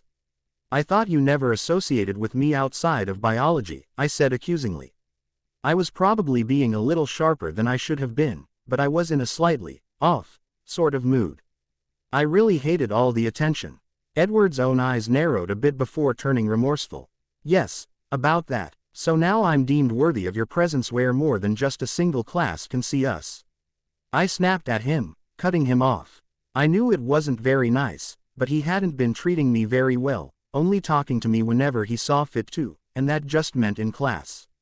As soon as the bell rang, signaling the end of the period, I wasn't good enough to talk with anymore. Edward frowned, looking a combination of angry and even a little ashamed. Good, he should be ashamed. He opened his mouth to speak and I waited for him to say something like, you don't know what you're talking about, or maybe even something as immature as, shut up, Bella, his voice laced with dwindled patience, but it never came. Instead, when he spoke, his voice was full of remorse. I'm sorry, Bella, he said quietly, his voice sad. I looked into his eyes and saw conviction and sincerity. He really did seem like he was sorry. I let some of my cold, snappy exterior drop. So why the change of heart? I asked him. His gaze turned more intense and I found myself unable to look away. It, forgive the cliché expression, made butterflies in my stomach. I'm tired of staying away from you, he said seriously, his gaze still so intense that if it could, it probably would have burned a hole through my skull. That would have been unpleasant. It took me a second to absorb what he was saying, and when I did, I blushed and looked down, embarrassed again. What was that supposed to mean? He was tired of staying away from me. Was he going to stalk me now? Creepy. I gulped and looked back at his face. Okay. He chuckled and leaned back in his chair. So, I'm giving up. You're far too interesting. Besides, I've already given myself a one-way ticket to hell. Might as well get as much in the deal as I can. I frowned at him. You're confusing, I stated bluntly. He chuckled again. Amazing how he could go from serious to all lighthearted in seconds. He had to be bipolar. He just shrugged, still smiling. So, we're friends now? I asked him. He frowned slightly. It was almost unnoticeable. Did I say something? Friends, he mused after a few seconds. All right, friends. I rolled my eyes. That definitely called for extensive consideration, I said sarcastically. He laughed again. In your case, yes, he said, his eyes light and happy. I didn't know what he meant by what he just said, but I let it slide. For now, where the hell did this happy-go-lucky mood come from? I eyed him suspiciously while he looked back, now curious. What? He asked. What's made you so happy? No offense, but you're usually much more brooding, I replied. Oh, how so? He raised his eyebrows. I shrugged. You don't openly smile like this, I said honestly. And you're much more closed off. Shielded almost. It's like you have these fences around you keeping you separate from the world. I shook my head. Sorry if I sounded way too deep, but I call 'em like I see 'em. Edward cocked his head slightly to the side and furrowed his eyebrows a bit. You know, you're very much the same way, he said. I waited for him to elaborate, and he did. You don't like to draw attention to yourself, you hate it. You feel awkward in large gatherings of people, and there is something secretive about you. He looked at me seriously and I fought to keep my composure cool. I couldn't let him see that that was hitting the ball very close to home. I could say the same thing about you, I said, referring to the secretive comment. The difference in situation was that I knew for sure that something was different about him. I had proof, my sight. Although I wasn't 100% positive on what he was exactly, I had a strong theory. He was only guessing I was different. He didn't have solid proof. Technically the empty space above his head wasn't solid per se, but still. His eyes hardened and I leaned back in my chair, noticing he had no food in front of him. I didn't either, but I could eat if I wanted to. Not hungry? I asked, looking at the empty tabletop in front of him. Edward smirked a bit, like he was laughing at some private joke. No, you. I shook my head. No. I tilted my head a bit to the side and looked at the bare tabletop. I still had yet to see him eat. That just added more ammo to my latest and strongest theory yet. That book about Quileute legends was what led this theory to be my best bet. It described the Cullens so perfectly. The cold skin, the super strength and speed, the no eating, that fact they were immortal so they would have no numbers. No numbers equaled no death. No death equaled immortality, which brought us back around to my theory. That they were vampires. Or, cold ones, as the Quileute book stated. All the pieces fit into place so precisely and perfectly, that all I needed now was the confirmation I would somehow get from Edward. Whether it be sooner or later, I would find out. Yes, I was a very nosy person and was probably butting my nose into something that wasn't my business, but the no numbers thing drove my crazy. My gift told me they were different. I needed to know why. I wasn't the type of person to go, oh that's nice. I needed answers for everything. I needed reasons. Somehow though, I didn't think he'd just tell me so willingly. I just had to make him crack somehow. I know I sounded like such a rude person. Peer pressure is bad. But that was too bad in this case. See it this way. Let's pretend we live in a weird other dimension where everyone was only allowed to wear black hats. Now let's make everyone unable to see in color, they only see grayscale. Now let's pretend you're the only person who could see color. One day you see someone wearing a dark red hat instead of black. Wouldn't that make you insanely curious and wanting to know the reason why? Also, since no one else could see in color, you're the only one who could tell that this red hat wearing person was different. Okay, weird and totally horrible analogy, but it worked, sort of, if you even understood it. What are you thinking about? Edward suddenly asked me, taking me out of my thoughts of black and red hats. I looked at him and shrugged. Hats, I said honestly. Hats, he said skeptically. I nodded. Hats. What in particular about hats? I rolled my soda in between my hands absent-mindedly. If everyone in the student body at Forks wore black hats, and only a select few, meaning you and your siblings, I thought, wore red hats, wouldn't they stick out? Edward looked at me as if I was slowly losing my sanity. Maybe I was. Wouldn't be that surprising. Besides, sane people were the crazy ones, as contradicting that statement was. Well, yes, he said slowly, not really knowing where my bizarre thoughts were coming from. I said quietly, glancing at the space above his head for the 1000th time before looking over to the Cullen table. Of course, none of them had their numbers either. It was just like the things with the hats. It was as if each person's numbers was his or her hat. The difference in this situation though was that the Cullens didn't have different colored hats from everyone else, they had no hats at all. I looked back at Edward. He was looking back at me, very confused.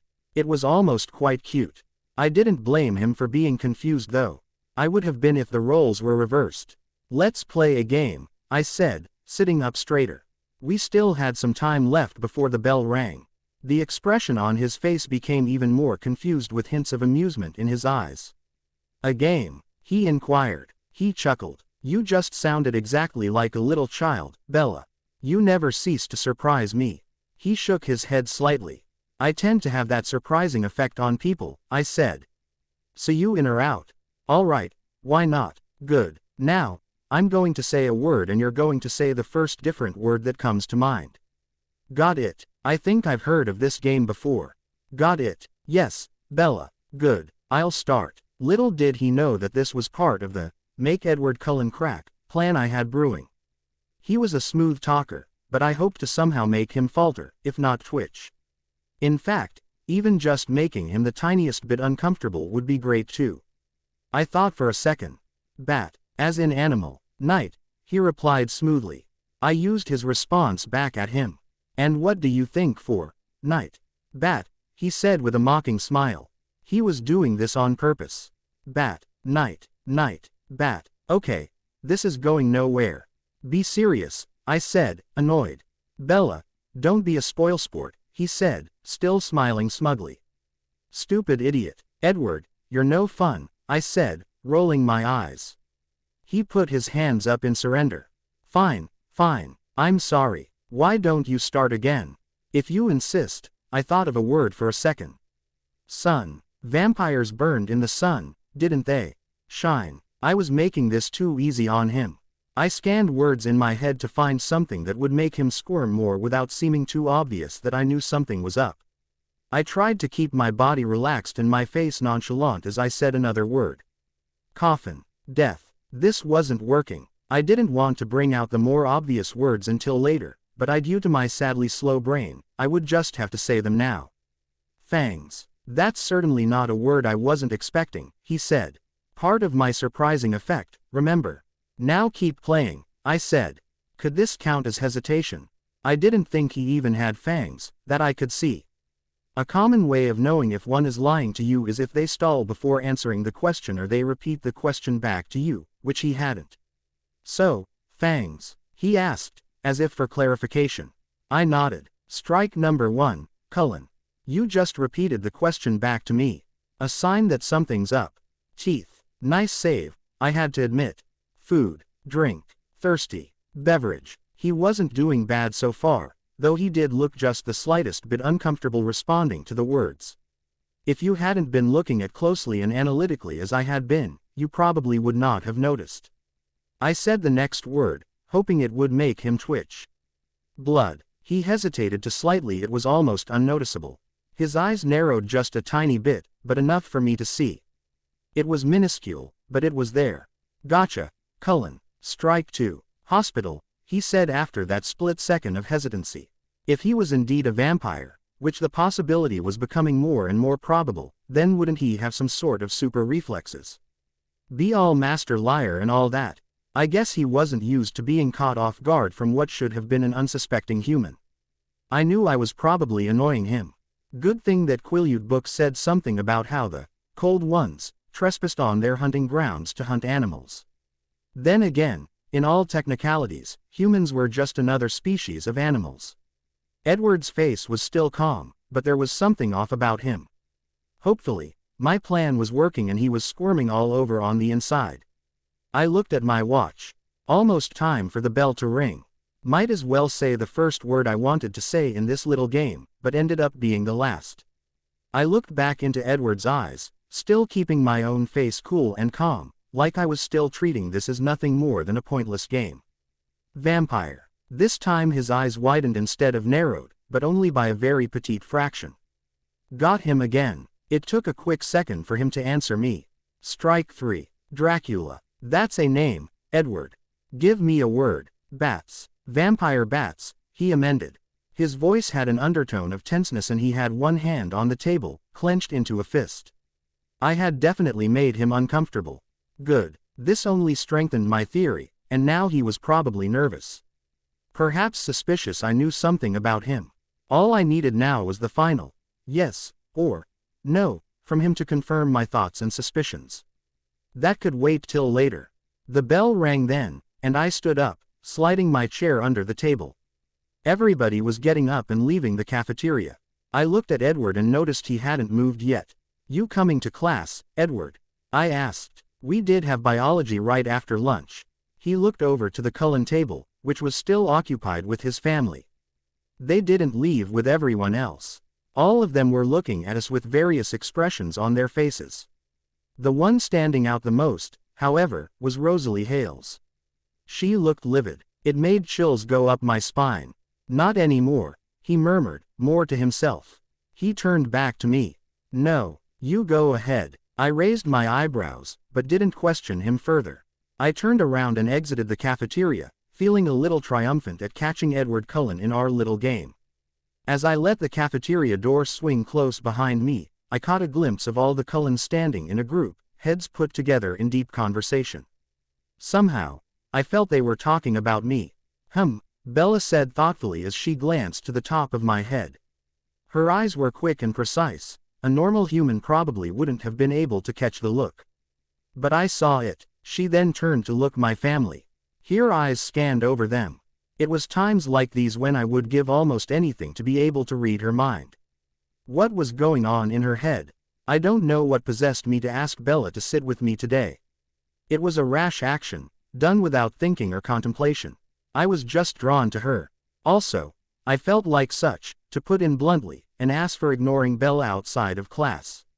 I kept telling myself that it was for her own good, but I knew it was unfair to her. Most of my siblings were fine with it, though a little curious to my fascination. Rosalie on the other hand was furious. Jackass. I kept my face cool, but she knew how much she was brothering me. Rosalie was vindictive. She was purposely shouting insults at me in her head, making it more difficult for me to ignore her. If she wasn't Emmett's wife. Bella looked back to me. I was still confused, wanting to know what she was thinking. I knew she was different. I knew she wasn't normal. But what is it that made her different? She couldn't have had some sort of power. She was only human. Humans didn't have powers. They only developed abilities once turned into a vampire. Humans didn't have anything special about them. I almost laughed at how contradicting that statement was to the girl in front of me. I didn't know about special per se, but Bella Swan was definitely different. I couldn't read her mind, which was an enigma all on its own. Her often strange behavior also meant she was different. But whether this meant she was different in the human way, mental disorders or behavioral patterns, are different on an entirely new level, I hadn't the slightest idea. Even if she did have a power, which she couldn't have due to her humanity, what could it have been? I had seen many unusual powers before, but nothing that justified her strange behavior.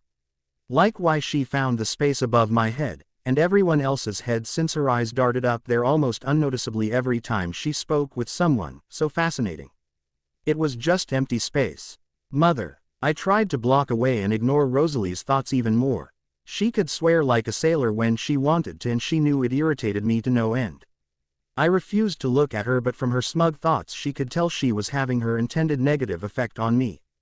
Bella looked back at me and stared at what was probably a confused expression of my face for a few seconds. You would think I would have gotten used to not hearing her thoughts by now, but it only became harder. You cannot imagine how it felt to be right in front of her and not hear a single thing. It was as if she was dead. Was something wrong with her brain? Let's play a game, Bella said suddenly, catching me off guard. She wouldn't have surprised me if I could only read her mind. A game? Well, that's a bit juvenile, I heard Rosalie think snidely. This would get very awkward if she wanted to play hide and seek, Emmett snickered. I ignored both of them. A game, I said, chuckling. You just sounded exactly like a little child, Bella. You never cease to surprise me. I shook my head slightly. I tend to have that surprising effect on people, she said. So you in or out? All right, why not? Whatever ridiculous game she wanted to play, I'd play with her.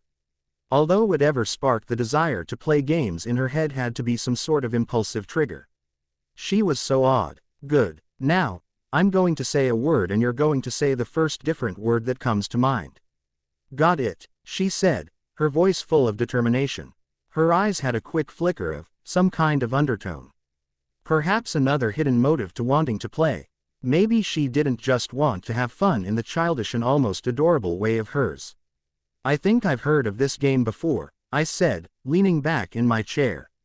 Got it. Yes, Bella. Good. I'll start. She thought for a second, that same undertone of hidden motive flashing quickly in her eyes again. What word was she going to say? I heard Alice laugh all of a sudden and resisted the urge to turn my head in her direction and give her a questioning look. Oh Edward, I pity your situation right now, she giggled in her head, knowing I could hear her. I couldn't transmit my own thoughts into other people's heads, but she knew I was waiting for an explanation. You'll see, she said. It's quite clever. I must give Bella Swan more credit. I almost growled. I was so frustrated Alice wouldn't just tell me. I heard her giggle again. It seemed that today, like Rosalie, she enjoyed my annoyance. Bella stopped thinking, coming up with whatever she was going to say. Bat, as in animal. Night, I replied without hesitation. Why was Alice saying Bella was clever? I mean, she most certainly was not unintelligent, but this game seemed so elementary. Bella spoke again. And what do you think for? Night. Bat. I knew that wasn't the response she was looking for, nor was it the object of the game, but I couldn't resist. She was far too amusing. Bat. Night. Night. Bat. Okay. This is going nowhere. Be serious, Bella snapped, annoyed. There was a hint of anger in her voice and I felt a slight, very slight, twitch inside of me. For some reason I didn't like it when she was angry, especially when the anger was because of me. But that didn't mean I didn't like looking at her all too amusing facial expressions. Bella, don't be a spoilsport, I said, smiling smugly. I was being a little cocky, I'll admit, but I couldn't help it around her. I felt freer to be myself around Bella. I didn't even know why. Odd how I felt the most comfortable around the strangest human I had ever met and whose mind would no doubt be the end of me. Edward, you're no fun, she said, rolling her chocolate eyes. I lifted my hands in mock surrender. Fine, fine, I'm sorry. Why don't you start again? If you insist, she thought for a quick moment. Son, well, my first impulse would be to say, diamonds, or something like that, but I caught myself before she noticed anything. I went with something safer to say, shine. Her eyebrows furrowed just a little bit before she smoothed her face out in a picture of nonchalance. Something was definitely not normal. I almost chuckled. Since when were things ever right when it came to Bella? I could just tell she was up to something.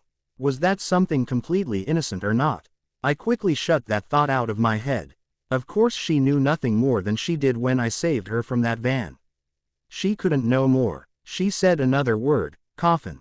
Death. That was easy enough. I could tell Bella was unsatisfied with my answer. Fangs, she said. Fangs. Was there a reason? Almost all her words apart from son were dark and slightly morbid. Well, the coffin was morbid. I didn't answer right away. I stumbled. To be honest, my first reflex response was vampire. Though just a myth, fangs were a common physical attribute on vampires in stories. I could have just said that. I should have just said that, but I didn't. I hesitated. I hardly ever got nervous when speaking to a human, but Bella did strange things to me. She was looking at me expectantly, waiting for answer with that same undertone to her eyes again. But there was also something else. As she looked into my own eyes, I felt like she was looking straight through me. Like my very mind was an open door. How ironic. It was always others' minds that I could see into so well, and yet the only person I could not do this to was the one person who could practically see through me. Or at least, that's how she appeared. Did Bella know more than she was supposed to? I don't why. I should have just answered, but again, Bella made me nervous. I had not felt nervous as a very long time. I didn't like the feeling. Instead of just answering like I should have, I said, that's certainly not a word I was expecting. A flash of smugness flashed her features. She knew what she was doing to me. Part of my surprising effect, remember. Now keep playing, she said. So, fangs. I asked for clarification even though I didn't need it. I couldn't believe I was stumbling like a blithering idiot. It was almost pathetic. Is that what Bella was doing to me? Awakening unwelcome and almost embarrassing human reactions. She nodded, that small bit of triumph still evident in her eyes. Teeth, I said. Not a bad save. Food, drink, thirsty. I thought of my monster-like urges to kill and drink her dry when she said, thirsty, but I learned from the first time, don't let her fluster you. As if a human could fluster me anyway. Somehow I knew I was just trying to make myself feel better by saying that. Beverage, I responded. Her face fell a little and I could tell she didn't like the answers I was giving. I kept my stance comfortable and my face calm. But I knew I wasn't actually feeling like this. Inside, I was a wreck.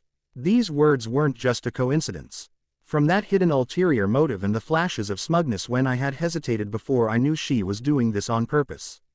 She chose these words because she knew they would make me uncomfortable. She knew something. Why else did every word chosen somehow relate to the monster I truly was? I could tell from the way she was looking at me. She had to have known something. Blood, she said. If I had it, I'm sure my own blood would have gone cold. My eyes narrowed just a bit, not really noticeable unless you were looking closely. But Bella was looking closely. From the intense way she was watching my reaction, I could tell she saw it, and that same smugness appeared again. This just confirmed what I was thinking. She was playing this game on purpose. Bella was dealing these cards knowing exactly what she was doing, and her intentions were clear. She was trying to dig deeper into her suspicions. And what bothered me even more was that I was just giving her exactly what he wanted. I was losing this game of hers. How could she make me so nervous? Bella made me feel uncomfortable, like a schoolboy asking a girl on a date. I almost barked a laugh. This was most certainly not a date, and if it was, I pitied the man she would marry one day for having such an interrogating wife. A very minuscule twitch happened in my chest, where my cold still heart was when I thought of Bella marrying one day. It would happen, I knew that, but for some reason I felt desolate when I thought of it. What in the world was Bella doing to me? I never had such a feeling of emptiness in me before. It almost felt like she waking me up inside. I didn't feel much inside. I felt content all these years of solitude. I didn't even have a soul, so how could I be feeling this way? I used to be human like her, but I was nothing now. So why these feelings? I pushed it away and answered her, knowing she caught my hesitation. Hospital. Bella looked at her watch and then back at me. There was some sort of air of determination around her. Something told me to just back out now, make up some sort of excuse and go to my family, but I couldn't. My body wouldn't let me get up and walk away. Away from her. I found that I didn't want to be away from her. So I continued to sit there even though I knew it was not the smart choice. Her face was cool and calm as she said, "Vampire." My eyes widened on their own accord. Not a lot, but she saw. She saw everything with those deep eyes of hers. Those eyes were big and round, appearing innocent, but sometimes I felt she saw more than anyone else. With that one word, I knew. I knew she had some sort of idea of what we were. Whether she was just testing a theory or knew definitely that I was vampire, I didn't know. Even if it is only a theory, I knew my behavior had practically confirmed it. Now all she needed was a definite yes or no from me. This was my fault. I gave her the means of which to suspect me and my family of being different. I didn't know exactly how, but she took those suspicions and found out something more. I answered her, hoping my nervousness wouldn't show. Dracula. That's a name, Edward.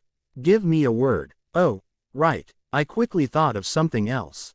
Bats. Vampire bats. My voice was tense when I said this, and I had one hand on the table, clenched into a fist. I didn't even notice that. I slipped my fist off the table and exhaled slowly. This had not gone well, for me at least. I invited Bella to sit with me because I felt guilty for not speaking to her outside of class and, well, I felt drawn to her. This was not how I was expecting lunch to go. What was I going to do about her now? The bell rang signaling the end of lunch. I didn't move as Bella stood up. I could hear the thoughts of my siblings, mostly surprised except for Alice, of course. The most difficult to block was Rosalie. She was absolutely outraged. I knew I would have to talk with them after Bella left, and I was not looking forward to it.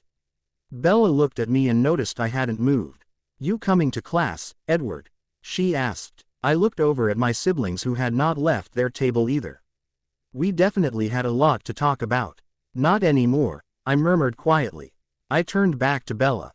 "No, you go ahead." She raised her eyebrows at me, but didn't question me further, thankfully. I didn't want any more of Isabella's interrogation. She turned around and walked out of the cafeteria as my siblings rose from their seats to come speak to me. I stood up too, dropping my cool expression and letting my face grimace. Stupid bastard. What the hell was he thinking? I'm going to rip Bella Swan apart myself this time, I'll make sure of it. I growled at Rosalie as she walked towards me. I knew she was mad, but I didn't like how she was so sure that this time Carlisle would let her kill Bella. Bella would not die. I wouldn't let Rosalie or anyone else near her. The need to protect her was strong and I wasn't going to back down. I knew the logical choice would be to kill her if we were not to move again, but I wouldn't let it come to that. Bella has to know, or at least have some inkling, that we are vampires. Why else would she have played that game? Emmett thought. And he was right. She had to know. I turned to Jasper. What did you feel from her? I asked in an urgent whisper. She felt determined and confident, though this confidence faltered a few times. I could also feel smugness and triumph from her whenever you hesitated.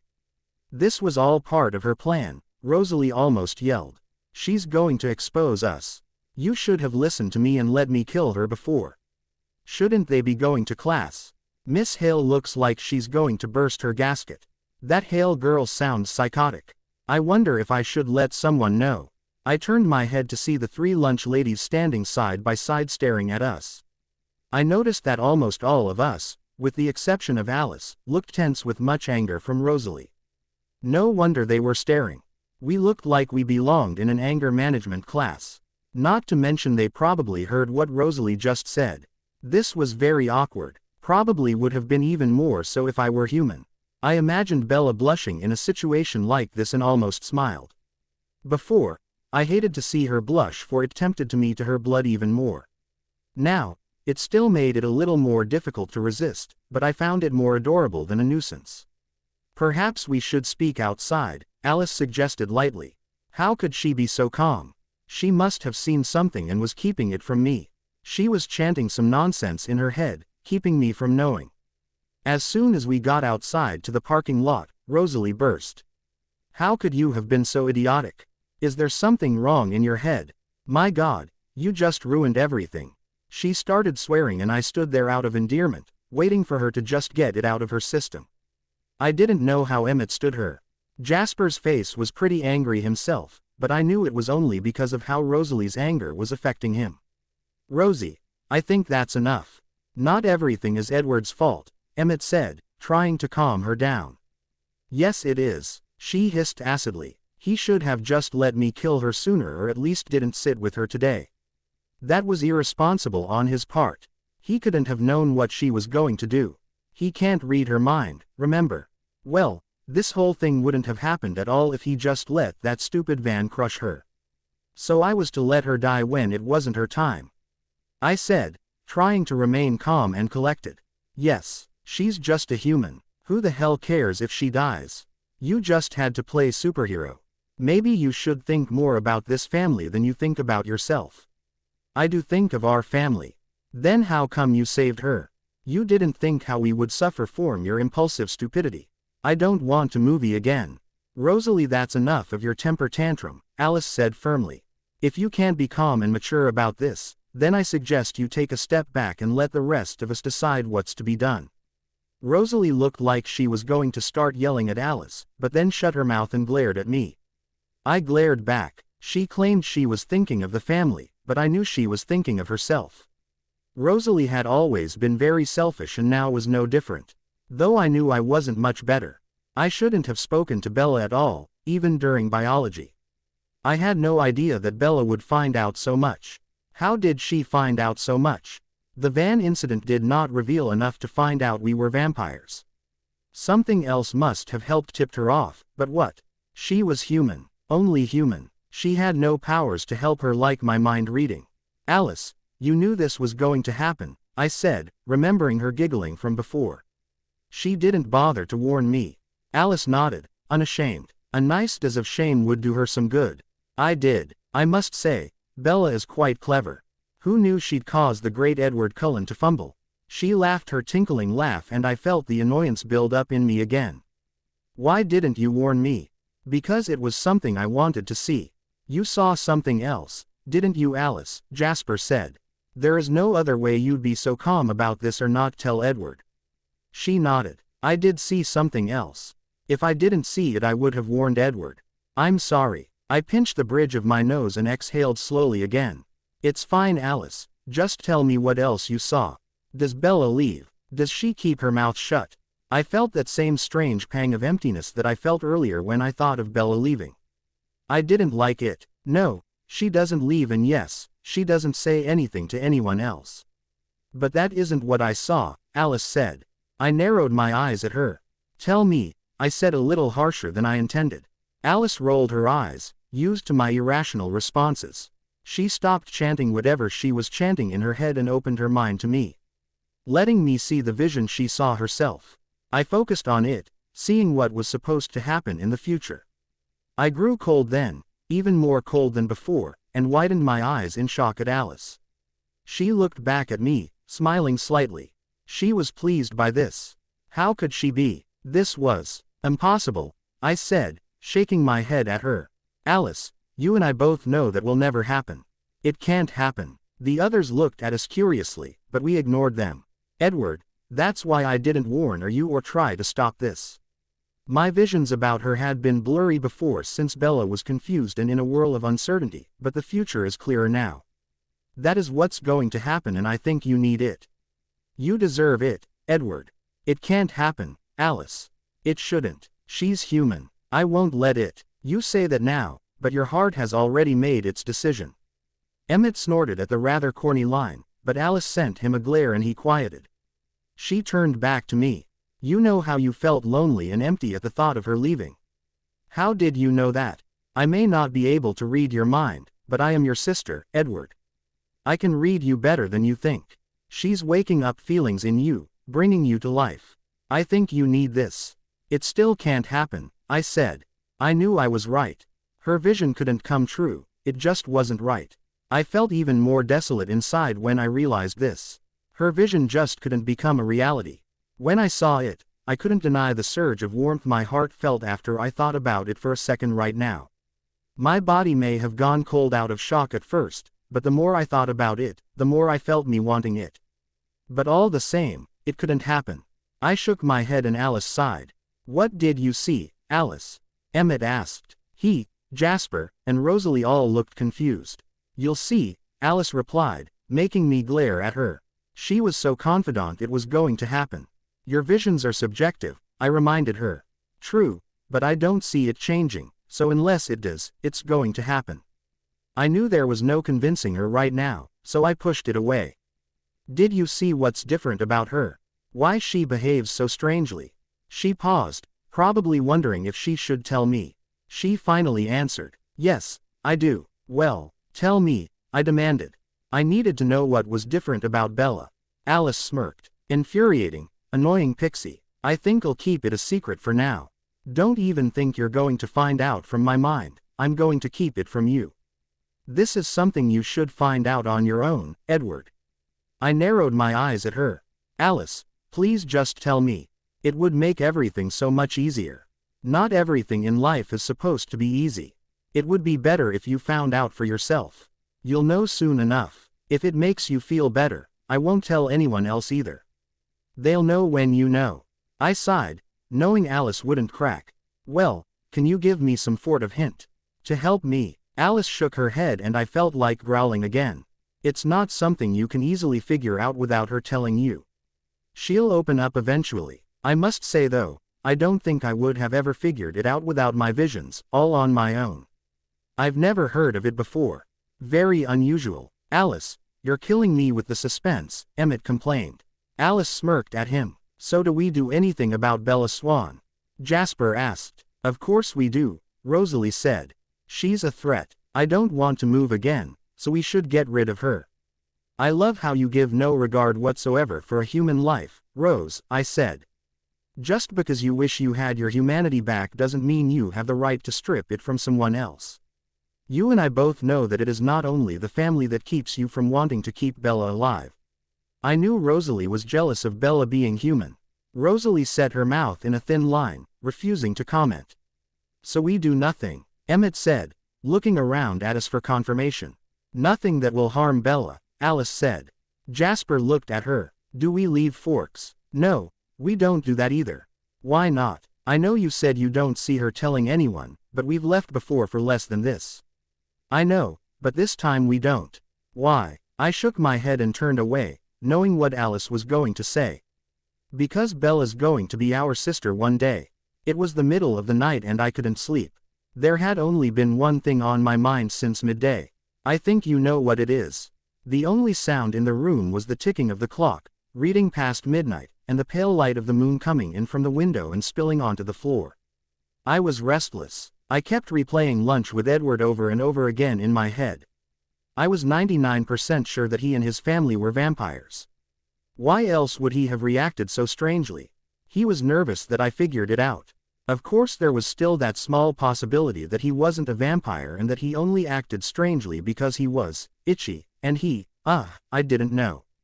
I know what you are thinking. How could I accept this so easily?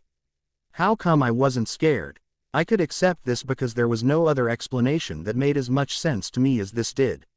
I believed it was true, not because I was some believer in magic and myths, but because of my own curse. If it was possible that I could see things as strange as numbers and visions of death, then it didn't seem so impossible for vampires to actually exist. If I was told witches and warlocks were real too, then I wouldn't be surprised. Unless, my power was just a figment of my imagination and that I was truly insane. I knew that if I told anyone about what I saw I would be locked up in an asylum and put under the study of nosy psychologists. Maybe I had some mental condition, like those people who saw colors and patterns when hearing a sound, feeling a certain feeling, or seeing letters and numbers. Synesthesia, I think it's called. Except my condition would be undiscovered. And when unheard of, you can bet many scientists would want to study it. As for if I was scared or not, well, to put it bluntly, I was scared shitless. I just put on a calm and collected facade, but inside, my mind screamed for me to stop now and get away before I got in any deeper. I knew Edward wouldn't hurt me. If he wanted me hurt, he would have let that van crush me weeks ago. But that didn't stop my self-preservation instincts to kick in. If you learn someone you associate with almost everyday kills and eats humans, and coincidentally you happen to be a human, your primal instincts will kick in for self-protection. It's uncontrollable. But, again, somehow I knew Edward wouldn't hurt me, so I was working on swallowing this perfectly rational yet unnecessary fear. If Fork's vampire family wanted to kill me, I wouldn't still be alive now. But when would I die? This night seemed to be full of contemplations and revelations. Kicking off my comforter, I walked over to the mirror above my dresser. My pale reflection was still the same as always, numberless. Why, though? Sometimes I was grateful for this. Knowing when you would die would be enough to make anyone crazy. It would be nerve-wracking to have the date of your death looming above your head, a constant reminder of your oncoming end. But at the same time I was worried, for a lack of a better word. Why couldn't I see my own numbers? Did this mean something? Despite what others would think, I knew in truth that this wasn't some unheard of psychological condition. So then, why exactly did I have it? Sleepless nights were always spent thinking about this. I wasn't complaining about my life. I'll admit that I whined sometimes, but I tried not to complain all the time. Why complain about something you couldn't fix? But it didn't stop me from thinking about it, wondering about how it could be and why it was me who had it. Was anyone else like this? I saw morbid things and messed with fate, like saving Connor. Some might not even classify me as human. What if I wasn't? Sometimes I thought of myself as some sort of demon thing. I knew and saw when people would die. That couldn't have been some sort of angelic power. It was creepy and dark. This curse was unexplainable and made me feel like I had a tainted soul. I know I said I was skeptical about heaven and hell, and I still was, but would heaven let me in if it were real? Seeing so much death could be viewed as witchcraft by the church. Was my soul worth saving? God, all this thinking about mortality and souls and religion, despite the fact I was more agnostic than anything else, was stressing on me. I needed a vacation. All this heavy thinking would make me old beyond my time. I sighed and ran my hand through my thick, long hair. I probably was some weirdo demon spawn. Like those creepy children from horror movies. If there was a God up there, he must have really hated me. I felt like one of those people asking to be saved from eternal damnation. If he existed, then he made me the way I was. Why the hell would he do that? What was the purpose? Maybe if I knew there was a purpose, a good one, to why I was like this, then I wouldn't hate it so much. All of a sudden I felt a rush of cold air pass by me and I spun around. What in the world was that? My eyes immediately went to the window to see if I accidentally left it open. I walked up to it and checked the lock. Yup, Closed and locked securely. I hardly ever opened this thing. So what was that? There is a purpose. I spun around again, my eyes darting around the room to locate the sound. It was a voice. Actually, it was more of a breathy whisper than a voice. One could hear it and just think it was the wind, it was so discreet. But I heard the words. A shiver ran down my spine. I stood still for a few moments, but the breathy whisper never came back. I had to have been imagining things. I had to have been going truly insane now, as if I wasn't already insane enough. I crawled back into bed, thoroughly spooked, and attempted to go to sleep, but that ghostly whisper kept repeating itself in my head. There is a purpose. I didn't get any sleep that night, that's for sure. Are there any good bookstores around here? I asked Angela the next day at lunch. I needed a good book since I read all my books at home and the library here was god-awful. And no, Edward Cullen didn't ask me to sit with him at lunch again. I'm pretty sure I scared the poor guy off. Not really. But there are more stores in Port Angeles, Angela answered. Oh, I said, do you know how to get there? The library here is pretty bad, no offense. Angela laughed. None taken. And yeah, I know how to get there. Everyone goes there since Forks doesn't have any good shops or a movie theater. I can take you if you want. You don't have to. I can just look up the directions myself. Angela shook her head. I need to go anyway. I need to buy a birthday present for my mom. Jessica, carrying a tray of food, sat down beside me then. Hey, she was squirming with excitement. Excitement over what? I had no idea. Do you want to come with us to Port Angeles, Jess? Angela asked. Definitely. I need to get a few new tops. She leaned in looking like she won the lottery. For my date this Saturday. She leaned back looking smug. Whoop-dee-doo, she had a date. No reason to be smug. I mean, sure, I've never had a boyfriend before, but I didn't give a damn whether Jessica had one or not. The lack of sleep was making me particularly snappy today. Jessica's higher-than-thou attitude was not helping. With who? Angela asked, looking genuinely happy for Jessica. If only I could be as nice as she was. Jess beamed and flipped her curly hair. Mike Newton. He finally asked me out. I'm really excited. I was so sure he liked you, Bella. She narrowed her eyes while she said the last part and looked suspiciously at me. Like I would ever try to steal Mike Newton from her. The guy was pretty cute and he was nice, but I wasn't interested in him. He didn't make me feel any connection, as romantically cheesy as that sounded. Even if that was true, I would have scared him off by now. I doubt I'm his type, I said lightly. Maybe we can get you some new clothes while we're there. You seriously need more color in your wardrobe, no offense. Maybe someone will ask you out, then. Jessica, Angela said in a warning tone. I looked down at my attire. A pair of black jeans, a long-sleeved, V-necked white shirt with a black spaghetti strap tank top underneath. My shoes were my plain black and white Converse. I guess I did need more color, but I didn't want it. I think I'll just stay as I am, I said, taking a sip of my Coke. I felt a prickly sensation on the back of my head and turned around to be met with the gold of Edward Cullen's eyes. He was staring straight at me. My heart sped up a little faster and I blushed. Edward's serious expression then became amused and he half smiled. I quickly turned back, not wanting to look at him. After my brief display of bravery yesterday with that word game, things would be very awkward between us. I knew he was a vampire, and he knew I knew. And I knew that he knew that I knew. And he knew that I knew that. I could go on forever. But did he know how I knew? Of course he didn't. Jessica noticed my little interaction with Edward and raised her eyebrows. So what's up with you and Edward Cullen, Bella? I shrugged. We're friends, I said shortly. Do you like him? Sure I do. No, Bella, do you like him? Geez, Jess, what are we in? The 6th grade. No, I do not like him. We're just friends. Jessica gave me a weird look and I was sure my cheeks were bright red, though I didn't even know why I would be blushing. We chatted about a few non-important things before the bell rang. We planned to go to Port Angeles tonight since it was Friday, so no school tomorrow or homework that needed to be done. I got up and threw out my garbage in the trash bin. Grabbing my bag, I headed to class. I noticed the Cullens weren't in the cafeteria anymore, so they must have already left. Sure enough, Edward was already sitting in his seat when I entered biology. I almost chickened out and turned around to leave, but I knew I couldn't do that. He would know it was him that made me skip class. I sat down in my seat and Edward gave me a small smile in greeting. I smiled back and set my books on the tabletop. Oh yes, this wasn't awkward at all. So, Bella, he said. My heart started to beat a little faster like it always did when he spoke to me.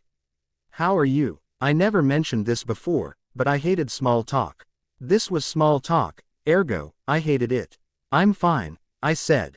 He opened his mouth to say more, but Mr. Banner walked in, announcing a pop quiz. No one is a fan of pop quizzes, but I can honestly say I was grateful for this one today.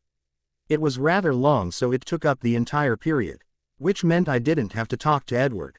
I felt a little bad for not wanting to speak to him, but it was too awkward. I pretty much knew his secret and he knew it. What the hell was going on in his head right now? What did he think of me? Were we still friends? I wanted to speak to him about it. I wanted to confront him and question him. I wanted specific answers to all the questions swirling around in my head. How he lived, what of his family, how and when did he become like he was? Of course my senses told me to run away and I was honestly considering it, but I found I didn't want to. Why I didn't want to was beyond me. All I knew was that I wanted to be around Edward and I wouldn't let him being a vampire change that. I liked being around him, strangely enough. I liked his company even though it made my heart beat faster and my cheeks blush more than I normally would, and I normally blushed a lot. I found him interesting even though he knew more about me than I did of him. The way he looked at me was sometimes intense and intriguing. He was mysterious and I wanted to know more about him.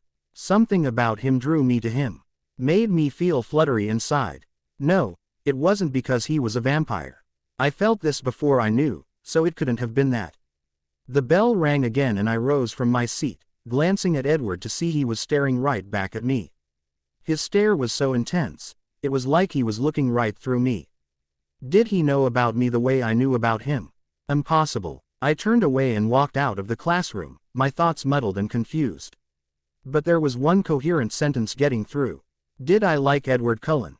What about this one, guys? Jessica asked as she tried on another outfit for her date with Mike tomorrow. I looked her up and down, thinking the same thing I had for every other outfit.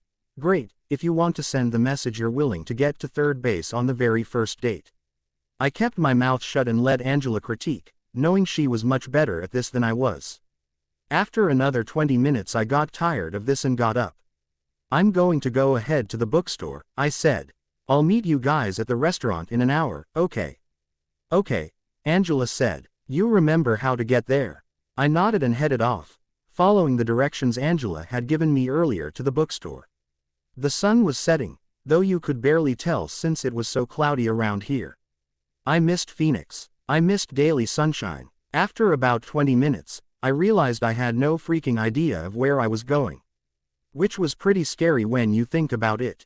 I looked at my surroundings and didn't see any of the shops Angela and Jessica said there would be. I knew if I continued to look for the bookstore, the more lost I would become. Sighing, I turned around and headed back to the clothes store. From there I could hopefully find my way to the restaurant if Jess and Angela already left to go there. It was getting darker by the minute, making me more nervous. After another 20 minutes I concluded I was even more lost than before. This was just peachy. I wandered around for another 10 minutes before finally spotting the clothes store Jessica and Angela were at. I knew they probably left by now, but I was pretty sure I could find my way to the restaurant from there. The only problem was that there was a lonely and rather dark, long street between me and the store that went along the backs of several warehouses. It would take a few minutes to cross. I was about 1/3 down the street when I heard footsteps behind me. Glancing over my shoulder I noticed a couple of men walking, or rather stumbling after me. They must have been drunk or stoned. I sped up my walk. Another few men joined the other two. I could hear them all laughing and joking with each other. Their heavy footsteps shadowed mine. Hey, honey, wait. One of them called, his words slurred. Definitely drunk. This just made me speed up more to a near jog. Suddenly, there were more men in front of me.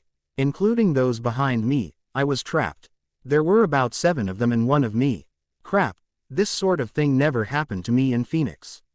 What's wrong, sweetheart? One of them said. I whipped around to the sound of his voice to be met with an eighth face. And then it happened. His numbers told me he was going to die in 19 hours' time, so naturally, my body shut down and my eyes glazed over. Shit, it's happening, I thought, panicking. This was a very bad time for a vision to be happening. Why couldn't this guy die later? God damn it. There wasn't time I hated my power more than right then. When I was seeing a vision of someone's death, my mind was taken elsewhere and my body would basically be defenseless. I couldn't really control it until after the vision was over. This meant these guys could attack me, rape me, do whatever to me, and by the time I would come to, it would be too late for me to get away. Why the hell I could see visions of a person's death when I saw him or her 24 hours, maximum, prior to his or her death, I didn't know. It seemed useless to me. But I did, and it eventually led me to my own death, or rape. Whichever. Probably both. Damn it. With no control over what was happening, I felt my shoulders lock and my body go into a stiff, unmoving stance. The sneering voices of those disgusting men were getting farther and farther away. It was sometime in the early morning.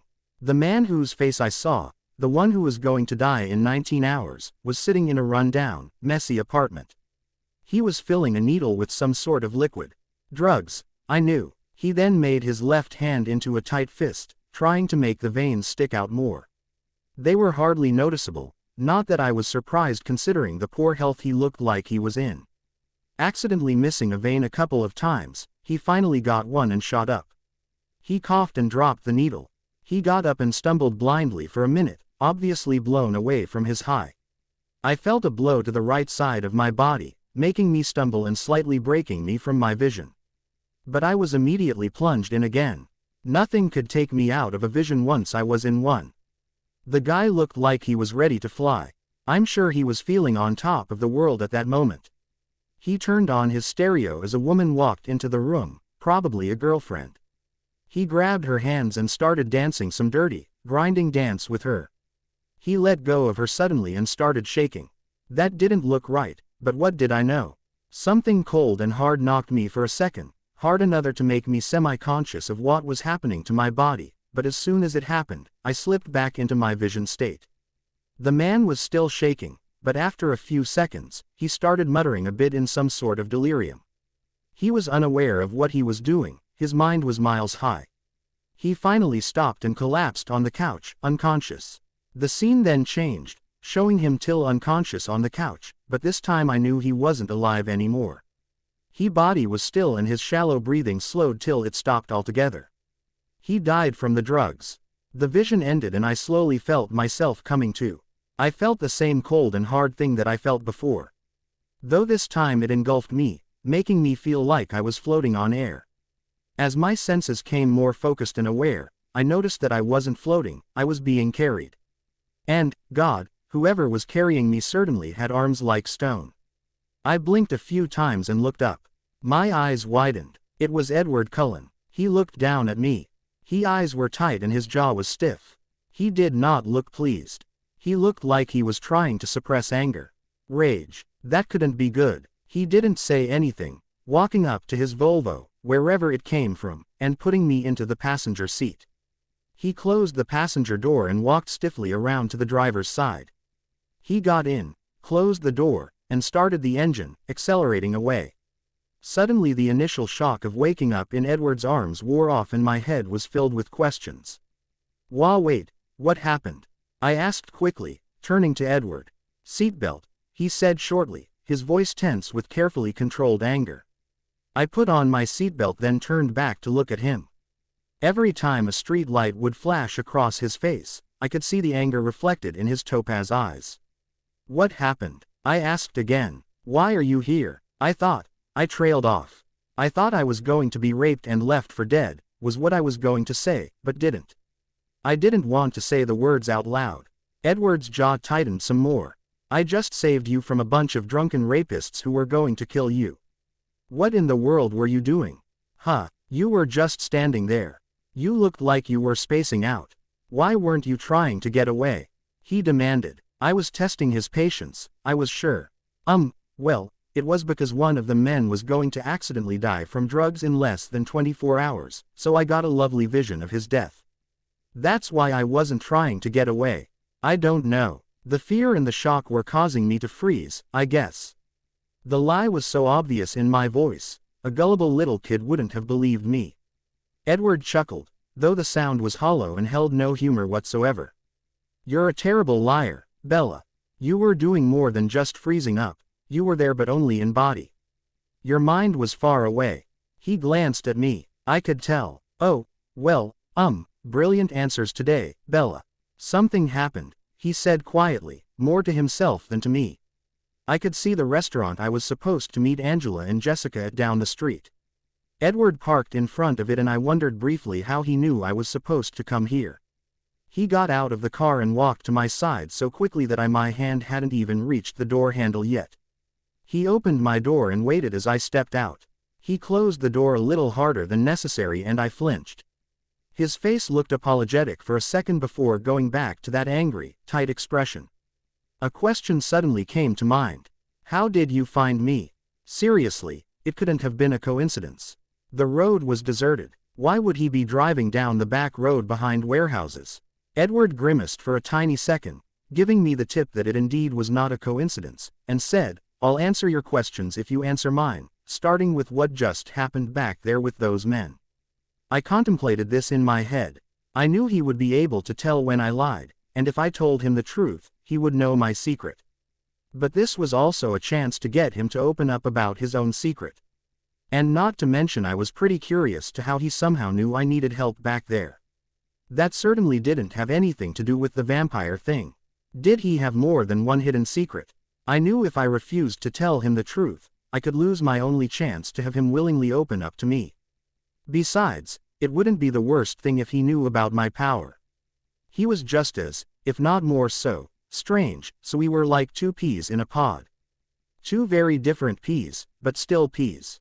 If I didn't tell him, he would think I'm crazy and space out at random moments.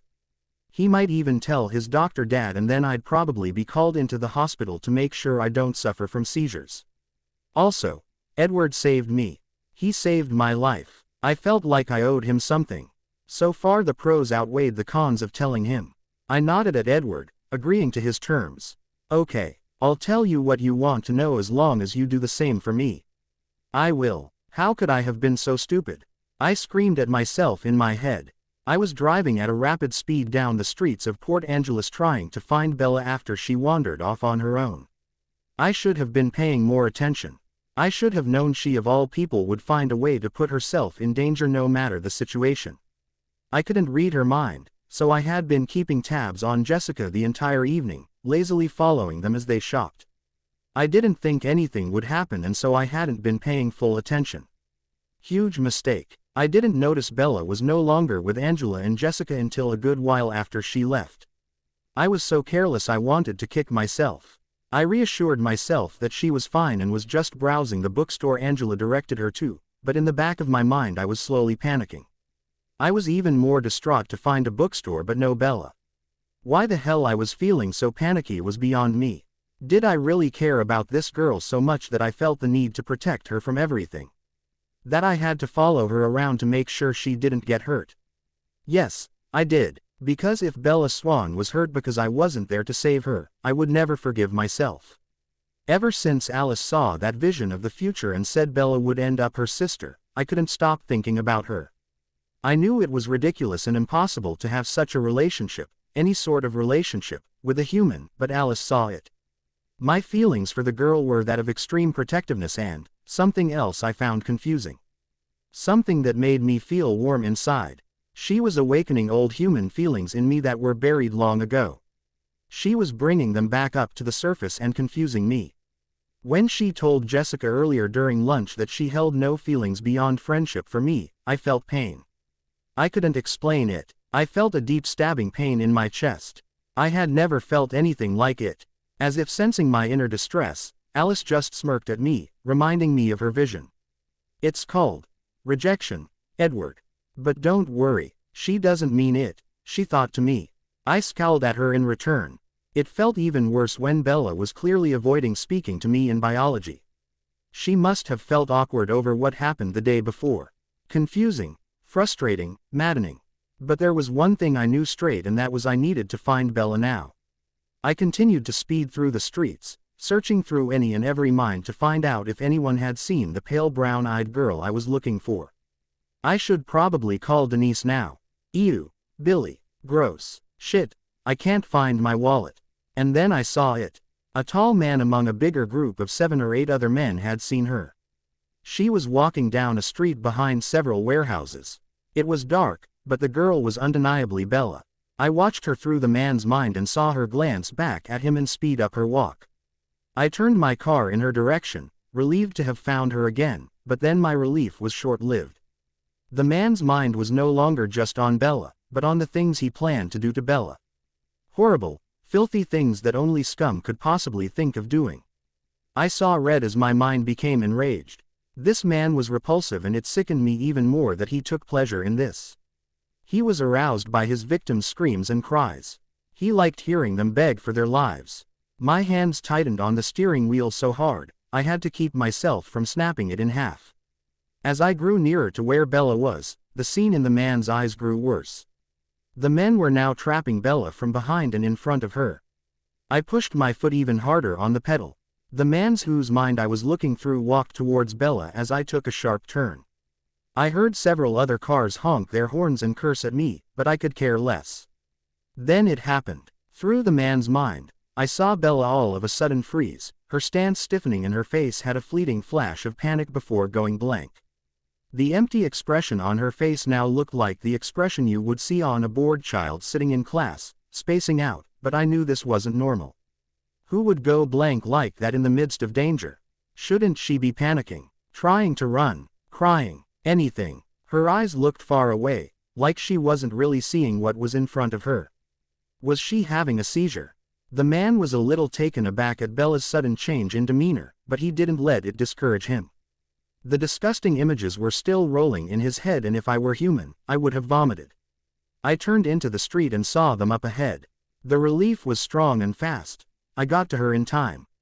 She wouldn't be raped, she wouldn't be killed, but the relief was still nowhere near as strong as my anger. Anger at the men, of course, but there was also incredulity at Bella. She was just standing there. She was perfectly still and staring in nothingness. What the hell was going on with her? Run, Bella. Try to do something. The tires of my Volvo screeched against the pavement as I slammed on the brakes just as one of the men made a grab for Bella. I was out of my car in a flash and roughly grabbed his arm, yanking him away from her as he tried to push her to the ground. Bella stumbled a bit and something flickered in her empty eyes, but just as quickly as it came, she regained her stiff stance and the blank look returned to her face. What the fuck, man? One man slurred drunkenly. I stood protectively in front of Bella, growling at them, daring any of them to so much as take a step closer. Who the hell are you? Another asked. I just glared at him. I was trying to keep myself from ripping all their heads off. Bella needed to be taken away from here, so I had to control myself. I turned around to pick Bella up as calmly as I could manage when one of the men ran forward and grabbed my arm. Dude, that's ours. Go get your own. I growled again and viciously took the hand that held my arm and shoved him down on the pavement. He hit the ground harder than I intended for him to, but I didn't care. I wouldn't be surprised if I broke a rib or two in him. Holy shit, that guy's strong. Fuck, it hurts. Crap, no more wasting time. I grabbed Bella, picking her up firmly in my arms and feeling like I was carrying a feather. I walked at a fast pace, a human fast pace, to the car. As I opened the passenger door, Bella groaned. I looked down at her to see the blank look in her eyes slowly seep away. I glanced back at the men as they started walking away, probably to go looking for a new victim. The thought sickened me. The man I injured was groaning on the ground. I looked back down at Bella as she became more aware. She looked up at me in shock, obviously surprised as to why I was there, let alone carrying her, about to put her in my car. I placed Bella in the passenger seat as gently as I could, as if she were made of glass, and shut the door, walking around to the driver's side. Bella still looked wide-eyed in shock. I gave her a moment to collect her thoughts together. I still needed a moment myself to calm down. Being with Bella helped me to not go back and kill those disgusting creatures, but I still needed to make an effort. I took a deep breath and felt the burn in my throat as I drank in Bella's scent. I was trying to get myself more used to it, seeing as I would be spending more time with her from now on. Wait, I was spending more time with her. Well, of course I was. Being away from Bella made me feel anxious. Being with her made me feel better than I've felt in a long time. Over the weeks of speaking to her and watching her, I became more than just fascinated. It found myself actually caring. After seeing Alice's vision, it felt like borderline infatuation. Which was why I pretty much stalked her to Port Angeles. I was like those obsessive creepy stalkers. I was one. It made me feel ashamed of myself, but then I reminded myself that if I hadn't followed Bella here, she would have been raped and probably killed. The thought sent a fresh wave of rage through me. Suddenly Bella seemed to snap out of her shock and she turned to me. Wait, what happened? Seatbelt, I said shortly. I knew I would never crash, but I still wanted her to be as safe as possible. I knew I failed in doing that tonight though. Bella quickly fastened her seatbelt and turned back to me. I knew she could see the tense look on my face and tried to relax it, but without much luck. What happened? She asked again. Why are you here? I thought. My jaw tightened some more. I just saved you from a bunch of drunken rapists who were going to kill you. What in the world were you doing? You were just standing there. You looked like you were spacing out. Why weren't you trying to get away? I demanded. I was still furious over how she was just standing there, not doing a single thing. Did she want to be raped? Did she want to die? I could only protect her so much. She had to help herself when I couldn't be there. Tonight had been a close call. I swear, this girl had no sense of self-preservation and it would be the end of me. She trailed off, obviously unsure of what to say. I don't know. The fear and the shock were causing me to freeze, I guess. The lie was so transparent in her voice it was almost laughable. In fact, I did laugh, but it held no humor. She couldn't lie to save her life. You're a terrible liar, Bella. You were doing more than just freezing up. You were there but only in body. Your mind was far away. I glanced at her. I could tell. Oh, well, something happened, I said quietly, more to myself. I drove to the restaurant Bella was supposed to meet Jessica and Angela at and parked. I got out of the car and walked over to Bella's side to open her door for her. The chivalrous action was an impulse. Bella stepped out and I shut the door. It slammed closed rather loudly and Bella flinched. I quickly gave her an apologetic look. I didn't mean to scare her, which I probably was. How did you find me? She asked. She looked at me suspiciously and I grimaced for a second before answering. I'll answer your questions if you answer mine, starting with what just happened back there with those men. I needed to know why the hell she wasn't doing anything to protect herself. What was going through her head to make her basically serve herself up to those pigs? I knew that I was offering myself subject to her own questions, but Alice said there was something very different with Bella Swan. Judging from our little game the other day at lunch, I was almost positive Bella already knew about my family and I being vampires, though how she figured it out I still didn't know. Learning that I could read minds couldn't hurt the freak image she must have already had of me. She was contemplative for a minute, probably thinking over my proposal. Would she take it? Was the reason why she didn't do anything back there so secretive, she couldn't tell me?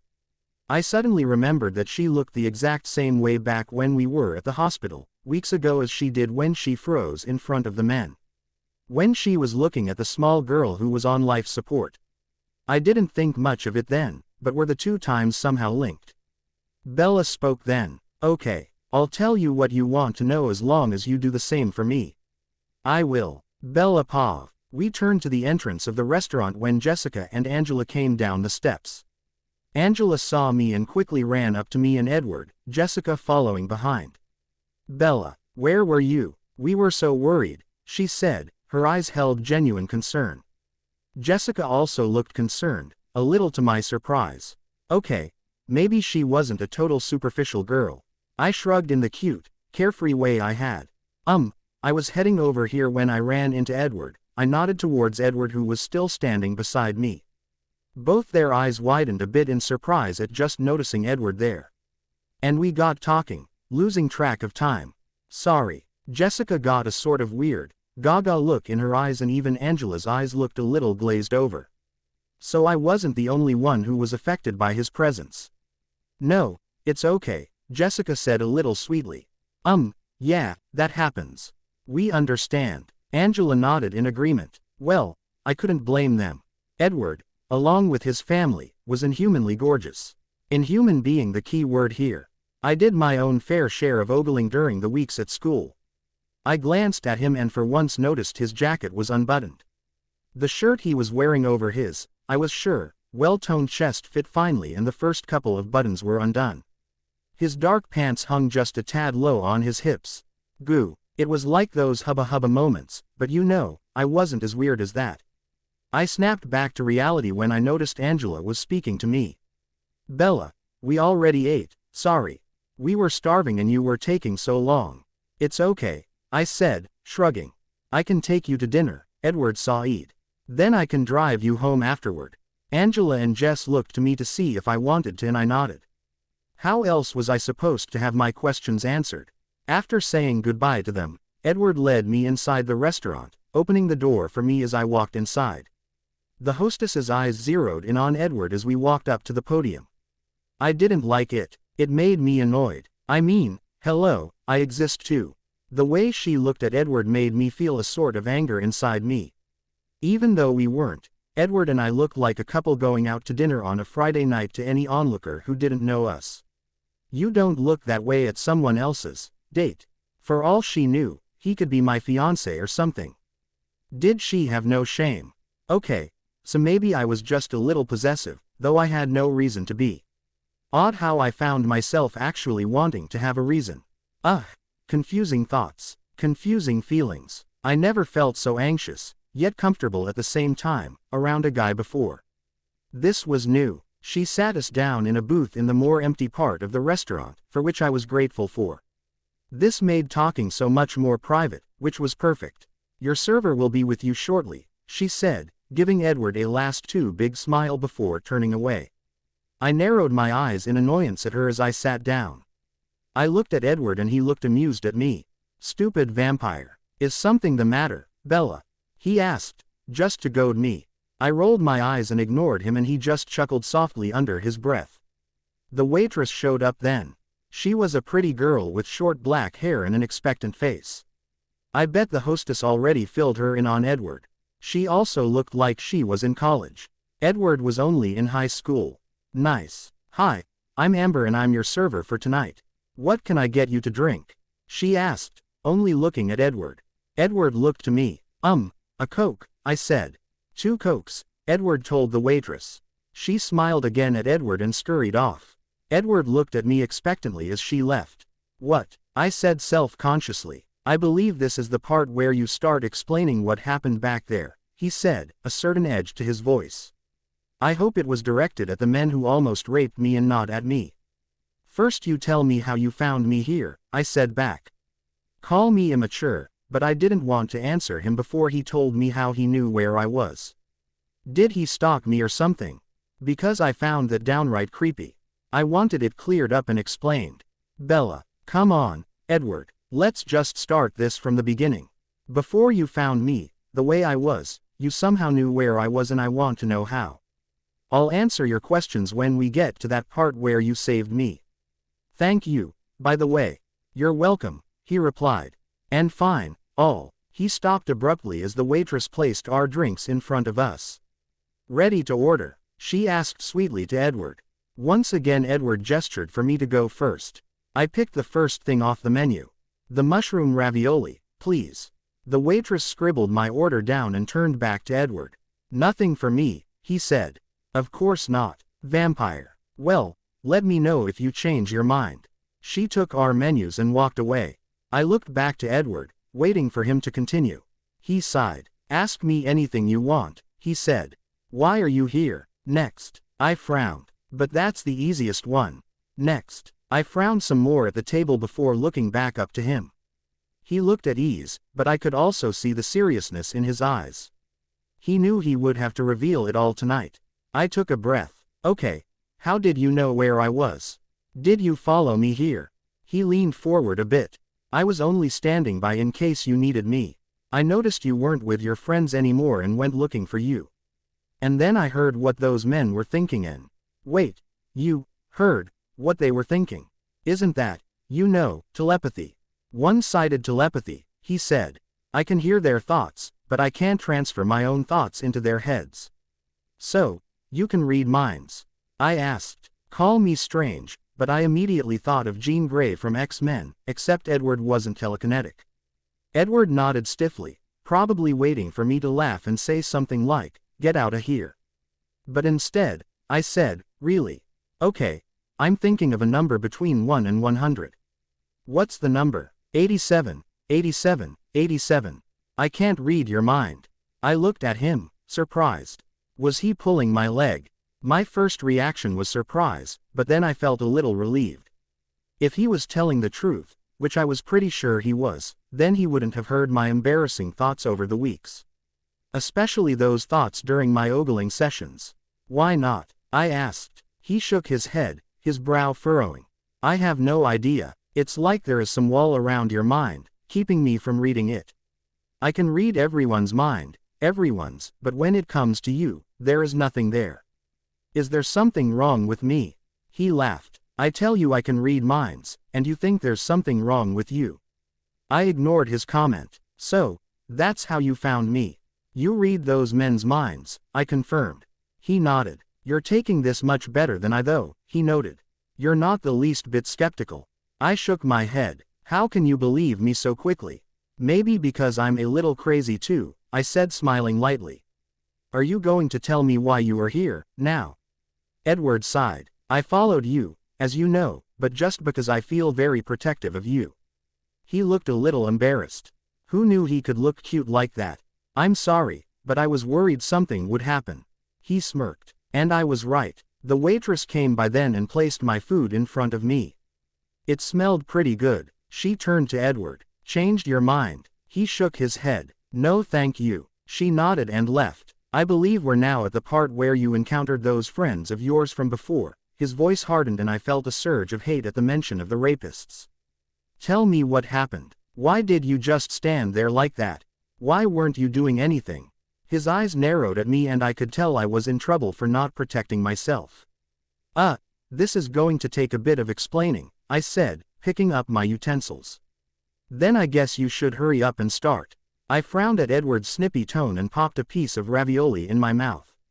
It was really good. I swallowed it and took a sip of my Coke before finally answering Snippy McSnipperson. Just to say beforehand, me not doing anything to protect myself, me just standing there, was involuntary. I couldn't control what was happening. Believe me, I did not intend to make myself entirely submissive like that. Go on. I'll need to explain everything for you to understand what happened. Just say what you need to say, Bella. I took a deep breath, staring at my food. I can see numbers. I looked up at Edward and he looked confused. I wouldn't have expected anything different. He cocked an eyebrow in his confusion. Numbers, he said skeptically. I resisted the urge to roll my eyes. He had every right to be skeptical. I hadn't fully explained myself yet. Yeah, numbers, I confirmed. I know it sounds weird, but I don't mean numbers on a page or just random hallucinations. I mean I see numbers at the tops of people's heads. I don't understand. I ate another piece of the ravioli and gestured around the restaurant at other tables with families, friends, and couples. Every single person around us, that blonde guy over there or that old lady to your right, has a series of numbers just floating above their heads. I can see them right now. I eyed the floating digits above a little kid's noggin. They're always there. Just floating. About 8 numbers are above each head and for everyone, they're different. I turned back to Edward and he looked a mix of surprised, skeptical, confused, and curious. Nothing I didn't expect. My power wasn't exactly something that's been heard of before. I was nervous though that he wouldn't believe me. This was the first time I ever really explained to anyone my secret. And what do the numbers mean? He asked. They tell me when a person will die, I replied in a quiet voice. His eyes widened a little. I shrugged. Yeah, I know it's morbid, but it's true. Is that why you always look at the tops of people's heads whenever you speak with someone? What, You always quickly glance at the tops of the heads of people you speak to. I don't know if it's just an automatic thing or not, but you do. You've noticed that, yes. I doubt anyone else has though, so don't worry. I looked down sheepishly. Yeah, that's why I do it. And it is something automatic. I do it without thinking. I'm not psychotic, but I'm just curious to see others' numbers. The numbers are just there. How can you expect me not to look at them? Edward nodded. And what does this have to do with what happened earlier? I ate more of my food and took another sip of my Coke. There's another part of my ability I could do without. You see, if I see anyone who is going to die in 24 hours or less, then I get a vision of his or her death. It just happens and I hate it. That's what happened at the hospital, when I saw that little girl on the life support. I saw her death, so you just get a vision of how this person is going to die if you see him or her about a day or less beforehand. He clarified. I nodded. And so one of those men was going to die soon, and when you saw his face you were pulled into a vision, and thus became immobile and dead to your surroundings. Your mind was in the vision. I nodded again. Exactly. I took another bite of my food. These numbers are just above every person's head. They're always there. It's basically a part of your normal everyday vision. Yeah, that's right. He still looked skeptical and disbelieving. I sighed in irritation and put down my fork. You don't believe me, do you? I said. I shouldn't have expected otherwise. I'm just the loony who makes up things. Stop making things up, Bella, Renee had told me. Edward would probably tell me the same. Was it really so hard to believe? Yes, it was. I'm sorry, Bella, Edward sighed apologetically. I've never heard of something like that before and it seems so far-fetched.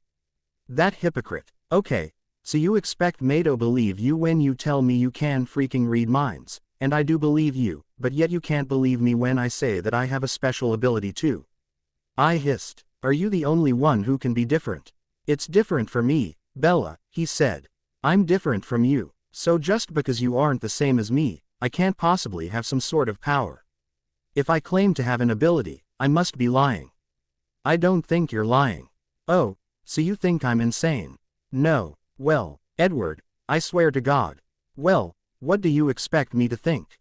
He demanded, running a hand through his hair. You just tell me you can see numbers and visions. You can't expect me to believe you just like that. You can't blame me for being doubtful.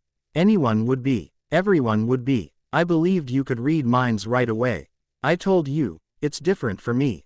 Well, what about the time I saved Connor from the van? You know how I knew to save him.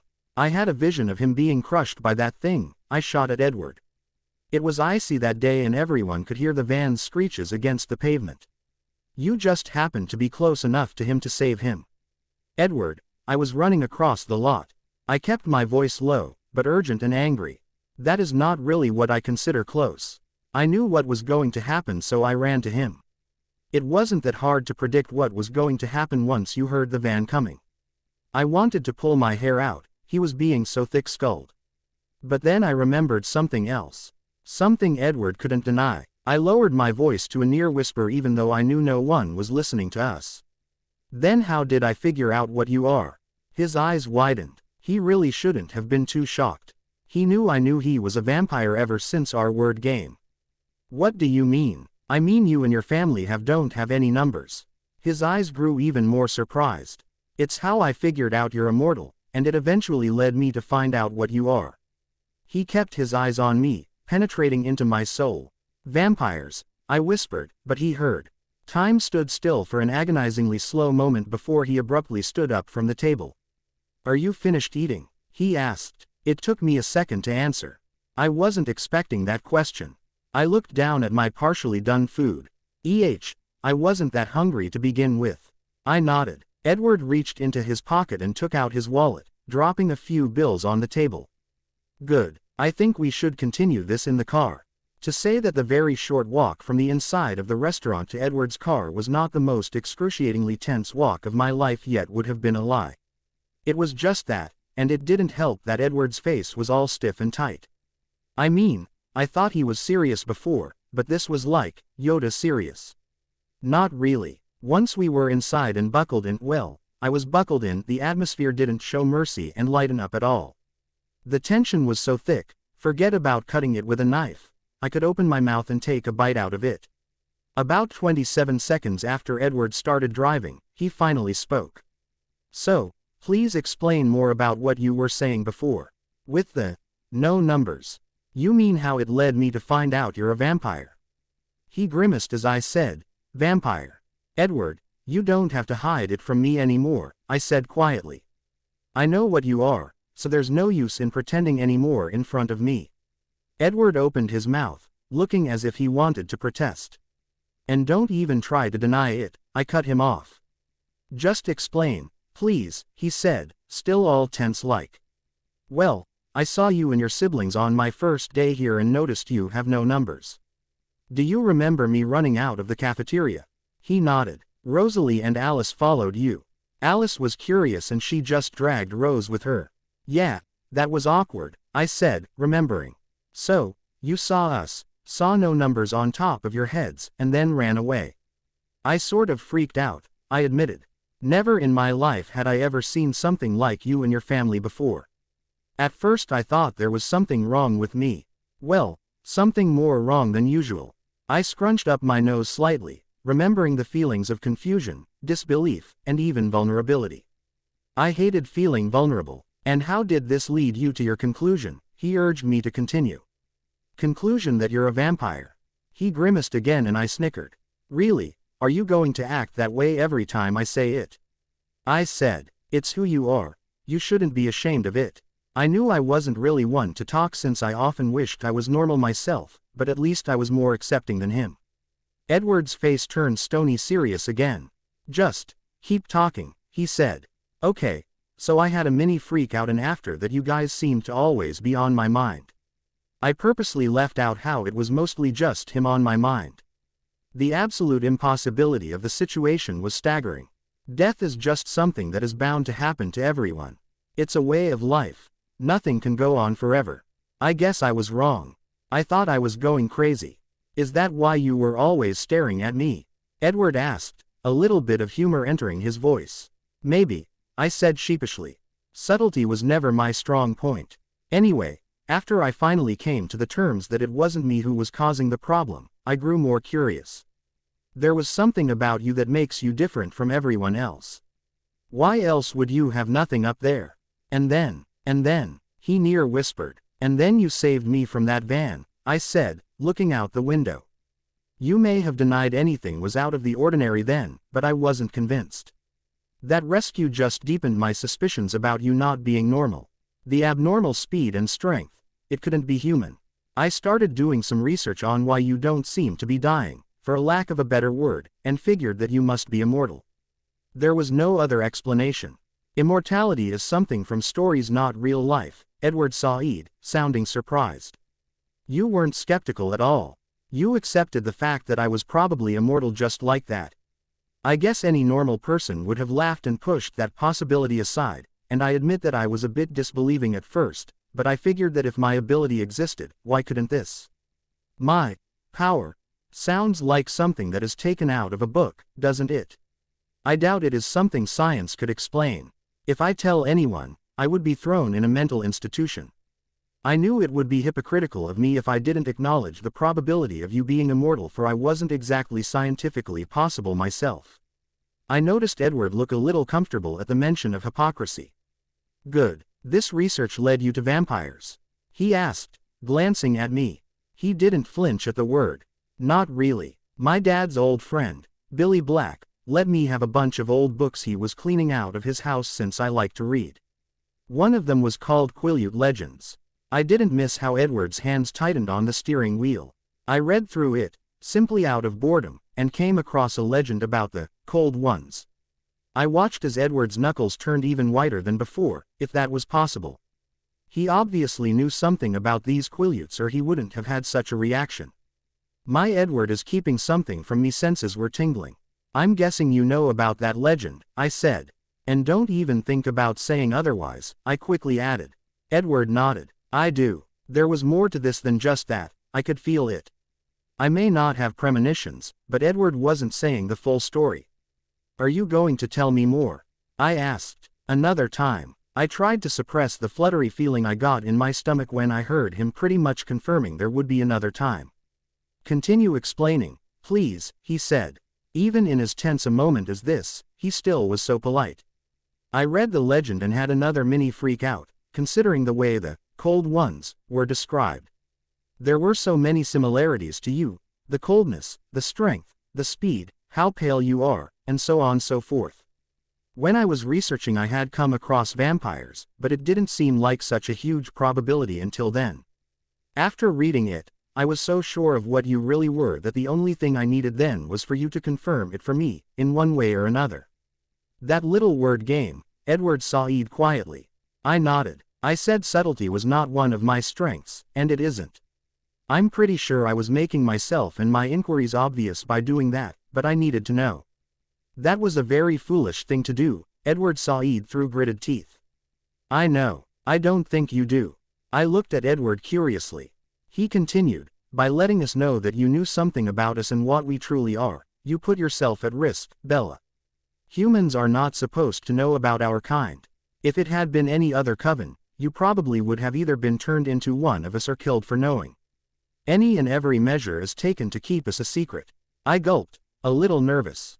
Although it may not have been very smart, at least not to others, I trusted Edward. Yet that didn't stop me from having that little nagging thought in the back of my brain, now he's going to take you to the woods and murder you.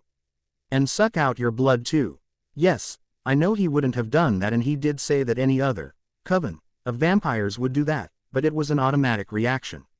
Well, curiosity killed the cat, I said teasingly, to lighten up the mood. Only Edward's mood was not to be lightened. Pity, if I hadn't defended you, that saying could have come true, he said darkly. A shiver ran up my spine. It was silent for a few moments. I didn't even want to think about what could have happened. I remembered how livid Rosalie Hale looked back at school. Would she have let me live? So that's basically it, I said moments later, trying to shake off the creepy feeling of almost bringing on a near-death experience. That's how I found out about you. And you say it's only my family and I who are like this. You have never encountered anyone with no numbers before? He asked. I shook my head. Only you guys. You used to live in Phoenix, right? Arizona. Yeah. He chuckled humorlessly. That makes sense. What? I said, puzzled. How? Phoenix is always sunny. It is not an ideal place for a vampire to go to, let alone live, so it makes sense that you've never seen one of us before. He glanced over at me and smirked, though he still looked tense and brooding. Why else do you think my family and I live in the rainiest state? There's a reason behind it, you know. I turned more towards him in my seat. So it's true that vampires burn in the sun. Is that why you were away from school when it was sunny out? Edward shook his head. That's just a myth. We don't burn in the sun, but we definitely do something out of the ordinary when in the sunshine. And yes, I was away from school that sunny day because if I did go to school, it would have been disastrous. So what do you do in the sunshine, if not burn to ashes? I asked, genuinely curious. Now that he was openly admitting he was a vampire, and actually telling me things about him to top it off, I was not going to lose any chance to milk information out of him. Edward hesitated before answering, looking like he was thinking hard about something. I'll show you sometime, he finally said. I knew I wasn't going to get it any better than that, so I let it go. Also, I was cheering on the inside about getting to spend more time with him. Silence fell over the car for a moment before I said, almost whispering, so, do you believe me now? I looked down at my hands in my lap, clasping them together, twisting my fingers this way and that. I bit my bottom lip. He didn't answer right away. In fact, he didn't answer for a long time. So long in fact, that I looked over at him to see if he even heard me. He looked very tense, surprise, and deep in thought. It was obvious he was thinking long and hard over this, and although it was rather hypocritical of him, I couldn't be too mad. My power did seem rather far-fetched. People have claimed to be able to read minds before, but seeing numbers. No has ever said to do that. Yes, it was so quiet I almost missed it. That one word in that velvet whisper which made my shoulders sag with relief. I didn't know why I wanted him to so badly believe me, but I guess I was tired of keeping it in. I wanted the first person to know, other than Renee who never believed me anyway, to not think I was crazy. I didn't want Edward of all people to think I was mentally unstable, because I wasn't. I wanted to be accepted for who I was and for him to take me seriously. I was hoping he would understand the best since he was not normal like everyone else, but apparently I was wrong at first. Now, hopefully, he did understand. So you do actually believe me? You don't think I'm just insane? I asked, needing to make sure. Edward looked back at me, nothing but honesty in his eyes. Yes, I do believe you. I was doubtful at first, of course, but after you've explained all this to me, it can't just be a coincidence that you cannot see these numbers for my kind and my kind only. I am immortal, Bella, immortal to time anyway, and it can't just be chance that you see numbers for everyone except my family and I. If it really all was in your head, and none of it was real, then why didn't you see numbers for me? It couldn't have been coincidence. Thank you, I said, and meaning it. It felt nice to be believed. To be taken seriously. I'm sorry for not believing you before, Edward apologized. I wanted to believe you, but something like that, for a human no less, is just unheard of. Like your numbers, it is just common knowledge that humans don't have supernatural abilities like that. Forgive me for sounding ignorant, but that's how it has always been, until now. He thought for a second. If this is possible for you, are there other humans who have strange powers too? I shrugged. If there are, they're all in hiding. A sudden thought came to me. Like that special school in the X-Men. If I exist, there could be others and we could band together. Edward finally dropped a tiny bit of his stiff exterior to look amusedly at me. Wolverine was one of my childhood crushes, so sue me. As much as I didn't want to, I directed the conversation back down the serious route. Is it really that impossible for a human to have a power? Well, not anymore, he answered dryly. Really, though, it is completely unheard of. Humans are normal. They don't have anything to do with the supernatural or mythical creatures. So when you said it was different for you to have an ability, I meant that I am a vampire and that you're a human. It is far more likely for a vampire to have powers than a human. But you were all humans once, weren't you? Edward paused. Yes, we were, but that doesn't change anything. I couldn't read minds until I was changed. As a human, I was powerless. Vampires don't really develop powers, if they are meant to have any, until after the change. Why do you think that is? I don't really know, but I'm guessing it has a connection to how we were as humans. My father, Carlyle, theorizes that certain strong characteristics we possessed as humans were strengthened even further after being changed. This evolved into our powers. Not everyone has power though. So for me, Carlyle thinks I was able to tell what people were thinking easily in my human life, and this led to telepathy once I was changed. That was actually a very good theory, though my main focus was on what Edward said about him being changed. He had a human life before this. I wanted to ask him about it, but I doubted he wanted to talk about something so personal to me. But then again, this vampire stuff was pretty personal too. I decided to say something else instead. I already have a pretty developed, unrealistic power. If I were to be turned into one of you, would my power stay the same or strengthen as your father's theory says? I honestly don't know, Edward said truthfully. Edward turned to look at me. I could feel his gaze burning a nice damn hole in the side of my head. I turned to look back at him. His golden eyes were looking at me, they didn't seem focused. I could tell he was lost in thought. He looked disturbed. What's wrong? I asked Edward. He sighed and ran a hand through his disheveled bronze hair. You know I'm a vampire. I laughed lightly. Well, yeah, I do. I thought I made that pretty clear. What do you think about it? I furrowed my eyebrows in confusion. What do you mean? I mean, what do you think about me being a monster? He said, almost growling. That was animalistic. You couldn't have just learned about me being what I am, being a predator, and be perfectly at ease with it. I've been waiting this entire time for you to ask me the most important question. What do I eat? He looked so frustrated and angry that for a split second, I was afraid. His tone was harsher than I had ever heard him use. You won't hurt me, I whispered. I was confident he wouldn't hurt me. I knew it was reckless or incredibly stupid, or a combination of both, but I trusted him. I may have been a little freaked out at first, but that was just my primal instincts of self-preservation kicking in. Now that I've had time to think about it, and get to know Edward, though there was much more I still wanted to know, I trusted him.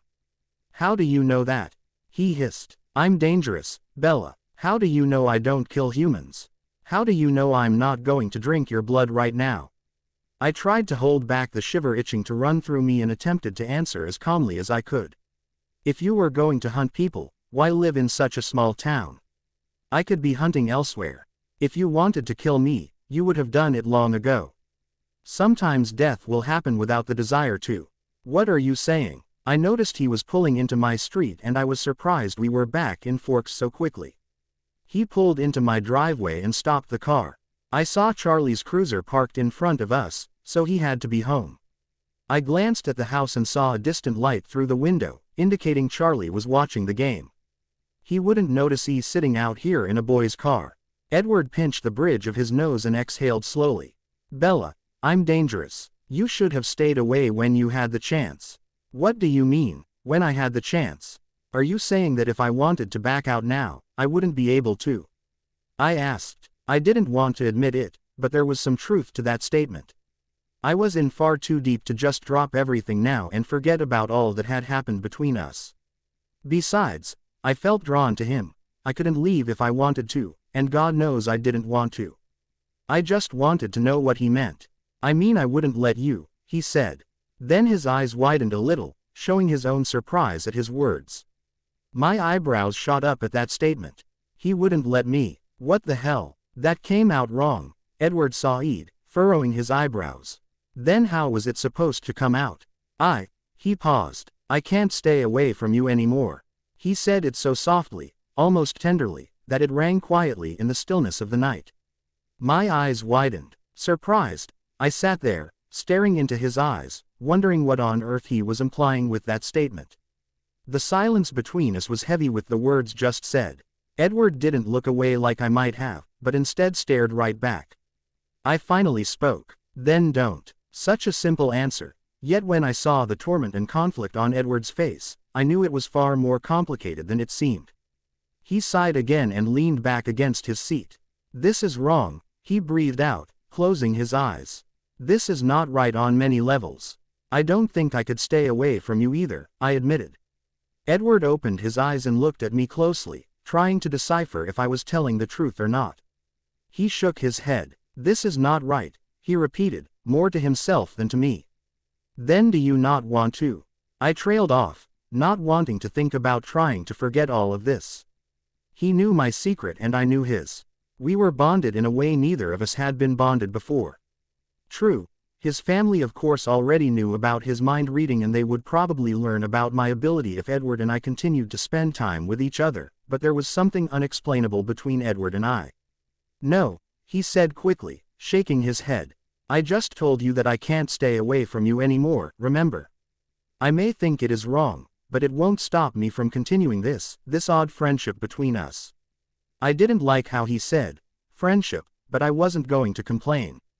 I nodded and glanced at my watch. I should go inside now. It's getting late. I'll see you at school. Yes, he answered shortly. I turned around to get out when I remembered something suddenly. Wait, I said, turning back. He looked at me curiously. You never clarified this before. Do you drink from humans? I didn't want to say it, but it would definitely throw a huge wedge between us if he did. I didn't think I would be able to accept he was eating my fellow man, for God's sake. He chuckled darkly. No, I don't. My family and I only hunt animals. Lucky for you. Why? I asked, cocking my head slightly to the side. I'll explain it to you later. Okay. I paused. I figured you didn't drink from humans, anyway. Edward raised his eyebrows at me. And how would you know that? Your eyes aren't red. The legend said the cold ones had red eyes from the human blood they drank. Your eyes are a golden-ish color. Nowhere near red, I explained. How do you know I'm not wearing contacts? I snorted. If you were trying to hide red eyes, you would have chosen contacts that were less conspicuous than gold. Come on, yellow eyes. I don't know if that's genetically possible, and if it is, then it would be very rare. If you were really trying to hide being a vampire, you would have chosen green or brown or an eye color like that.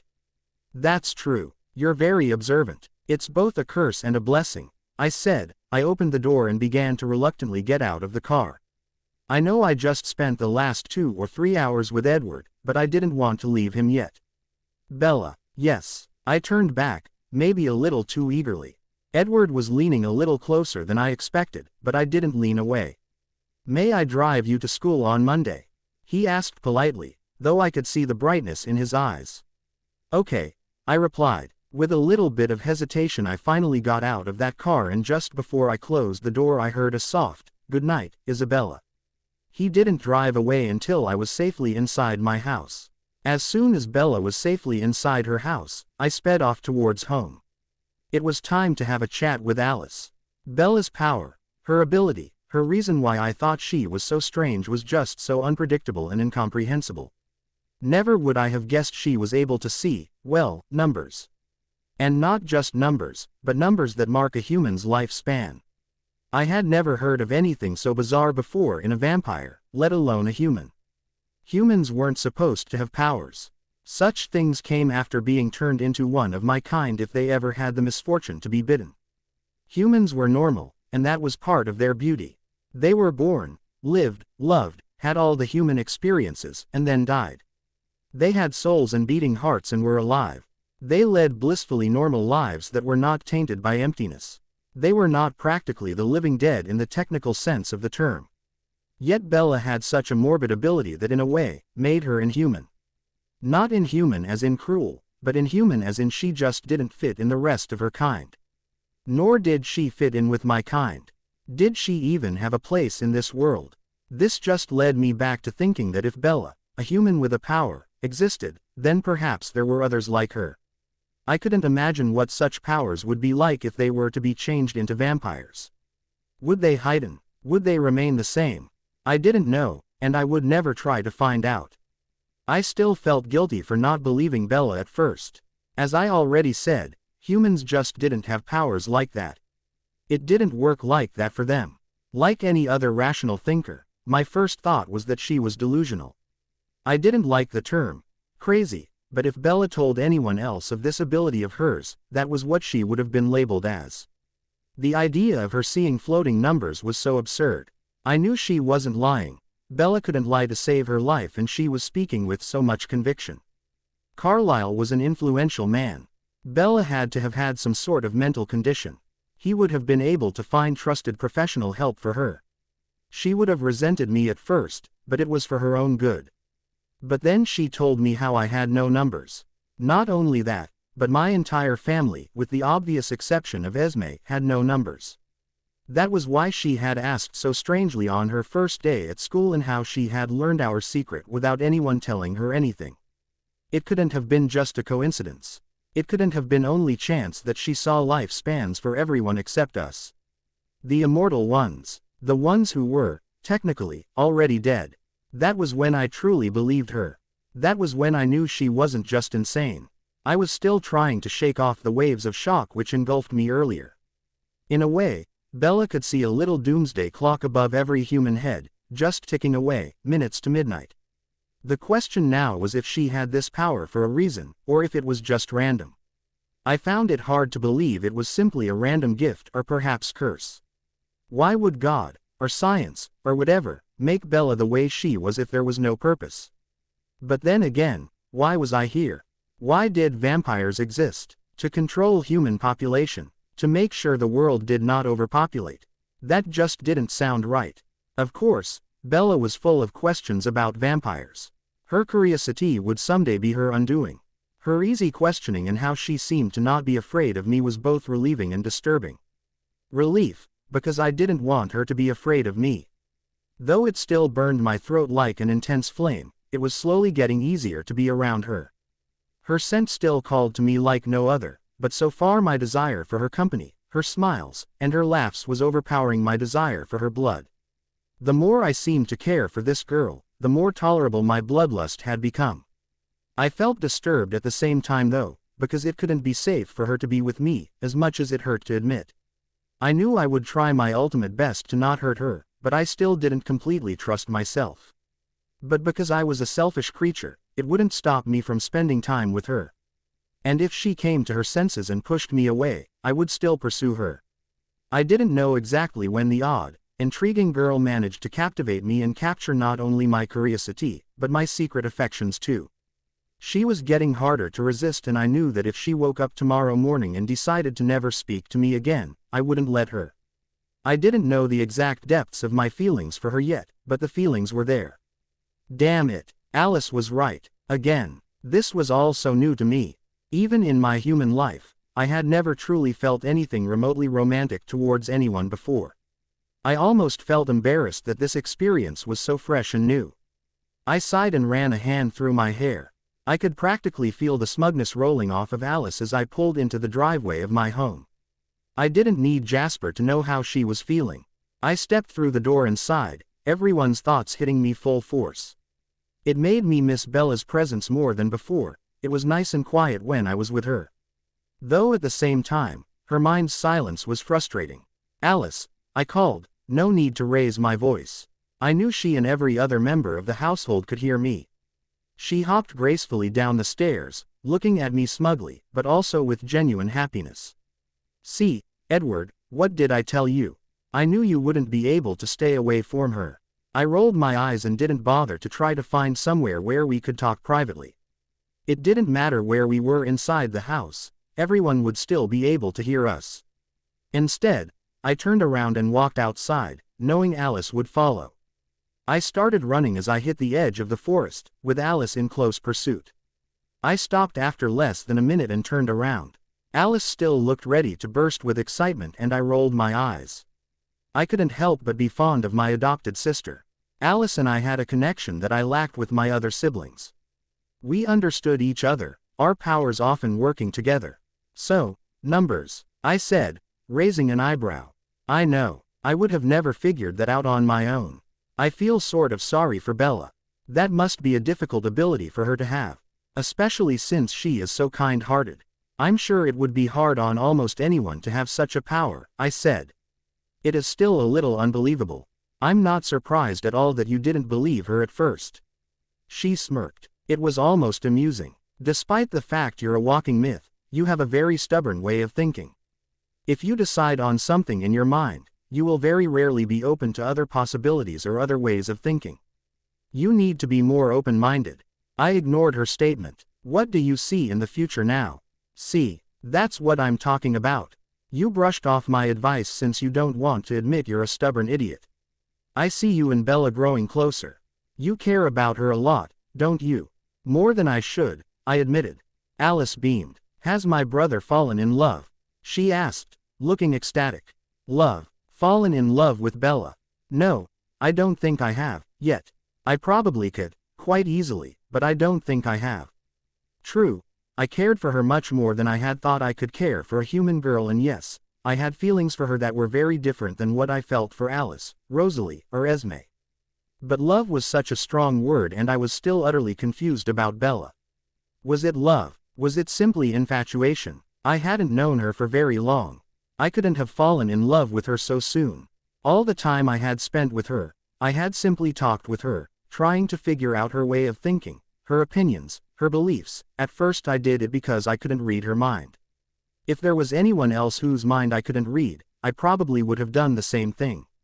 But after a little while, it became so interesting and captivating to listen to her, that I genuinely wanted to get to know her better.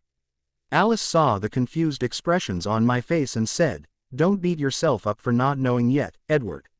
You've never had feelings like these for anyone else before. You've been loveless for over 100 years. You were never confused with Jasper," I said. "Shouldn't love be something you just know? Something you don't even need to think about since you just know?" She giggled. "You're kind of cute when you're so clueless and innocent. I feel like a big sister giving her little brother girl advice."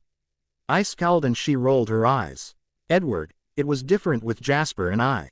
I had already seen the future and knew we'd end up together.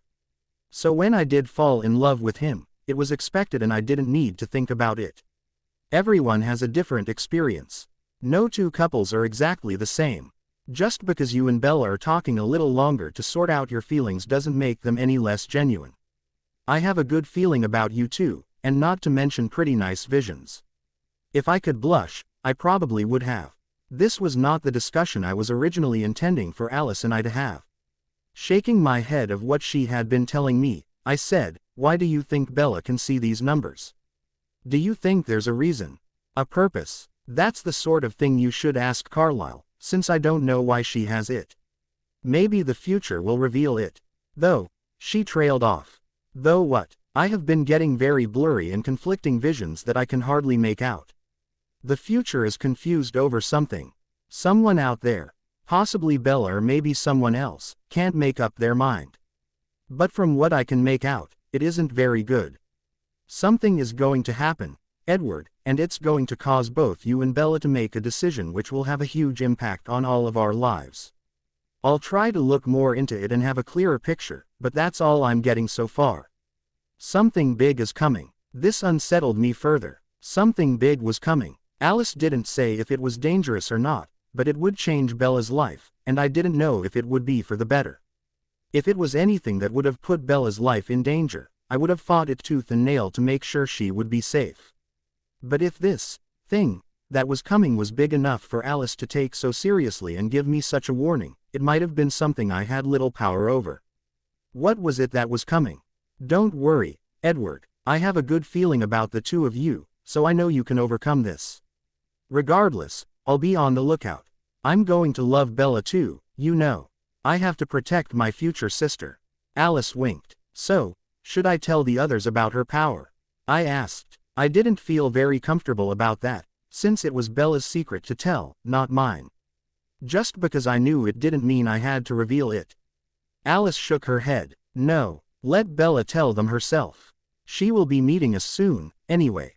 She will." Was I truly ready to involve her in my life so much? Though I supposed it was already too late, considering she knew my family was actually a coven of vampires living clandestine lives. Yes, she will, soon. I can't wait, though I know Rosalie won't be thrilled. "Don't worry, I'll talk to her." "Thank you, Alice," I said, meaning it. My sister could be overbearing and annoying at times, but she always had my back, and sometimes she even had a heart that rivaled Esme's. We ran back to the house and to the overly curious eyes of our family, but we revealed nothing of our conversation in the forest. The night dragged on and I became restless. I wouldn't be seeing Bella until Monday, and it was only Friday night. Well, actually, it was the very early dark hours of Saturday morning, but it would still be far too long before I could see Bella again. This eagerness to see Bella was more powerful than it had been before, and it troubled me, but I didn't dwell on it. I was selfish and just wanted to see her again, to make sure she was safe. Feeling like the lowest scum of the earth, I told my family I was going out for a run, though I was sure Alice knew where I was actually going. I felt like such a dirty stalker, a peeping Tom, and I knew I was. But I couldn't stop myself. I ran into Forks, knowing my feet could take me to where I wanted to go far faster than any vehicle. I ran until I was well into the small town, and made my way to a small house with a red truck and a police cruiser in front. The Swan residence. It was 1:30 in the morning and the entire town was sleeping. Like I had expected, the windows of Bella's home were dark and her father's steady breathing and heartbeat could be heard inside. I obviously wasn't going to go in through the front door. If there was one thing a vampire couldn't do, it was walk through solid matter. I would have had to break the lock to get inside, and that wasn't an option. There was tall, sturdy tree that grew past a window on the second story of the house. That was it. I quickly climbed up the tree and peeked into the window. If my heart had been beating, it would have momentarily stopped. It was her room. Bella was lying asleep on her bed. Her comforter was on the floor and her legs tangled in the sheets. She was not sleeping peacefully, at least not this night. I slowly pushed the window open, relieved it wasn't locked. I cringed as it made a screeching noise. I would have to remember oil for next time, I thought. Next time. I shook my head. Stalking her like this disgusted me. I should go back and leave her alone for the night. But another look at Bella, sleeping in her bed, made me halt my trip back home. Before I knew it, I soundlessly jumped into her room, holding my breath. Since this was Bella's bedroom, I knew her scent would be not only over everything, but also in large concentration. I couldn't be reckless. I looked around slowly. The room was cluttered, but kept clean. There was a rocking chair in the corner, making me puzzled.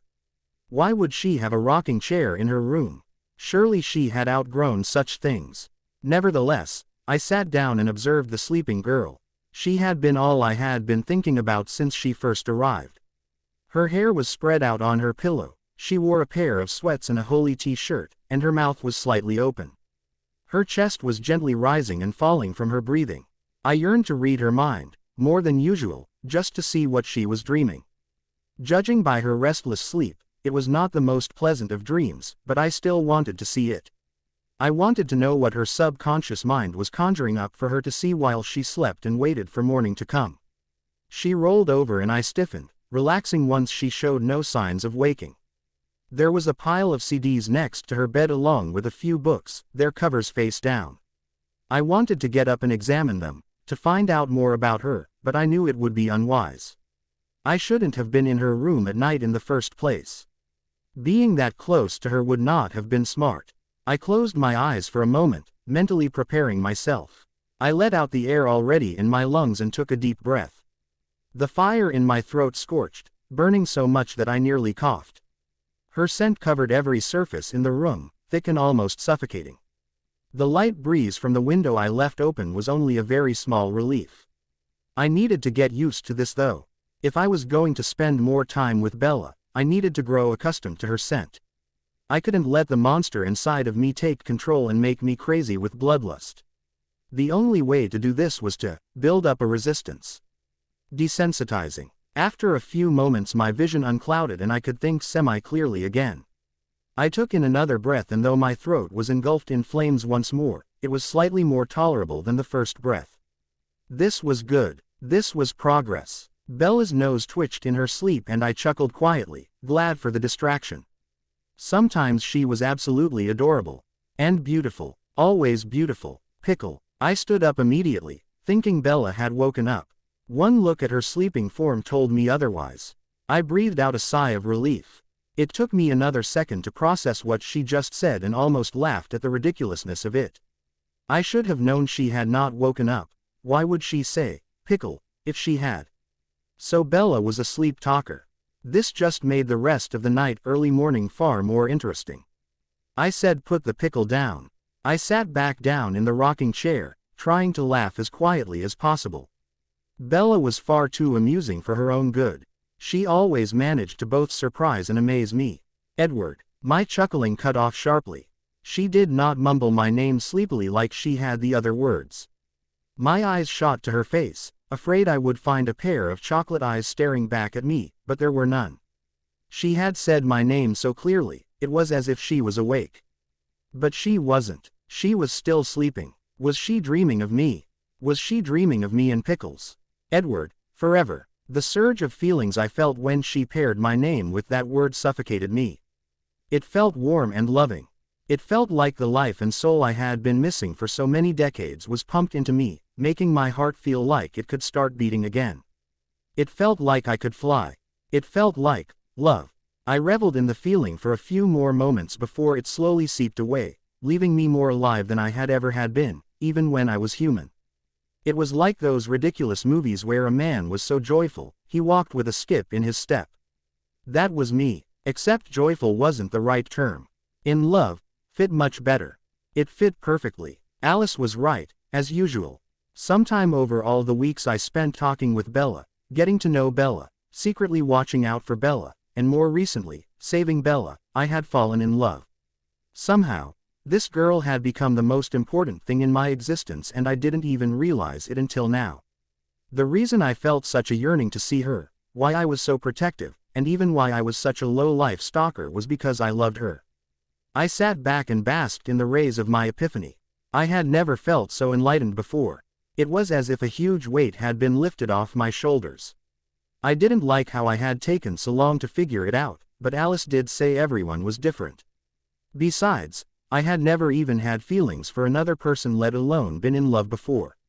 I wasn't too surprised I didn't know it even though it had been right in my face. Bella said my name a couple more times before settling down and finally going silent. I took this as my cue to leave, even though I wasn't especially eager to. I mentally reminded myself to get some oil as I slipped through the screechy window and onto the tree branch outside. The cool night air was a slight relief from Bella's burning scent. Who was he? I paused as I heard the voice. It had to be from someone's mind since no one was awake at this hour and Bella was the only person in sight. The voice certainly did not belong to Bella. It was a man's voice, oddly eerie and cold. And tired. Very tired. It wasn't Charlie's voice either. So whose was it? I then remembered that humans had people in their dreams. It came from inside Bella's house, so it must have been part of Charlie's dream. I had been paying him no attention the entire time I was there, so I didn't know what he was dreaming about. I didn't bother to look or listen. It was of little importance to me. I jumped down from the tree and picked a leaf off of my sleeve. Ah, he's one of them. I vaguely wondered who that person was in Charlie's dream, but didn't care to find out. I needed to run around a bit, still reeling slightly from the river of emotions I felt before. I wanted to return home too. I felt like playing my piano. Turning the corner of Bella's street, I sped off towards home. I had strange dreams last night. It started off normal. Well, as normal as a dream could get. I was in my kitchen, making a sandwich for Charlie, adding extra pickles, just the way he liked it. Apparently, I had a cat, though I have no idea where it came from. The cat was playing with the pickles and I was telling it to put the pickle down when it suddenly got dark outside. Confused, I stepped out in my backyard, looking up at the sky. Suddenly, a maze surrounded me. A really big and complicated maze. It was dark and cold and I had no idea what I was doing or which direction I was supposed to go. Scared, I started walking. Just walking aimlessly through the maze. It seemed endless and I kept running into dead ends. Then I got that eerie feeling that someone was watching me. That feeling when the hairs on the back of your neck stand up and the Twilight Zone music starts playing in the background. And then you whirl around, hair flying movie star-like. And no one is there. Yet you still have that feeling of someone watching. This happened to me while I was in the dark, confusing maze. No one was there, but the creepy feeling remained. Then I heard his voice. Edward's voice, saying my name and nothing more. But he wasn't there with me. It was sort of like the weird someone is watching feeling. No one there, but you could still feel it, but in this case, I didn't feel his voice. I heard it, and then I started running and running, trying to get to Edward since I trusted him to get me out of this mess, like he had gotten me out of so many messes before. But as I ran, his voice seemed to get farther away. I ran into more dead ends than before and soon, Edward's voice was replaced by a ghostly whisper. Sounding vaguely familiar and sort of like a tired, old man. Isabella. I stopped running and looked around, even though I knew by then that no one would be there. Isabella. The dream ended abruptly as I suddenly woke up, snapping up into a sitting position, breathing heavily and with a sweaty forehead. I tried to slow down the beating of my heart and calm down my breathing as I swiped away the hair sticking to my forehead. It was still dark out. My clock said it was only 4 in the morning. Sighing, I fell back onto my pillow and stared at the ceiling. The pale moonlight from my window was causing the tree outside to cast a shadow across my room. I started getting sleepy again and my eyes started to drift close. But then I got that feeling all over again. The feeling that someone was looking at me. Watching me. I stared around the room, seeing no one. I cautiously turned on the light on my bedside table. My eyes immediately squinted, not used to the sudden light after sleeping in the dark for hours. I slowly rose from my bed, taking a few steps. I was standing in the middle of my room. Doing a 360, I surveyed the room, even opening my door and looking down the hallway. There was no one, but the feeling that someone was there with me never left. I was about to return to my bed when I spotted my closet. Someone could fit in there quite easily, waiting to pop out again as soon as I returned to bed and turned out the light. I walked slowly towards my closet, my hand reaching for the knob. My heart was beating rapidly within my chest. So what if someone was in the closet? What would I do? Scream for Charlie, hurl a book at the intruder, jump out the window, then after making sure both my legs were intact, run down the street.